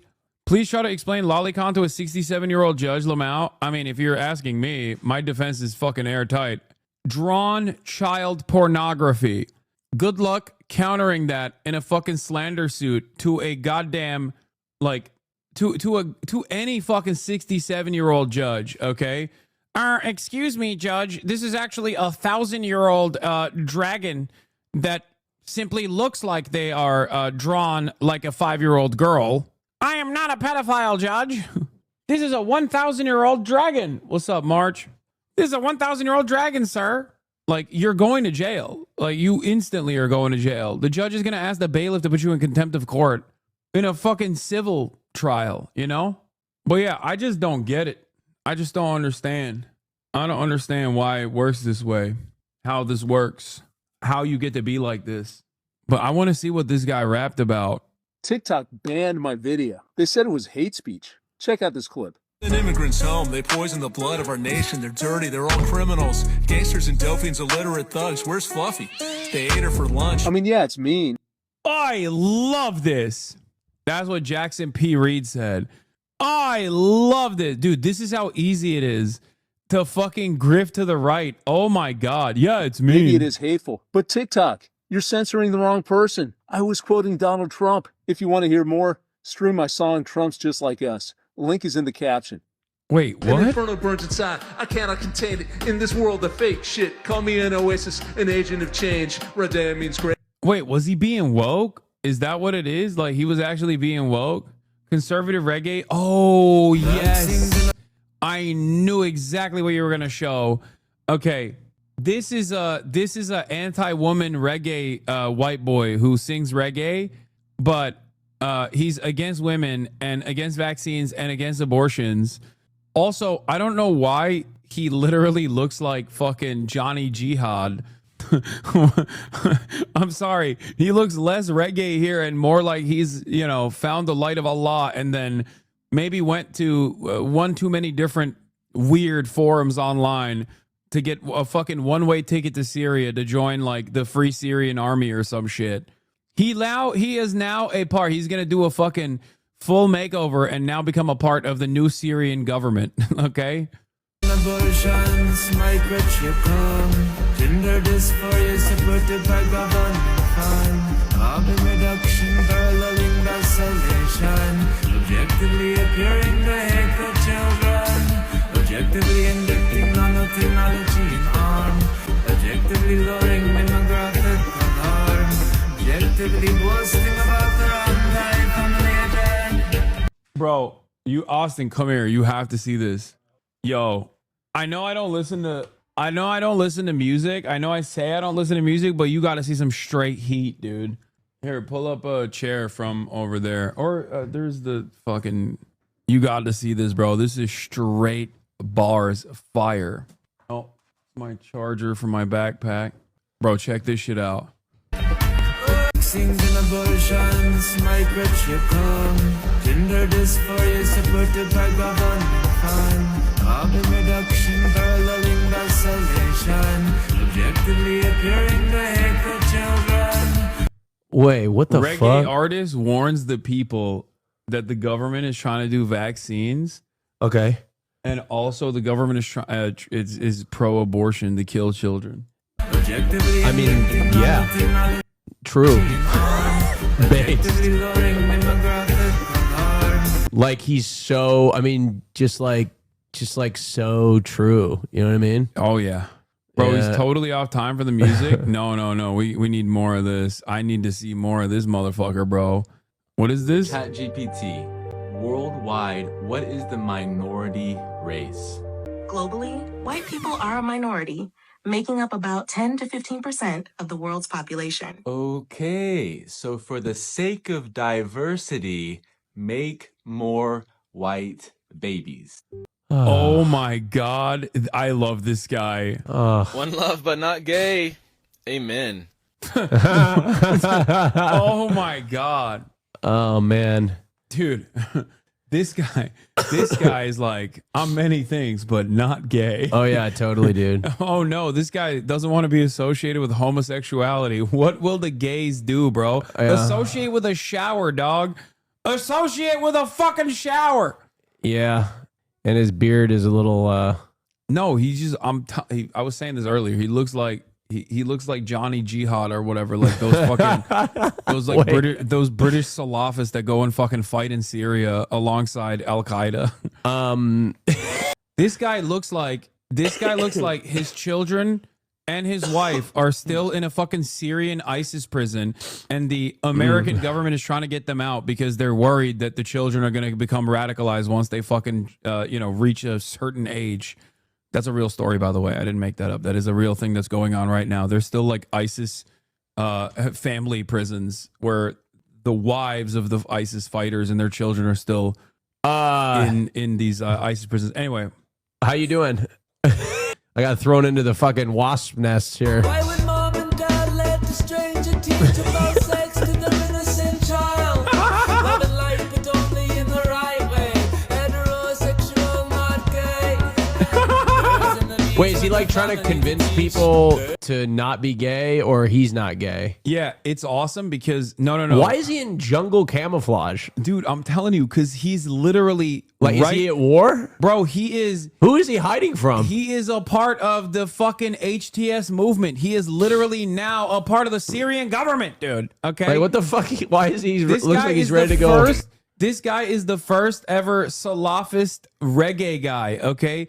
Christian Salafist revert turned Syrian minister of music. What the fuck is going on? The CIA, he lives in Mexico. Oh my God. Oh my God. You hate to see a white boy moving different, shaking my head. Birds in the bees for the family to teach. Birds in the fuck somebody said I look like Dom Toretto? He does look like Bad Empanada, low key. That's not. You ain't wrong about that. Okay, Jolani before he learned about institutions, yeah. Jolani before he got hit with the Zelensky ray.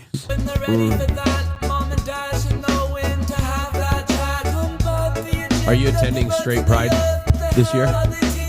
Yeah, that's why I'm going to the straightest place I can go to, bro. Yeah, he's escaping. I think it's just very strange that he's escaping Los Angeles in the gayest weekend of the year.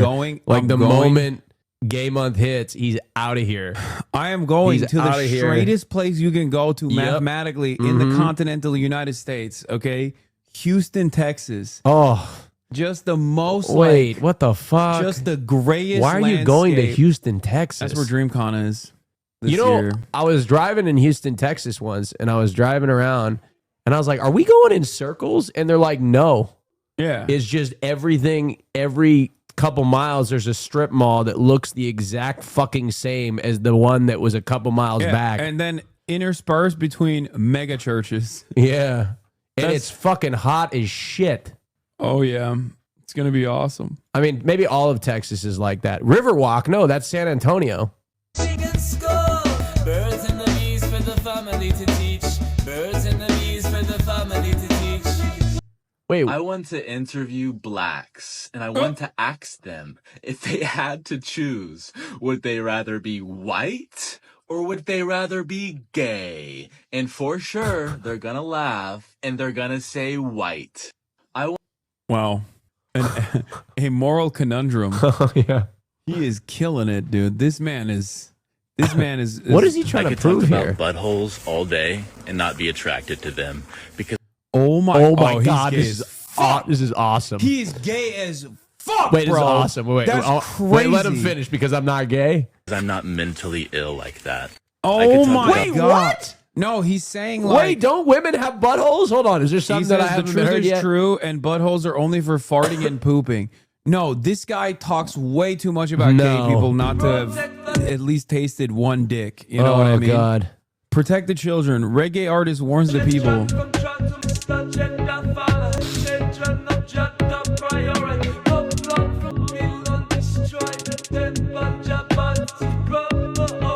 Wait, that's not, how many views did this guy get? 39. Well, no. Why are you giving... This guy, because he's the greatest artist of our generation. Sexualizing their mind. Hassan, this is a big fucking break.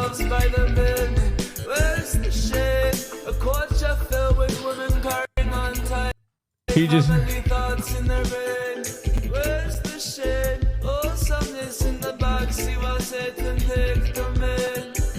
Which one of you crazies in the chat found this guy? I saw this guy on Twitter like a while back, and I said I was gonna do a deeper dive into him, and I guess like someone in the chat reminded me because I was looking at like my favorite cringe artists, and someone linked it to me, but feminism. Is a problem.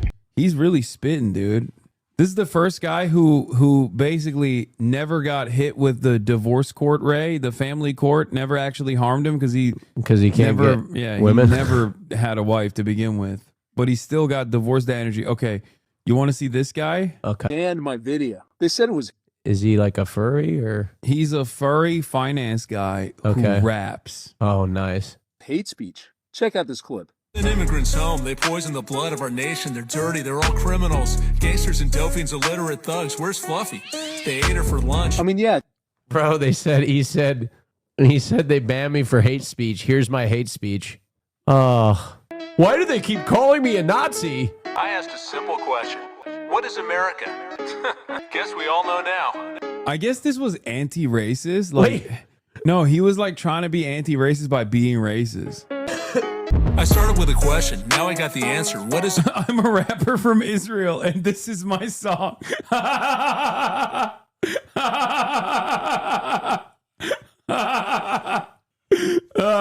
Hamas, baby terror.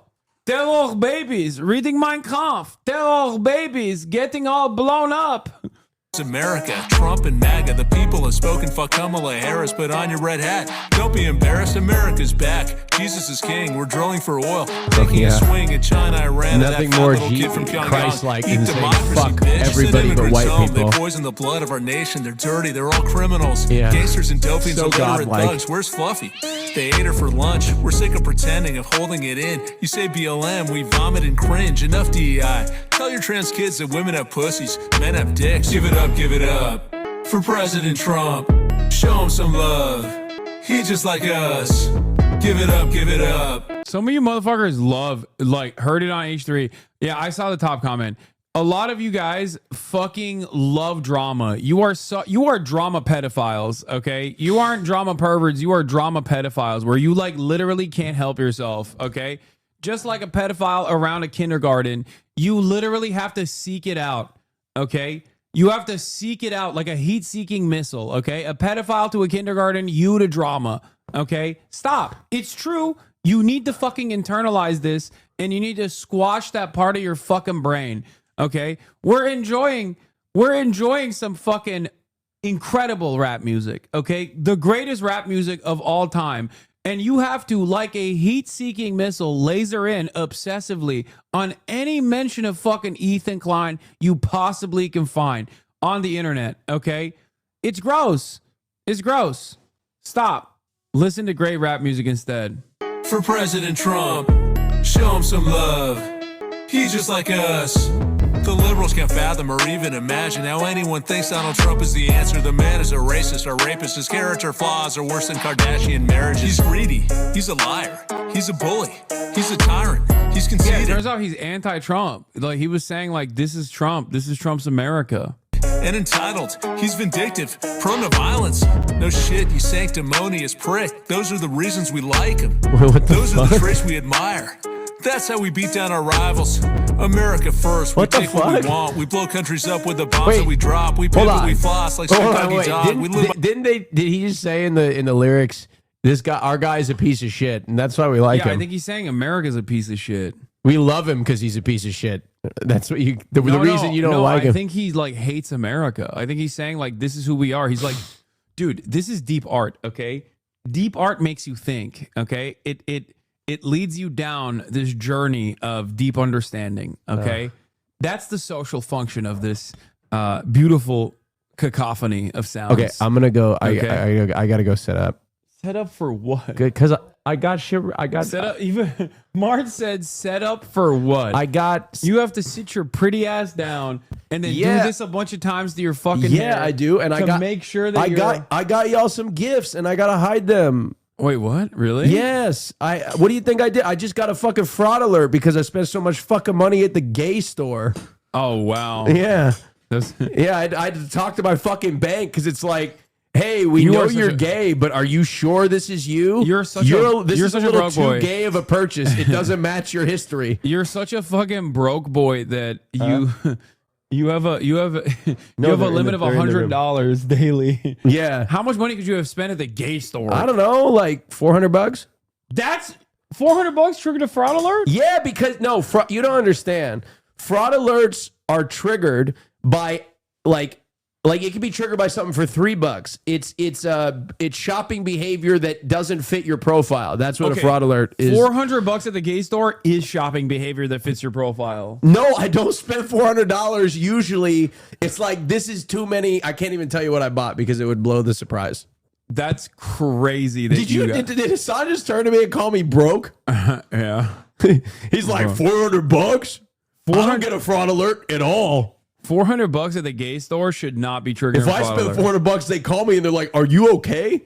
Pride Month is in 3 days. What the fuck? That's me. That's how I feel. That's how I feel about Pride Month coming up. It's a little. I can't talk. I can't blow the content for the podcast. Someone spends $800 at the straight store. Yeah, baby. Yeah. Oh my God. He has a website and you can book him, Hassan, Lying with a Mic. So Lying with a Mic is actually fucking cool. Like he's saying that this is Trump represents America and America is shit. Like that's what he's saying. I misunderstood this guy because his music is too deep. By one law, money is God. Give it up for President Trump. Show him some love. He just like us. Give it up for President Trump. Wait, he is actually really good on Palestine? Shut the fuck up. Khalil is This is Mahmoud Khalil, a Columbia University student. He might be deported for protesting against Israel. Why would he take that I'm gonna chance? get some water. Why would he risk his want education, water? his family, his livelihood? No. Here's my answer. Check it out. Something is awakened. I've lost the patience to stand by in the face of genocidal Oh my God, there's like people walking around him. arrangements orchestrated by madmen who repeat empty statements and condone the decimation of a helpless population, Oh, he did the triple fucking helpless population. Oh my God. This is a new immortal technique. I can't believe this fucking furry has a better take on Israel-Palestine than Bernie Sanders. Who hasn't? Piers Morgan has outflanked Bernie Sanders. And now Lion with a Mic has outflanked Bernie Sanders. What the hell's going on, man? Bernie, what's happening? It's not discovering music. We do not have to hand it to this guy. How is this guy pro-Trump and anti-genocide at the same time? He's not. He's not pro-Trump. He's saying Trump sucks and we suck for voting for him. That's what he's saying. Show him some love. He's just like us. Trump is the face of our deepest desires, the id we denied that struggles inside us, the pompous white man who still symbolizes authority, strength, and America rising. A savior, yeah, disguised as a villain, a devil who gives us explicit permission to murder young children. Just one condition, no closing your eyes when you look in the mirror. That's it?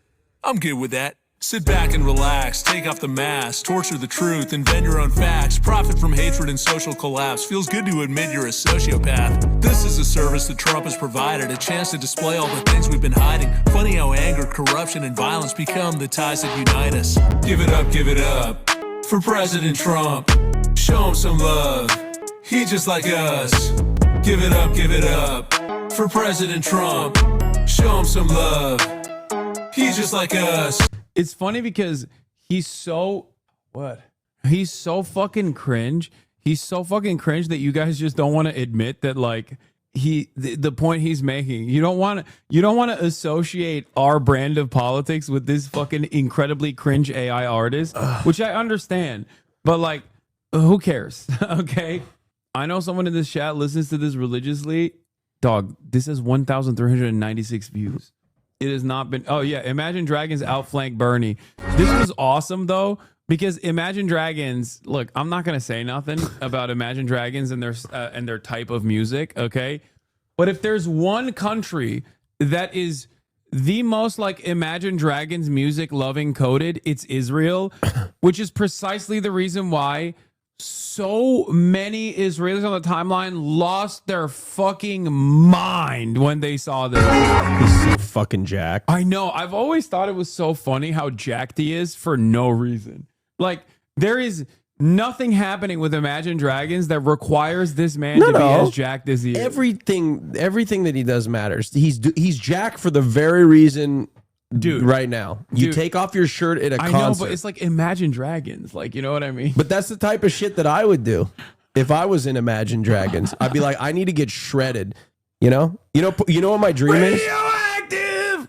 Sorry, you don't even listen to music. I listen to Imagine Dragons. We gotta go. We gotta go. Cutie's here. We gotta go. Everybody, love you all. I gotta go film the episode of the podcast. We have to film it even earlier than usual because Cutie has some fucking obligations, okay? Unfortunately, somebody is a busy bee, okay? And that is QT Cinderella. So obviously for Princess Diva Cutie Cinderella, we have to make sure that we film at a reasonable time. But yeah. Yeah, blaming the woman as always. Love you guys. See you tomorrow. I'll do Elden Ring tomorrow. Okay, peace. Los Angeles, California, says Hasan. The starlight to the starlight to the topic just begun. There he is again. Hasan is streaming. Hasan is streaming. There he is again. Hasan is streaming. Hasan.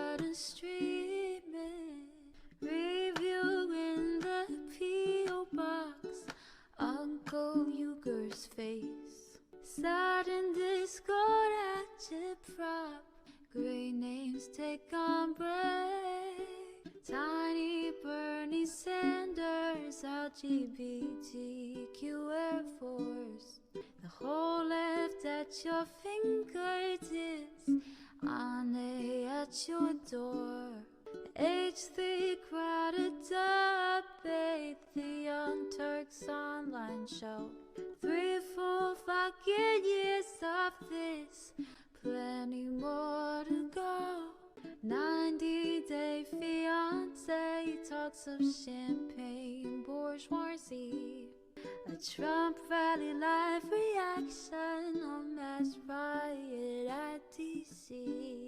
There he is again, Hasan is streaming, Hasan is streaming. Yeah.